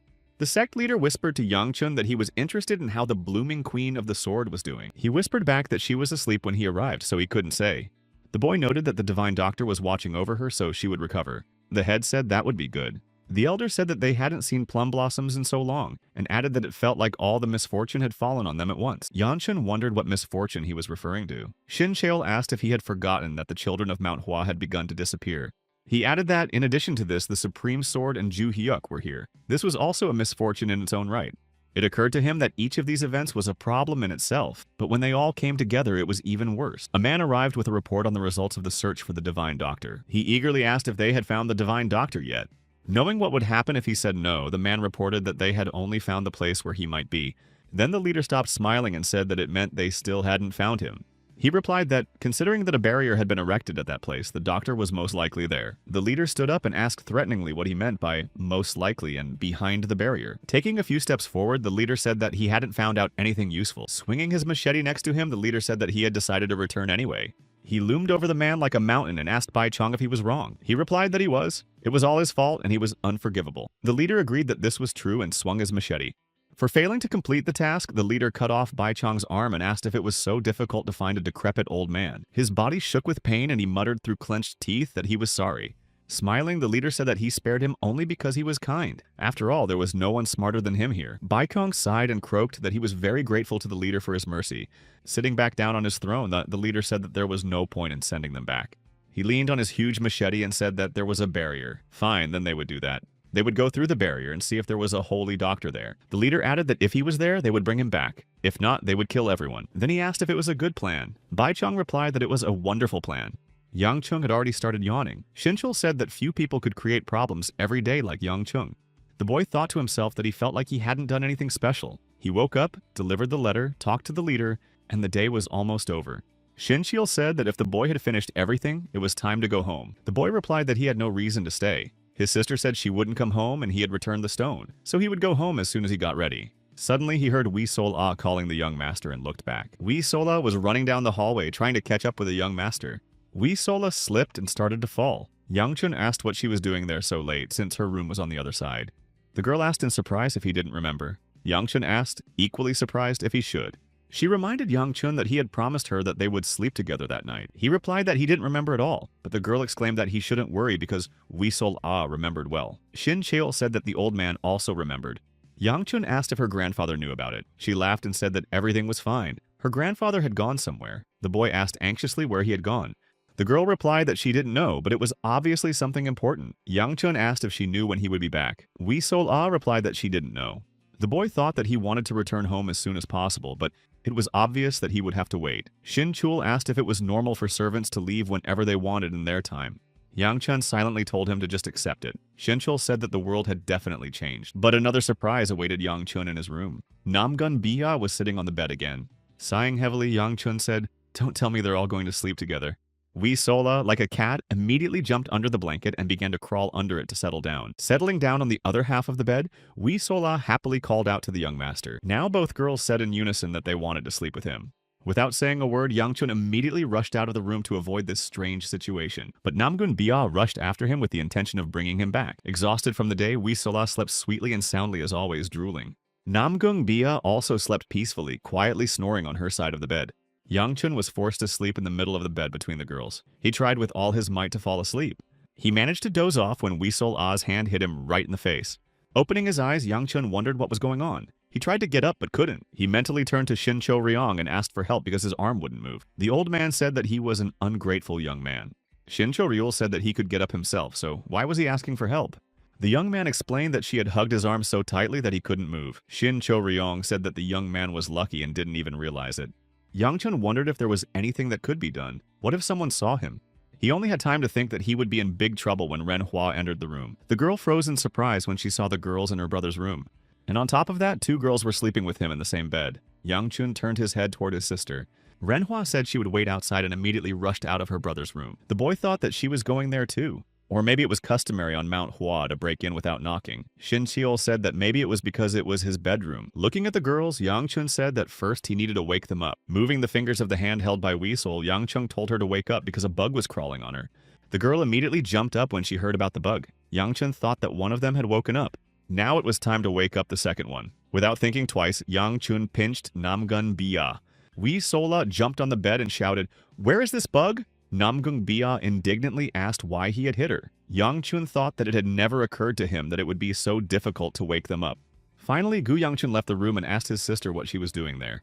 The girl replied that the teacher wanted to see him. It seemed that she regretted not being able to talk to him last time. Ren Hua turned around and emphasized that if she had known he was sleeping with girls, she would have come later. Yangchun asked if she meant to come here just to tell him that. She replied that she had come here for the Jade Fire tournament and decided to stop by, so he shouldn't worry about it. Yangchun asked if she was also participating in the tournament. She replied that she was a disciple of Mount Hua, so wasn't that obvious? The girl said that in any case, she had already said everything she wanted to say, so he could go and have fun with his monsters.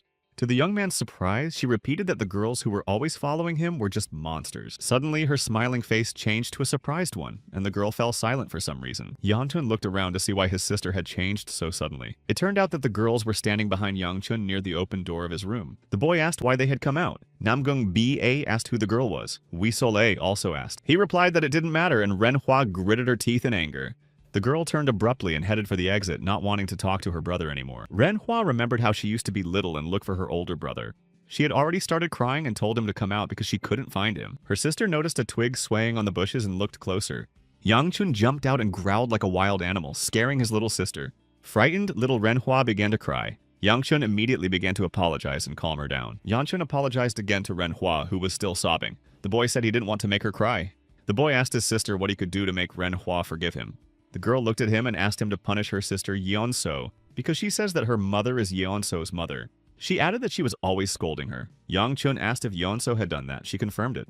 Stroking the girl's head, Yangchun said he understood. He suggested that perhaps she said that because she also considered her his sister.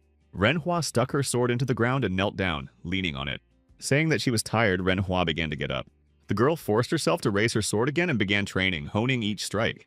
A few minutes later, the girl fell to the ground next to her sword again. It seemed to her that she was not succeeding and that she had no strength left. The girl threw her sword at the nearest tree. She began to get angry that she couldn't do it and shouted that it was so annoying. Suddenly, a girl appeared and, raising her sword, Ren Hua said that it didn't matter how hard it was for her. Handing the sword to the girl, Namgung Ba added that she should never put down her sword. Ren Hua recognized her and thought that she was the same girl who was chasing her brother. At first, she wanted to thank her for the sword, but thinking of her brother, Ren Hua snatched the sword and said she didn't need her help. The girl stood up and asked what she was doing there.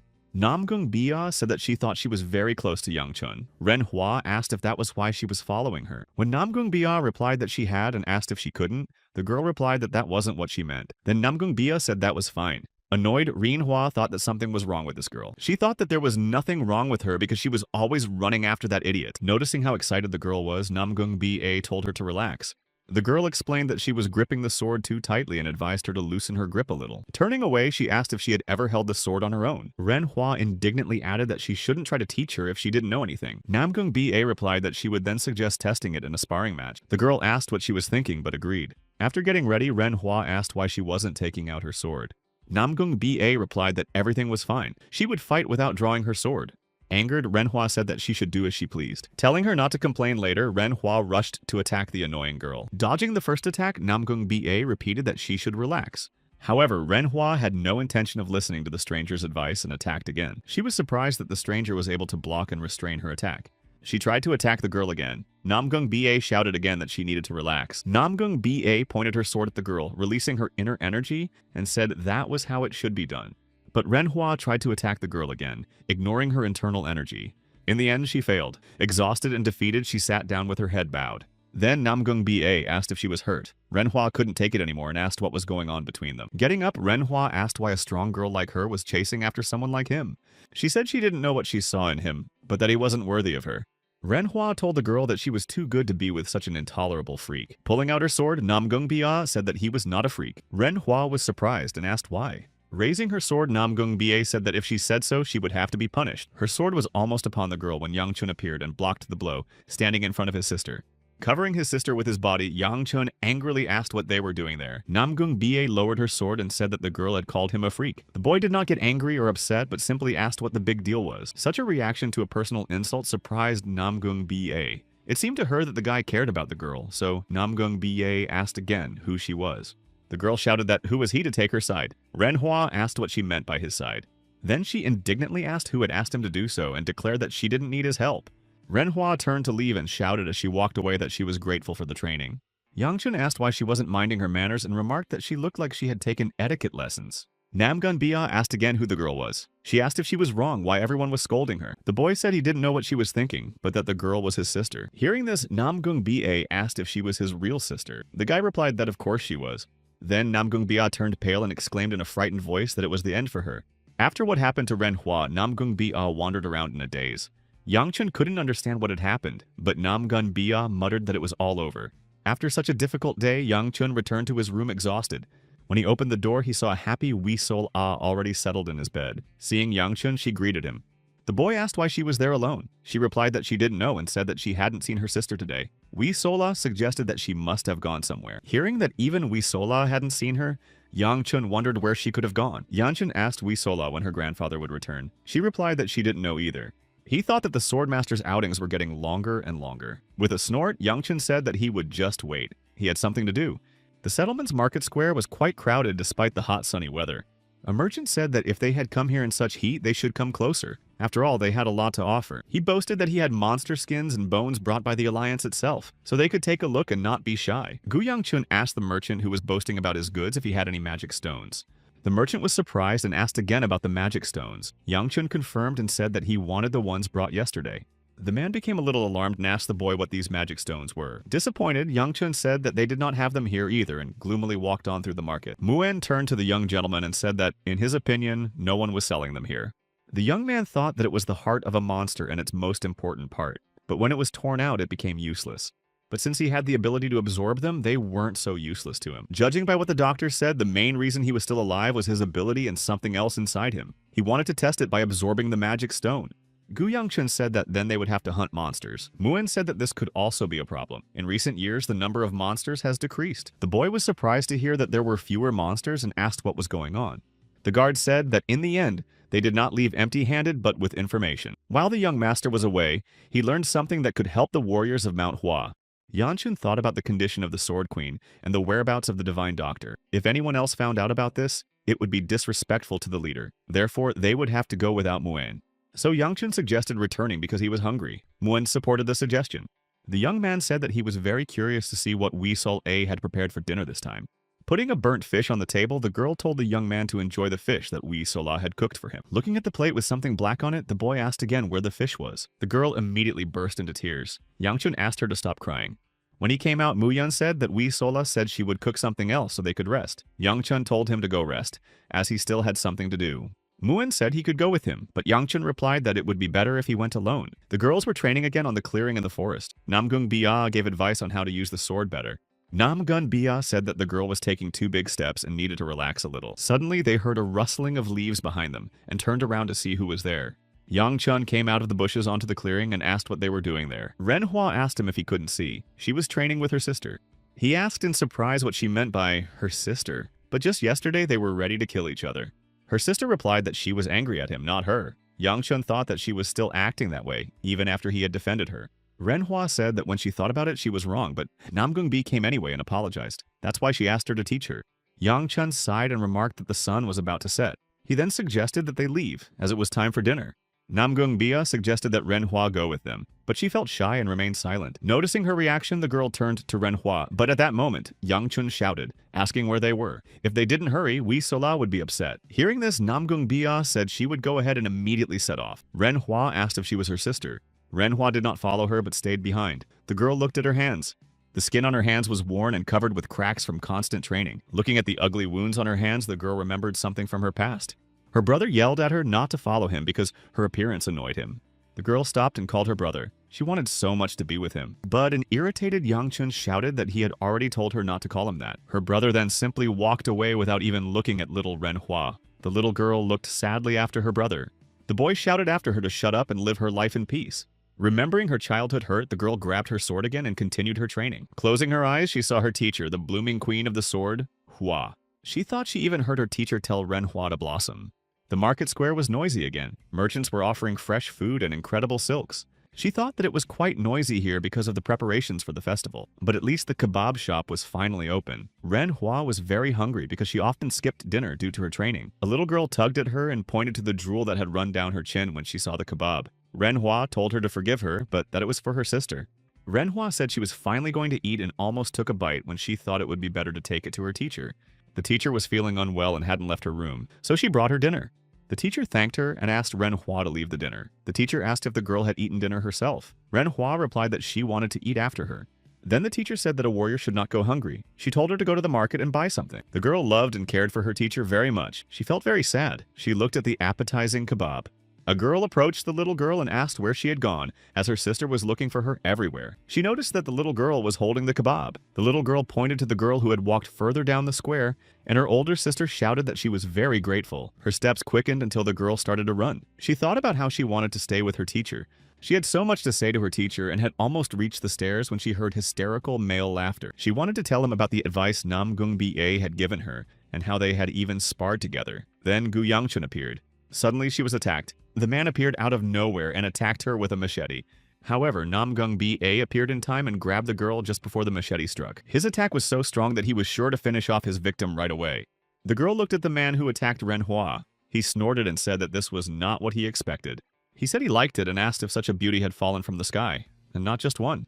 Renhua jumped up and asked who he was. He replied that he didn't think she knew him and said his name was Hellchalk. Noticing that she had grabbed her sword, he asked if she would put down that toy. The man said that such things were not fitting for a beauty and that it would be terrible if she hurt herself. Namgung-bi jumped between them again and told her to run upstairs and warn the others. Renhua wanted to argue, but Bai told her to pull herself together and assess the situation realistically. She couldn't help her now. He asked if she was serious about fighting and added that he was a little busy. Then he suggested that she think again. Namgung-bia told Renhua that if she wanted to protect someone, she had to think about what she needed to do first. She replied that she would be left alone, and Namgung-bia told her to run. Noticing Yang Chun, Wee Sola exclaimed that the young master had already woken up. He replied that he had just woken up because he had to go somewhere. Wee Sola asked where. The young man replied that he had to go there first, then here. He had a lot to do. The girl asked if she could go with him. He thought that the doctor's shrine was a secret, so he replied that he would go alone. Disappointed, Wee Sola said that her grandfather told her to stay with him. Knowing her weakness, Yang Chun said he would bring her some barbecue. Her mouth immediately watered and she told him to hurry up. Yang Chun told Wei Sol A to sit there and not cause any trouble. She replied that he didn't need to worry. She wished the young master good luck and added that she liked more meat. The boy sighed and said that he was very tired from training. Shin Cheol exclaimed that everyone should just look at this fool. What was so special about this little mantis-like boy? Everyone from Namgun's daughter to the maid was hanging on him. Yang Chun asked why he was insulting his appearance. Besides, he didn't look like a mantis. Shin Chul disagreed and pointed out that he was cross-eyed. Yang Chun asked if he was the last person who should be concerned about someone else's appearance. Shin Cheol replied that he didn't want to say it, but did he really think that his name was carved in stone only because of his merits? Then Yang Chun asked, what about the fact that even ugly people can achieve success? Suddenly, Yang Chun saw Renhua running towards him. His sister was running very fast and calling for her brother. Yang-chun asked what had happened since she had suddenly started calling him brother. Could she have eaten something bad? She told her brother that something terrible had happened. He asked her to calm down and tell him what had happened. The girl shouted the name Namgung Biya. He was surprised and asked what had happened to her. Manhwa said that she was in danger. Meanwhile, Namgung Ba was already fighting with the man who dared to attack them. He thought he had come here for the doctor, so why was he bothering with her? Waving his machete again, he asked if he needed to get a little more serious. He added that he didn't want to ruin such a pretty face. His blows became faster and more frequent, but Namgung Ba managed to block them. She managed to duck, and his huge machete flew right over her head. The girl stubbornly tried to hold him off, but with each new blow, it became more and more difficult. Namgung Ba barely managed to dodge this combination of several light blows and one powerful strike. Jumping away from that spot, Namgung Ba rose high above her attacker. Missing his target, Helchok shouted, "Just look at her," and added that perhaps it was time to finish her off. The girl didn't just hang in the air, she used her family's technique to attack him. Helchok looked at the girl's movements and thought that this was the Namgung family technique. He had not seen it since the Great Battle. Dodging her attack, he added that her technique was quite weak and, on top of that, slow. He attacked her again. But the girl reacted in time. He thought she had dodged again, but realized it was a trick. Making a clever diversionary maneuver, Namgung Ba attacked her attacker. Her attempt was quite good, but Helchok was able to block her blow. Helchok laughed and asked how the beauty was related to the Namgung family. He thought that first it was the Gu clan, and now the Namgung clan on Mount Hua. What was going on here? After her attempt, he noted that it was an interesting trick. However, she had probably never taken anyone's life before, which was why she lost. Namgung Ba tried to attack him again, but he blocked her blow and struck her in the next moment. Attacking her, he said that her energy must have been exhausted and sarcastically asked if that was what new warriors were like now. He informed her that he had blocked her chakra and ordered her not to move. He had something else to do. After that, he would return and they would have some fun. Namgung Ba mentally noted that her energy was completely depleted. If she was caught, she would become nothing more than a toy. She heard the man say that it was true. They had gone so far and hadn't even posted a guard. What was their goal? But he would understand everything once he broke through. The girl thought that she would not be able to see Gu Yang-chun and would be left alone again in this terrible place. She could not accept this and had to find a way to return everything to the way it was. Namgung Ba tried with all her might to open her eyes. She heard a familiar voice advising her not to do it by force, but she managed to do it anyway. Yang-chun said he knew she wouldn't listen to him if he told her to run away, so she should at least hide. Helchok tried to break through the barrier that the elder had put up to hide the divine doctor. After making sure that Namgung Ba had regained consciousness, Yang-chun set off to stop Helchok. In her past life, Namgung Ba had sacrificed herself for him. He didn't understand why she was so stupid. She needed to save herself back then. A thought suddenly came to his mind. After a life full of regrets, no one would be waiting for him on the other side. So he just waited for the inevitable end. And either it was fate or he was just lucky, but he got a second chance. And with it, hope that he didn't deserve. He thought that this time he would be able to fix everything. But then he thought that maybe it wasn't true. What if this life wasn't a second chance? What if it was a repetition of the same thing? What if it was his punishment? Yang-chun was terrified by the thought that he could repeat the same mistakes. He thought he would never let it happen again. There would be no second time. Activating his fiery inner energy, the boy rushed to deal with his tormentor, B.A. Helchok continued to pound on the barrier. After hitting it hard once more, he shouted that it was starting to crack. The man added that he never thought it would be so easy. Suddenly, he noticed the boy heading towards him. Yang-chun's fiery fist was already approaching his face when he turned around. The young man hit Helchok first in the face and then punched him hard in the chest with his other fist. He only stopped when he caught his machete. Helchok grunted and said that the guy was a real scoundrel. Then he asked if he was from the Gu clan. Looking at the guy, he said that he wanted to visit them, but it seemed that the young gentleman had honored him with a visit. Helchok thought that this scoundrel wanted to kill him. So this guy was the son of the fire demon. The apple doesn't fall far from the tree, but in the end, he was just a young man. Yang-chun did not wait for him to get up and immediately continued to attack the man. Barely blocking his blows, Helchok shouted that there were no such people even in the castle of Dark Night.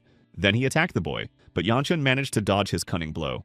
The boy managed to turn around and jump over the machete with which Helchok was attacking him. Surprised, Helchok exclaimed that this was unbelievable. Then he laughed and said that the boy wasn't so bad after all. Finally, he had a worthy opponent. Feeling excited, Helchok began to attack the boy with greater persistence. Yang-chun dodged and took a few steps back. Then Helchok shouted that he was scared and emphasized that he was no match for his father. Taking advantage of the fact that he was distracted by the conversation, Yang-chun resumed his attack. Deflecting and blocking the boy's blows, Helchok laughed smugly and exclaimed that this was a real battle. Helchok was carried away by the excitement and began to swing his machete even faster. Yang-chun thought to himself that the fool should calm down, because if he lost his mind, he would be in danger. After all, his desire to destroy only created openings for attacks. The guy attacked Helchok again. Suddenly, the boy felt a hellish pain in his stomach that immobilized him. Noticing that something was wrong with the guy, a grimace of satisfaction twisted his face. A strange voice rang in Yanchun's head telling him to eat him. Strength returned to Yanchun's body and he began to push Helchok's machete away with his hand. Barely holding onto his machete, Helchok thought he was going crazy. This young man was a real monster. He managed to free the machete and swung at the boy again. However, the boy instantly dodged the attack. Helchok thought again that he had never met anyone like this, even in the Castle of Dark Night. Gu Yangchun instantly appeared next to him again and aimed to strike. Yangchun's blow was very powerful and passed through the entire body of the burly Helchok. After that, he immediately collapsed. Namgung Bia saw flames burning around them. Yangchun sat on top of him and continued to beat the man. He repeatedly raised his bloodied fist and struck his opponent's battered body again. Unable to watch, Namgung Ba shouted for Yangchun to stop. She covered her nose to keep from vomiting. The girl thought that this was the worst smell she had ever smelled. Namgung Ba thought that he was already dead, so why wouldn't he stop? Yangchun turned around at her scream. His eyes looked like an animal's. The girl thought, not this. If even Yangchun had become like this, then what? She rushed to stop him. Hugging him, she begged him to stop because it was over. Without letting go of him, she screamed that she begged him not to become like this. The rage in the boy's eyes faded, leaving only a weary and dazed look. The boy collapsed at Namgung Ba's feet, exhausted and lost consciousness. She tried to shout to him. The mercenaries asked their commander if there was any news from the unit leader. He replied that there was none. Someone suggested checking, as it had been a long time. The commander replied that he knew, but they should stick to the plan. Therefore, they would have to wait a little longer. He said that at dawn they would meet with the leader of Manhwa. Suddenly, he noticed someone entering. Seeing an old man walking confidently toward them, he asked who he was and how he got there. The old man's eyes flashed, and he asked threateningly if they had attacked the children of Mount Hua. He pointed his sword at him and told the old man to answer if he didn't want to lose his head. He asked again who he was and where he came from. Those were the commander's last words. In an instant, his head flew off his shoulders, and Wei Mun said that they were quite brave for second-rate bandits. The bandits were stunned by how the old man had instantly dealt with Commander Bei, but they still did not understand how he had managed to use the sword. The Supreme Swordsman said that a sword is more beautiful when it remains in its sheath. The same can be said of the malice in another's heart. The elder said that he had found out who was behind the disappearance of the children of Mount Hua. It was Helchok, a young warrior from the Dark Night Castle. He added that he could not leave his post, so he would have to ask the Swordmaster. Then he turned to V Moon and asked him to kill them for the sake of the children of Mount Hua. The Supreme Swordsman said that those who had even a shred of conscience left should surrender. One of the bandits ordered to finish off the old man. Another added that if they left him alive, they would have problems. As soon as the bandits moved toward the old man, he used the energy of the sword. With a snort, Wei Mun said that he hadn't expected anything else from these fools. Opening his eyes, the boy screamed in pain that was coursing through his entire body. He said that he had finally woken up and asked him to lie still and be quiet. The doctor inserted another needle and Yangchun cried out again. He asked him again not to move. The divine doctor said that he had woken up 2 days later. He ordered him not to move, because if even the slightest point moved, his chi would disperse. Yangchun asked in surprise if he had slept for 2 days. The doctor confirmed this. Then the young man noticed smoke coming from the doctor's mouth and asked if he had attained transcendence. The doctor replied that he had burned the yin moon and put it in his mouth, and if he was joking, then he was fine. The doctor then reminded him that he had already told him that he was a walking corpse. If his energy became confused and he tried to use it, he would die. He noted that despite the fact that his energy was almost depleted, the boy had somehow managed to calm it down. The guy was surprised but said he was more interested in whether his sister and Namgung Bi were okay. The doctor told him not to worry because, as he had seen, nothing serious had happened to them. It was late at night and exhausted from excitement, the girls fell asleep on the floor, waiting for news about Yangchun. Muen was dozing next to them. Wei Sol-ah began to talk in her sleep. She asked the young man if the medicine would help. Yangchun gazed thoughtfully out the window at the starry sky and tried to remember everything in detail. He thought about how he had unknowingly killed a person for the first time. But what had happened? He had heard a strange voice telling him to eat him. There were still many things to figure out in this life. For starters, what the doctor had said. He decided to check how stable his energy was. The young man felt that his meridians were still stiff, but this body was young and should recover quickly. Gu Yangchun opened his eyes wide. He said anxiously that this couldn't be. He felt demonic energy inside him. Putting down the glass, he asked who was the leader of the defeated Shachi squad. He was told that the squad was commanded by Ya Helchok. The head snorted and said that even though he had not reached the flower dimension, he was an outstanding warrior, and he was clearly not one of those who would die so easily. The head then asked who had killed Helchok. He was told that Mount Hua was hiding this information, but they had found out that it was a young warrior. He ordered them to find out everything immediately and send Rakshasa to the sanctuary. The chief thought that their plan was barely progressing, but they were almost there. She sat in a dark place completely naked. Only her long hair covered her body. Seeing her grandfather working in the yard, Wei Sol-ah happily called out to him. He asked his granddaughter what had happened. Wei Sol-ah told him that the young master was with his sister Namgung Bia, and that he said he had recovered. Weemon laughed and remarked that the boy had recovered so quickly because he was young. The girl turned to her grandfather and said that she really wanted to learn how to fight. Then she slowly took a sword from behind her back. She looked at the reflection of the starry night sky on the water, occasionally creating waves. Yanshin sat silently, lost in thought about what had happened the day before. The woman said that the wine was excellent today and added that it must be because of the moon. After drinking a little more, she said that it would be nice if the commander joined her. But Yang Chun looked away, not wanting to give her any reason to talk. Not hearing the desired response, she glanced at the guy who had ignored her wishes. She slammed her foot hard on the water, sending hundreds of droplets flying. Cold drops of water splashed onto Yang Chun's face, but he continued to sit impassively. The woman noticed that the commander had a strange look on his face. Wiping away the drops, Yang Chun said he was sorry if his gaze had offended her. She replied that he need not apologize, as she did not care much about him. Pouring more wine, she asked if he sometimes remembered someone when he looked at her. Yanshin replied that he didn't. She said that perhaps it was the girl who was dear to his heart. She added that such lies did not work on her. Yangchun repeated his apology. Smiling, she said that if the demon princess found out about this, she wouldn't like it. Yanshin replied that he would try to come to terms with it. The woman said she was curious about the wanton woman who had captured his heart. The woman asked if his mind would be okay if she killed her with her own hands. She drank some more wine and thought about something with a satisfied smile. To get to where he needed to go, Yanchun had to climb the stairs up the mountain again. It was difficult for him, and on top of that, it was hot. The boy cursed and said that every time these hateful members of Mount Hua. Barely breathing, the boy added that the warriors of Mount Hua loved these stairs very much. The elder asked if the divine doctor had already healed the boy. Yangchun confirmed this and added that he was not seriously injured. The head said that as the leader of the faction, he had to apologize for getting him involved in this incident. The boy asked if it was not yet time for the Hua Mountain ceremony. After all, it was so important for the faction. The elder replied that the ceremony should have already begun, but they had decided to postpone it for a couple of days. The young man was very surprised that they had postponed one of the most important ceremonies. He wondered if it was because of the disappearance of the students. The faction leader said that in any case, he didn't know how to apologize to him, and asked him to get some rest. He added that he would visit him again soon. Yangchun replied that there was no need, as he was probably very busy. He would visit him when he could. The boy thought, oh well, whatever. He had already returned the stone, so it was time to go home. The elder told the boy to wait because someone wanted to see him in the courtyard. Yangchun began to think about who it could be. Namgun Wi Sol A. Could it be Yang Feng? Yanchun went out into the street and stretched. He noticed how beautiful the air was in the mountains. The boy said he didn't see anyone yet. However, out of the corner of his eye, he noticed Ren Hua standing behind the gate. But when he looked back, she quickly hid so as not to catch his eye. The next moment, Yangchun saw someone push his sister out and ask her what she was doing there. The girl looked at someone and asked if she had to go. They replied that she did. Yanchun asked his sister why she was standing there. She immediately shouted back that nothing was wrong. Ren Hua approached her brother but couldn't bring herself to start a conversation. Closing her eyes, she told him to listen because she would only say this once. Ren Hua quietly asked if he was okay. He asked her what she was saying. His sister shyly asked again if he was okay and if he had recovered. The boy asked why she was whispering. He said that of course he was fine, otherwise how could he walk? She whispered something again. Yanchun asked why she was muttering under her breath again and asked her to speak louder. Then, offended, Ren Hua shouted in his ear that she was thanking him. After that, she immediately rushed away. Yangchun shouted after her that she had completely lost her mind and asked why she had shouted in his ear. She shouted at him to shut up.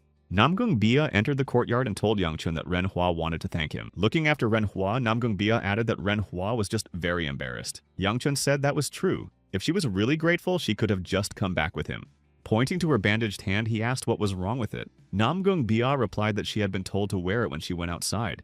Yangchun said he didn't know she was hurt so badly. She replied that everything was fine and that she only needed to wear it until tomorrow. Namgung Ba asked if he was sure everything was okay. Then the boy noticed that they were talking as equals again. Looking at her, he remembered what had happened that day, how she had helped him stop. Yangchun finally replied that he was fine and thanked her for helping him back then. The girl clearly did not expect him to thank her. Yangchun asked what was wrong with her face and explained that he just wanted to thank her too. The boy said that if she didn't like it, they could just leave, but fell silent when she touched his hand. Holding the boy's hand, Namgun Ba replied that she liked everything. He took his hand away and said that he didn't remember what had happened, but he knew for sure that she was on his side. Yangchun added that it occurred to him that she should know about it. A blush began to spread across her face. The boy remarked that thanks to her, his sister was okay. Namgung Ba abruptly turned away from him. He only managed to finish his sentence before she started to run away. Yangchun asked her where she was going, but she didn't respond. Then Yangchun exclaimed, "What's wrong with these girls today?" Climbing the stairs again, the boy simply fell at the top. He said that it was the mark of Mount Hua. He turned to the old man Shin Cho and suggested that they kill whoever had come up with this. Yangchun remembered that since that battle, the old man had never responded. He wondered where he had gone. The guy saw the smiling face of Jagal Hayok and asked what he was doing there. Yangchun thought that he was making fun of him. As he sat down, Yangchun thought that he must have come to visit the Queen of Swords instead of the doctor. It occurred to him that if the boy was mute, how could he have spoken in his past life? He thought that if he remembered correctly, Jagal Hayok had said that those who rose up against them, and those who dared to raise their swords against them, would become nothing but a bloody trail. Jagal Hayok had proclaimed that now that the world had fallen at their feet, their unity was growing stronger every day. Yangchun thought that perhaps he was deliberately silent. He didn't know what he was up to, but he couldn't let his guard down. Opening the door to the Sword Queen's house, they found her in bed. She asked who had come. Then Yangchun greeted her and said he had come to visit her. She gladly invited him in. The young man deliberately walked past him to catch his attention, but he did not say a word. Yangchun apologized to him again. The Queen of Swords said she was so worried about him because she heard he was in some kind of trouble, but she was glad he was okay. Yangchun said he was very grateful for her concern. She apologized for meeting him while lying in bed. The boy interrupted her and said that everything was fine. The Flower Queen of the Sword said she had heard that he had saved Manhwa and emphasized that it was a wonderful deed. Listening to her, Yangchun felt something familiar. He wondered why he hadn't felt this way before. Although she was very weak, the Sword Queen still tried to smile. She said that Yangchun was a wonderful brother. Yangchun thought that he knew one thing for sure. He could sense demonic energy, and judging by everything, it was as pure as that of a heavenly demon. This was the same disease that was slowly consuming the Sword Queen. But the question was, where did she get it? Could she have crossed paths with him? Demonic energy cannot be simply overcome. What kind of person would be able to endure such a turbulent thing inside themselves? She said it would have been nice if he had come a little earlier. They could have had a nice lunch together. The boy replied that everything was fine. Then she took him by the hand and said that he was her friend's son. The Queen of Swords said she had to be healthy so that he could be at peace, so it would be good, but she didn't finish her sentence. Yangchun felt the energy flow through him as soon as she took his hand. He screamed and pulled his hand away. He didn't know what it was. The art of demonic absorption. Could it really extract energy from people? The doctor said he had already told him to close the door. The draft was terrible. Noticing Yangchun, he asked what the boy was doing there. Manhwa was practicing sword art again. She relentlessly honed every step and strike. She tried to balance on the edge of the abyss to overcome her insecurity. With each swing of the sword, she recalled episodes from the situation when she was attacked. The girl remembered how he said that he hadn't expected this, and asked where such a beauty had fallen on him. Then he told her to drop the toothpick. She thought it didn't make sense. The frightened girl didn't know what to do.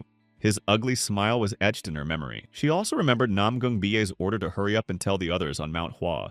Namgung Bie shouted at her to get ready because there was nothing she could do now. She told her to run and she ran, throwing away her pride, her responsibility, and even her savior. Manhwa thought that her teachers had not told her about this. The girl continued to swing her sword. He asked Ms. Gu if she was still training. When Manhwa looked back, he asked if she wasn't afraid of overdoing it. Yang Feng held out a flask and offered her some water, adding that she could drink the whole flask if she wanted to. She recognized Yang Feng. He was the youngest warrior of the Blooming Sword Order. Manhwa wondered if he would be afraid if he were in her place. Manhwa remembered the doctor's words that everything could have ended much worse if it weren't for her brother. Therefore, she must thank him when he wakes up. He asked if it wasn't strange that her brother, with all his strength, was able to defeat a half-demon. Even a girl from the Namgung clan couldn't do it. He said he knew his energy was confused, but he didn't know he could use it like that. Looking at her unconscious brother, she thought that he was weak and selfish. She thought that everyone was following the path of a warrior while she was just clinging to her teacher and behaving like a spoiled child. The girl wondered how she would blossom if all she knew was how to run away. With these thoughts in mind, the girl raised her sword. Yang Feng was a little surprised and asked if she would continue. If so, he would leave the water there and she could return the flask later.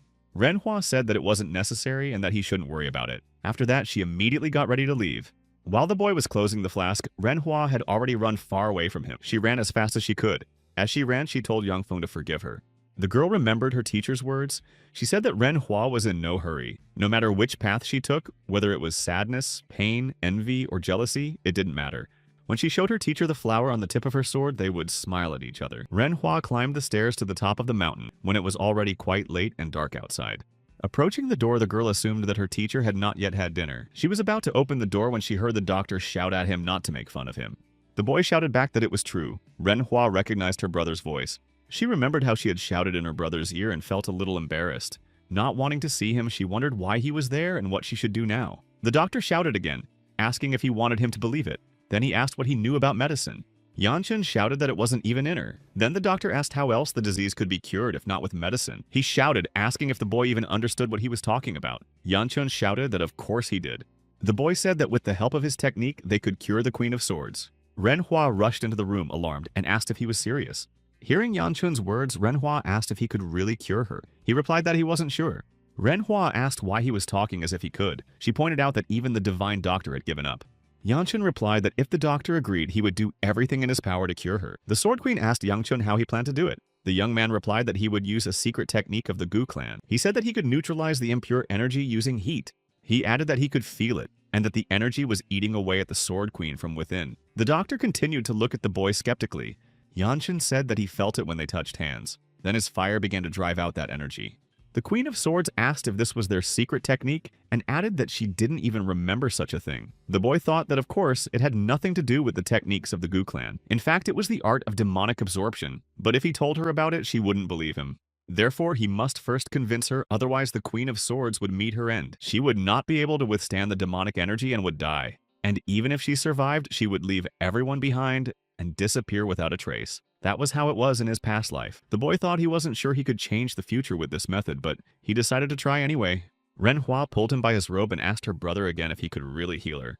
Her eyes filled with tears and she asked her brother to save her teacher.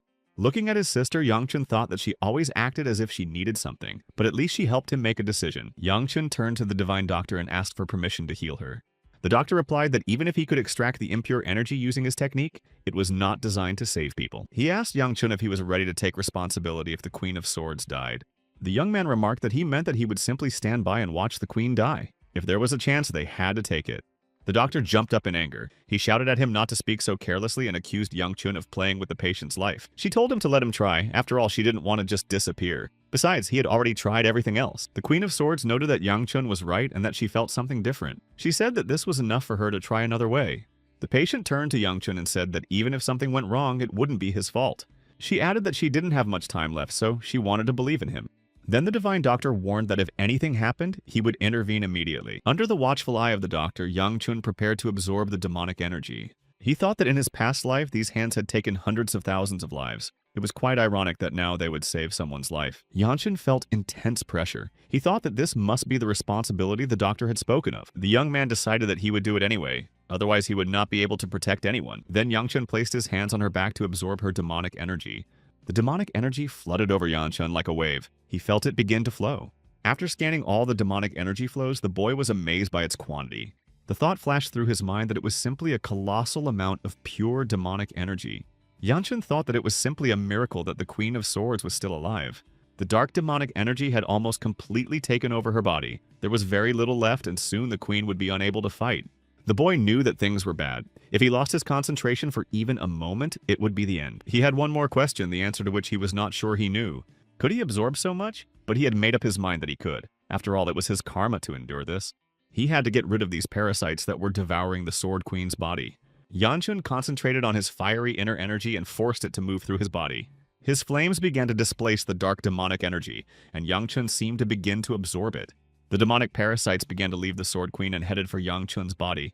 In an instant, the boy felt a hellish heat in his body and took his hands off the Sword Queen's back. The boy began to fall. He heard his name being called but did not have the strength to answer. He heard a demonic voice in his head saying that the taste was different but still delicious. Unable to resist this force, the boy simply began to lose consciousness. She advised her to raise the sword a little higher. The soul. A tried to follow her instructions. After making a lunge, the girl asked if she should do it like that. She confirmed that she should. The Divine Blade said that the girl had become much stronger. The girl replied that it was all thanks to her. The girl said that her grandfather was angry when she told him she wanted to learn martial arts. He was so upset. Wee Sola started crying, but suddenly she heard a woman's voice telling her not to cry. Then Weasel Ah saw a beautiful girl who promised to teach her sword technique. Smiling, she said that at first she was afraid that she had used her body, but now she thinks she is better than her grandfather. Wee Moon found Weasel Ah, who was hiding to practice with the sword, and called out to her. He shouted that he had already told her not to touch the sword. Hiding the sword behind her back, Wee Sola mumbled that she was just standing there. Yanchun opened his eyes and groaned again in pain. He felt it in every part of his body. As soon as he remembered the recent events, he immediately sat up and called for the Sword Queen and the Divine Doctor. He asked where they had all gone. The boy groaned again. Yanchun thought he was feeling that nasty sensation again. He thought that judging by the raging demonic energy, he must have absorbed it after all. Gu Yangchun decided to check on the Sword Queen and headed for the door. When he left the house, he saw his sister standing and looking up at the tree. Yangchun called out to his sister, but she just stared up at the sky and smiled as if spellbound. He became curious about what his sister was looking at so intently, and Yangchun also looked up. He was amazed when he saw the blooming Queen of Swords training again. The Queen of Swords was jumping from branch to branch and flying around like a bird. Stunned, Yangchun thought it might be a transformation, but soon realized that she was returning to her normal form. She looked healthy and full of energy. Her moves looked fantastic. Landing, she said that he had finally woken up. She told him that there was something she wanted to do. Noticing her teacher, Manhwa immediately rushed to her. The girl looked so happy. Manhwa immediately rushed to hug the Queen of Swords. Hugging the girl, she thanked her. Then she looked at Gu Yangchun and said that it was all thanks to him. He thought that it wasn't a good time for that. Yangchun began to say that he just wanted to help. Yangchun almost jumped when he heard the voice of the divine doctor behind him. He pulled the needles out of his head and said it was excellent work. The doctor noted that he had indeed been able to disperse the energy that was blocking her flow. The divine doctor added that it was quite interesting and asked for permission to study his method. The young man thought that was impossible. He couldn't tell him everything. Nothing smarter came to mind than to simply try to run away from the doctor. Namgung Ba looked sternly at the young man and asked him where he had been the previous night. Hearing such an unexpected and strange question from Namgung Ba, Yangchun choked. He put down his glass and started coughing. Namgung Ba asked again where he had slept. The young man wondered why it felt like he had been caught cheating. Technically, he was her fiancé, but still. Yangchun said that he had been training and was so tired that he collapsed right there. She asked if that was true. Yangchun asked why he would lie. The young man wondered why he was being interrogated. Namgung Ba loudly put her chopsticks on the table and said that he should have told her where he was going. She was worried about him. The girl got up from the table and told him not to forget about it next time. Then Yangchun asked where she was going in the middle of dinner. Namgung Ba replied that she was going to practice. When the girl left the room, Yangchun sighed heavily and said that it was difficult. Looking at the dejected Wee Sola, Yangchun asked her what was wrong, as she was not usually so quiet. Wee Sola immediately burst into tears and tried to say something but started spitting. Yangchun asked what the hell she was doing. She hissed through her mouth full of food but replied that her grandfather had told her not to talk to him. He had yelled at her so badly. Yangchun shouted that she should stop talking with her mouth full. He couldn't understand what she was saying at all. After telling her to finish eating, the boy thought it was just a nightmare. He already had enough problems as it was. But a bunch of demonic energy was one thing. He was more concerned about where old Shincho had gone. The boy thought that maybe the voice he heard when he absorbed the demonic energy was somehow connected to his disappearance. It seemed like Shin Cheol had said something like that, as if he was holding something inside him. Thinking about the dark energy, Yangchun asked if that thing had eaten him. His thoughts were interrupted by Manhwa. She announced through the door that he had a visitor. The boy asked who it was. The door opened and Manhwa entered. She said it was her and apologized for interrupting his lunch. Yangchun asked why she was following him. She knew how difficult it was to get here. She told him to shut up and said she was following him because she liked him. She also said that his energy was returning to normal. She quickly thanked him for healing her and added that she owed him more and more lately. The boy said that she had climbed those stairs just to tell him that. Did she really have nothing better to do? His words greatly annoyed his sister. She shouted at the teacher that now he could see how unbearable he was. But then she appeared in the doorway and told Manhwa that everything was fine. She added that such a debt could not be repaid with words. Then she asked why he was surprised. Shaken by her appearance, the boy replied that he was just glad she was okay. The Queen of Swords said that she herself did not expect to get back into shape so quickly. Yangchun asked if she meant that she was completely healthy. She asked him in return what he thought. He replied that it seemed so and noted that she looked much better. She said that she had come because she wanted to thank him. She told Yangchun that if he ever needed anything, he should just ask. She was ready to give her life for him since he had saved hers. Yangchun replied that she shouldn't offer her life. After all, he had gone through so much for her. Smiling, the teacher said that it was useless anyway. Therefore, she would do everything she could. He asked how she knew that he would not ask for something foolish. Taking him by the hand, the Queen of Swords replied that it was because of what she had seen. That was why she doubted that he would ask for anything bad. Surprised by the Queen of Swords' confidence, Yangchun wondered where she got that idea. After all, he was the one who had killed all the disciples of Manhwa. Even though Manhwa's death was not their fault, he simply needed to vent his anger. The Queen of Swords said that if he couldn't think of anything, he could tell her next time. But while she was here, she asked for permission to ask for one more favor. Looking at Wee Sola, she said she was sorry for interrupting their lunch, but she couldn't leave because she needed to talk to Yangchun. Then Manhwa asked if she needed to leave as well. She looked at Manhwa and replied that she would just quickly tell him something, so she could wait for her outside.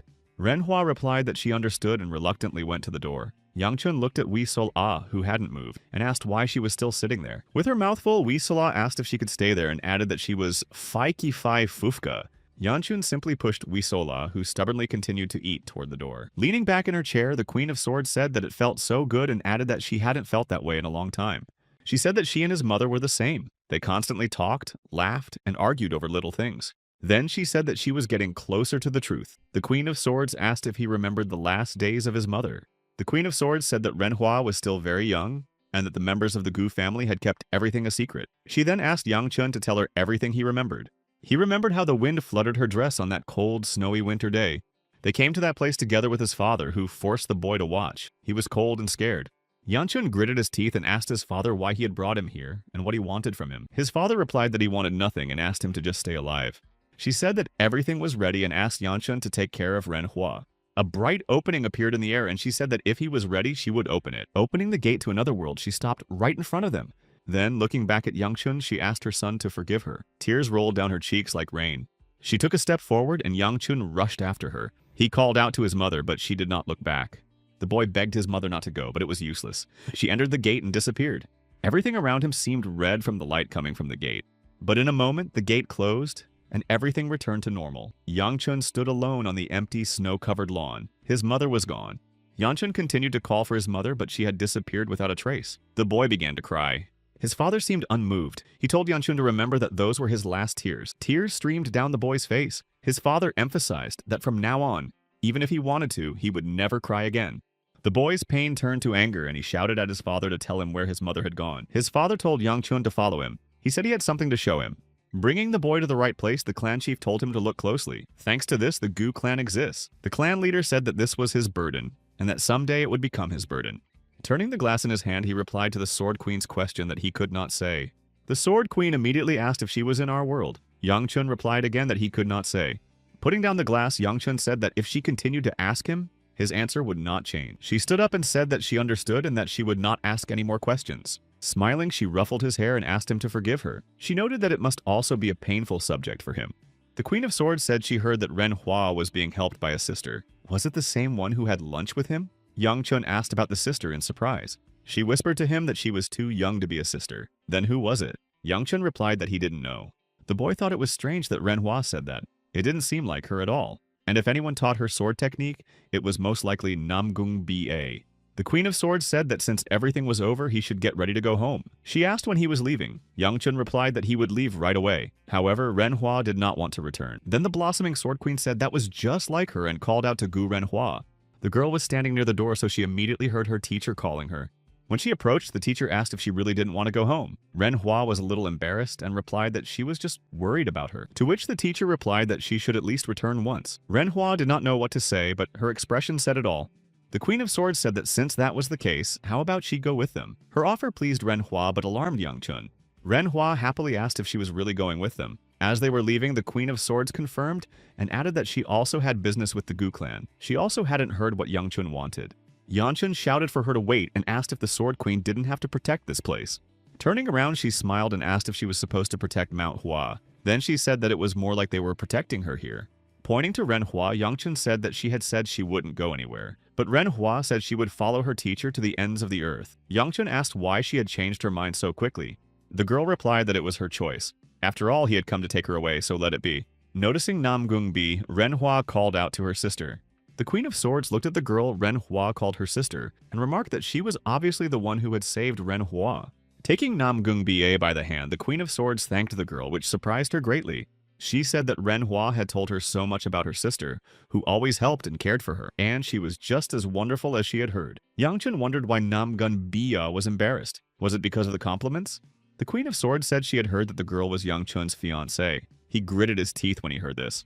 At the same time, the Queen of Swords noticed that they were both so kind, and she was sure that they were right for each other. Then Yang Chun asked how she already knew about it. Wisola noticed her and was surprised. When the Divine Sword appeared, Wisola offered to train the girl and added that they needed to finish what they had started. Agreeing, Wisola immediately followed her new friend. Yang Chun called out to her and asked where she was going, but Wisola did not hear his question. Turning to her teacher, Manhwa reminded her that the Jiwa festival was coming soon. She asked if the teacher would go with them, and if so, why not go after the festival? The teacher replied that it was a good idea and asked what Yang Chun thought. He replied that if she had already decided to return, there was no stopping her, so he would also go after the festival. Clapping her hands joyfully, the Queen of Swords exclaimed that it was decided. The Queen of Swords looked at Manhwa and chuckled thoughtfully. The girl asked the teacher anxiously if something was wrong. She replied that now that she could see her in the light, she wanted to ask if she had gained weight. The girl asked indignantly what she meant. Laughing, the Queen of Swords said that she was so worried about her useless teacher that she completely forgot about training and apologized. Yang Chun barely restrained himself from laughing and snorted into his palm. Then the Queen of Swords asked about sparring with Yang Chun. The boy was indignant and didn't understand, and asked what was wrong with her. The teacher said that starting tomorrow she would teach him again. Let the girl warm up first. Manhwa told the teacher that she could do it herself. The girl emphasized that she had never missed a training session. The teacher put her finger to her nose and said she didn't want to hear any excuses. Getting ready for the fight, Manhwa asked her brother if he really wanted this. Yeonchun indignantly asked if she was going to pretend and reminded her that this was sparring. Then he told her to show what she could do. Manhwa gripped her sword tighter and immediately moved to attack her older brother. She remembered that evening and their conversation at dinner. She ate a few small pieces and turned to her brother. Little Manhwa asked her brother to finally tell her about it. His sister told him to stop pretending he didn't know. Yeonchun replied that she was the one pretending. The girl said that their mother had been gone for several days and that their father didn't care. She added that it was all very strange. Yeonchun grumbled for her to shut up and eat. Then his sister screamed, asking how he could say that when their mother was missing. Tears streamed from her eyes. She said that they didn't know where she was or what had happened to her, or if she would ever come back, and he was sitting there stuffing his mouth. Through her tears, Manhwa asked if he didn't care at all that their mother was missing. But the boy couldn't allow himself such weakness and turned his pain into anger. He overturned the table and shouted that she should stop whining. He shouted that he had already told her that he didn't know where she had gone, but she kept asking him and he was tired of it. Yeonchun leaned over his sister and said that their mother was dead. Then he asked his sister if she was happy now, if she felt better. Little Manhwa asked if it was Dad who killed Mom. Yeonchun replied that he didn't know and told her to ask him herself. There was so much anger in his eyes. Yeonchun yelled at her to stop thinking about her, shut up, and move on with her life. He threatened his sister that if she dared to speak to him in that tone again, he would not be so lenient. That is why Manhwa distanced herself from her brother and hoped she could forget. She wanted to forget her mother, her brother, and the unfortunate Gu clan. She thought she could do it if she stayed on Mount Hua. Manhwa firmly decided that her real family was her teacher, and she would stay with her. Their sparring ended in a few minutes. Yeonchun told his sister that her technique was still clumsy. He added that he had to admit that she was quite strong and fast. It seemed that the Queen of Swords had trained her well. The girl sat down and asked her brother if they could go back to the way they were before. Yeonchun grumbled in response, asking her what she was talking about, and added that it was too late. Without saying another word to his sister, Yeonchun left her alone. She quietly remarked that her brother hadn't said no. The sun was already setting behind the mountain peaks, leaving only a pink glow on the waterfall. Muen decided to practice while he had some free time on one of the rocky outcrops of the turbulent mountain river. He lunged and parried. He repeated the technique over and over. However, his thoughts were elsewhere. Drops of water bounced off the rocks and flew upward. Muen saw his reflection in one of these drops. With a single swing of his sword, Muen cut the drop with his reflection in half. Gritting his teeth in anger at himself, he tried to understand why. He was tormented by a feeling of guilt. Sitting next to his unconscious young master, he asked why he had done such a thing and why he had left on his own. Muen asked for forgiveness. He thought he knew that his master did not want to see him. He also understood that he was no longer needed, but that did not mean that he was absolved of responsibility. After all, his role was to be the sword and shield of the Gu clan, and he intended to fulfill that role. He was tormented by a question. While the young master was risking his life for others, what was he doing at that moment? He continued to cut through the waves with his sword, trying to quell his anger and find answers. Muen thought he was pathetic. He was the one who trained to protect others. But if he couldn't do it, what was the point? His heavy thoughts were interrupted by a familiar voice. A girl asked her sister if she was sure this was the place. Then she noticed that it was too high up. That voice definitely belonged to Wee Sol A. Muen thought he must have imagined it. There was no way Wee Sol A could have come here. He heard her say that she was fine and that she was going to continue. The girl asked if she should go as usual. Vi Sol A exclaimed that her feet were wet, but she would go on anyway. She asked again how long she should keep her eyes closed. The voice replied that it would be a little longer. The divine sword told her to concentrate until her movements became natural. The girl replied that she would, but she was still trembling. What if she fell? The divine sword said that everything was fine and she was doing well. Then it ordered her to perform the third form. Vi Sol A lunged forward and swung her sword. The divine sword commanded her to repeat it again. She repeated the combination again and exclaimed that she had done it. The divine sword confirmed this and told her to perform the fourth form. Watching closely, Muyeon thought that maybe he was dreaming. Or was it really Wee Sol A? And it looked like she was talking to someone. But the most important question was what she was doing there. It was so dangerous. The young master would have gone mad if he had seen it.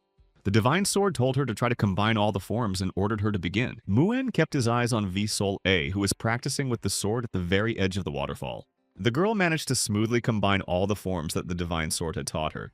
Then the divine sword told her to try the fifth form, and Wee Sol A replied that she would try. Vi Sol A jumped up and did a somersault with her sword in the air and landed back in the same place. She said it was excellent, and Wee Sol A exclaimed that her sister had praised her. Watching Wee Sol A, Muyeon wondered how she did it. Could she have been training in secret? He had always thought she was just a girl who loved sweets. Sighing, Mu-un wondered what he was thinking. He told himself that he would never become better if he just looked at others. Gripping the hilt of his sword more tightly, he thought that now he needed to look ahead and train harder. After all, it was his duty as a defender of the Gu clan, and he was responsible for it. Suddenly, Moyen heard a girl say that it was enough behind him. He turned around and saw Visol A in front of him and asked her when she had arrived. The girl said that all he needed to know was what he had to do. Muyen asked what she was talking about. She did something, and the energy emanating from her struck him with extraordinary force. The divine sword told him not to limit himself. Sometimes it is better to break the rules. Barely able to stand, Muyen exhaled and asked what had just happened.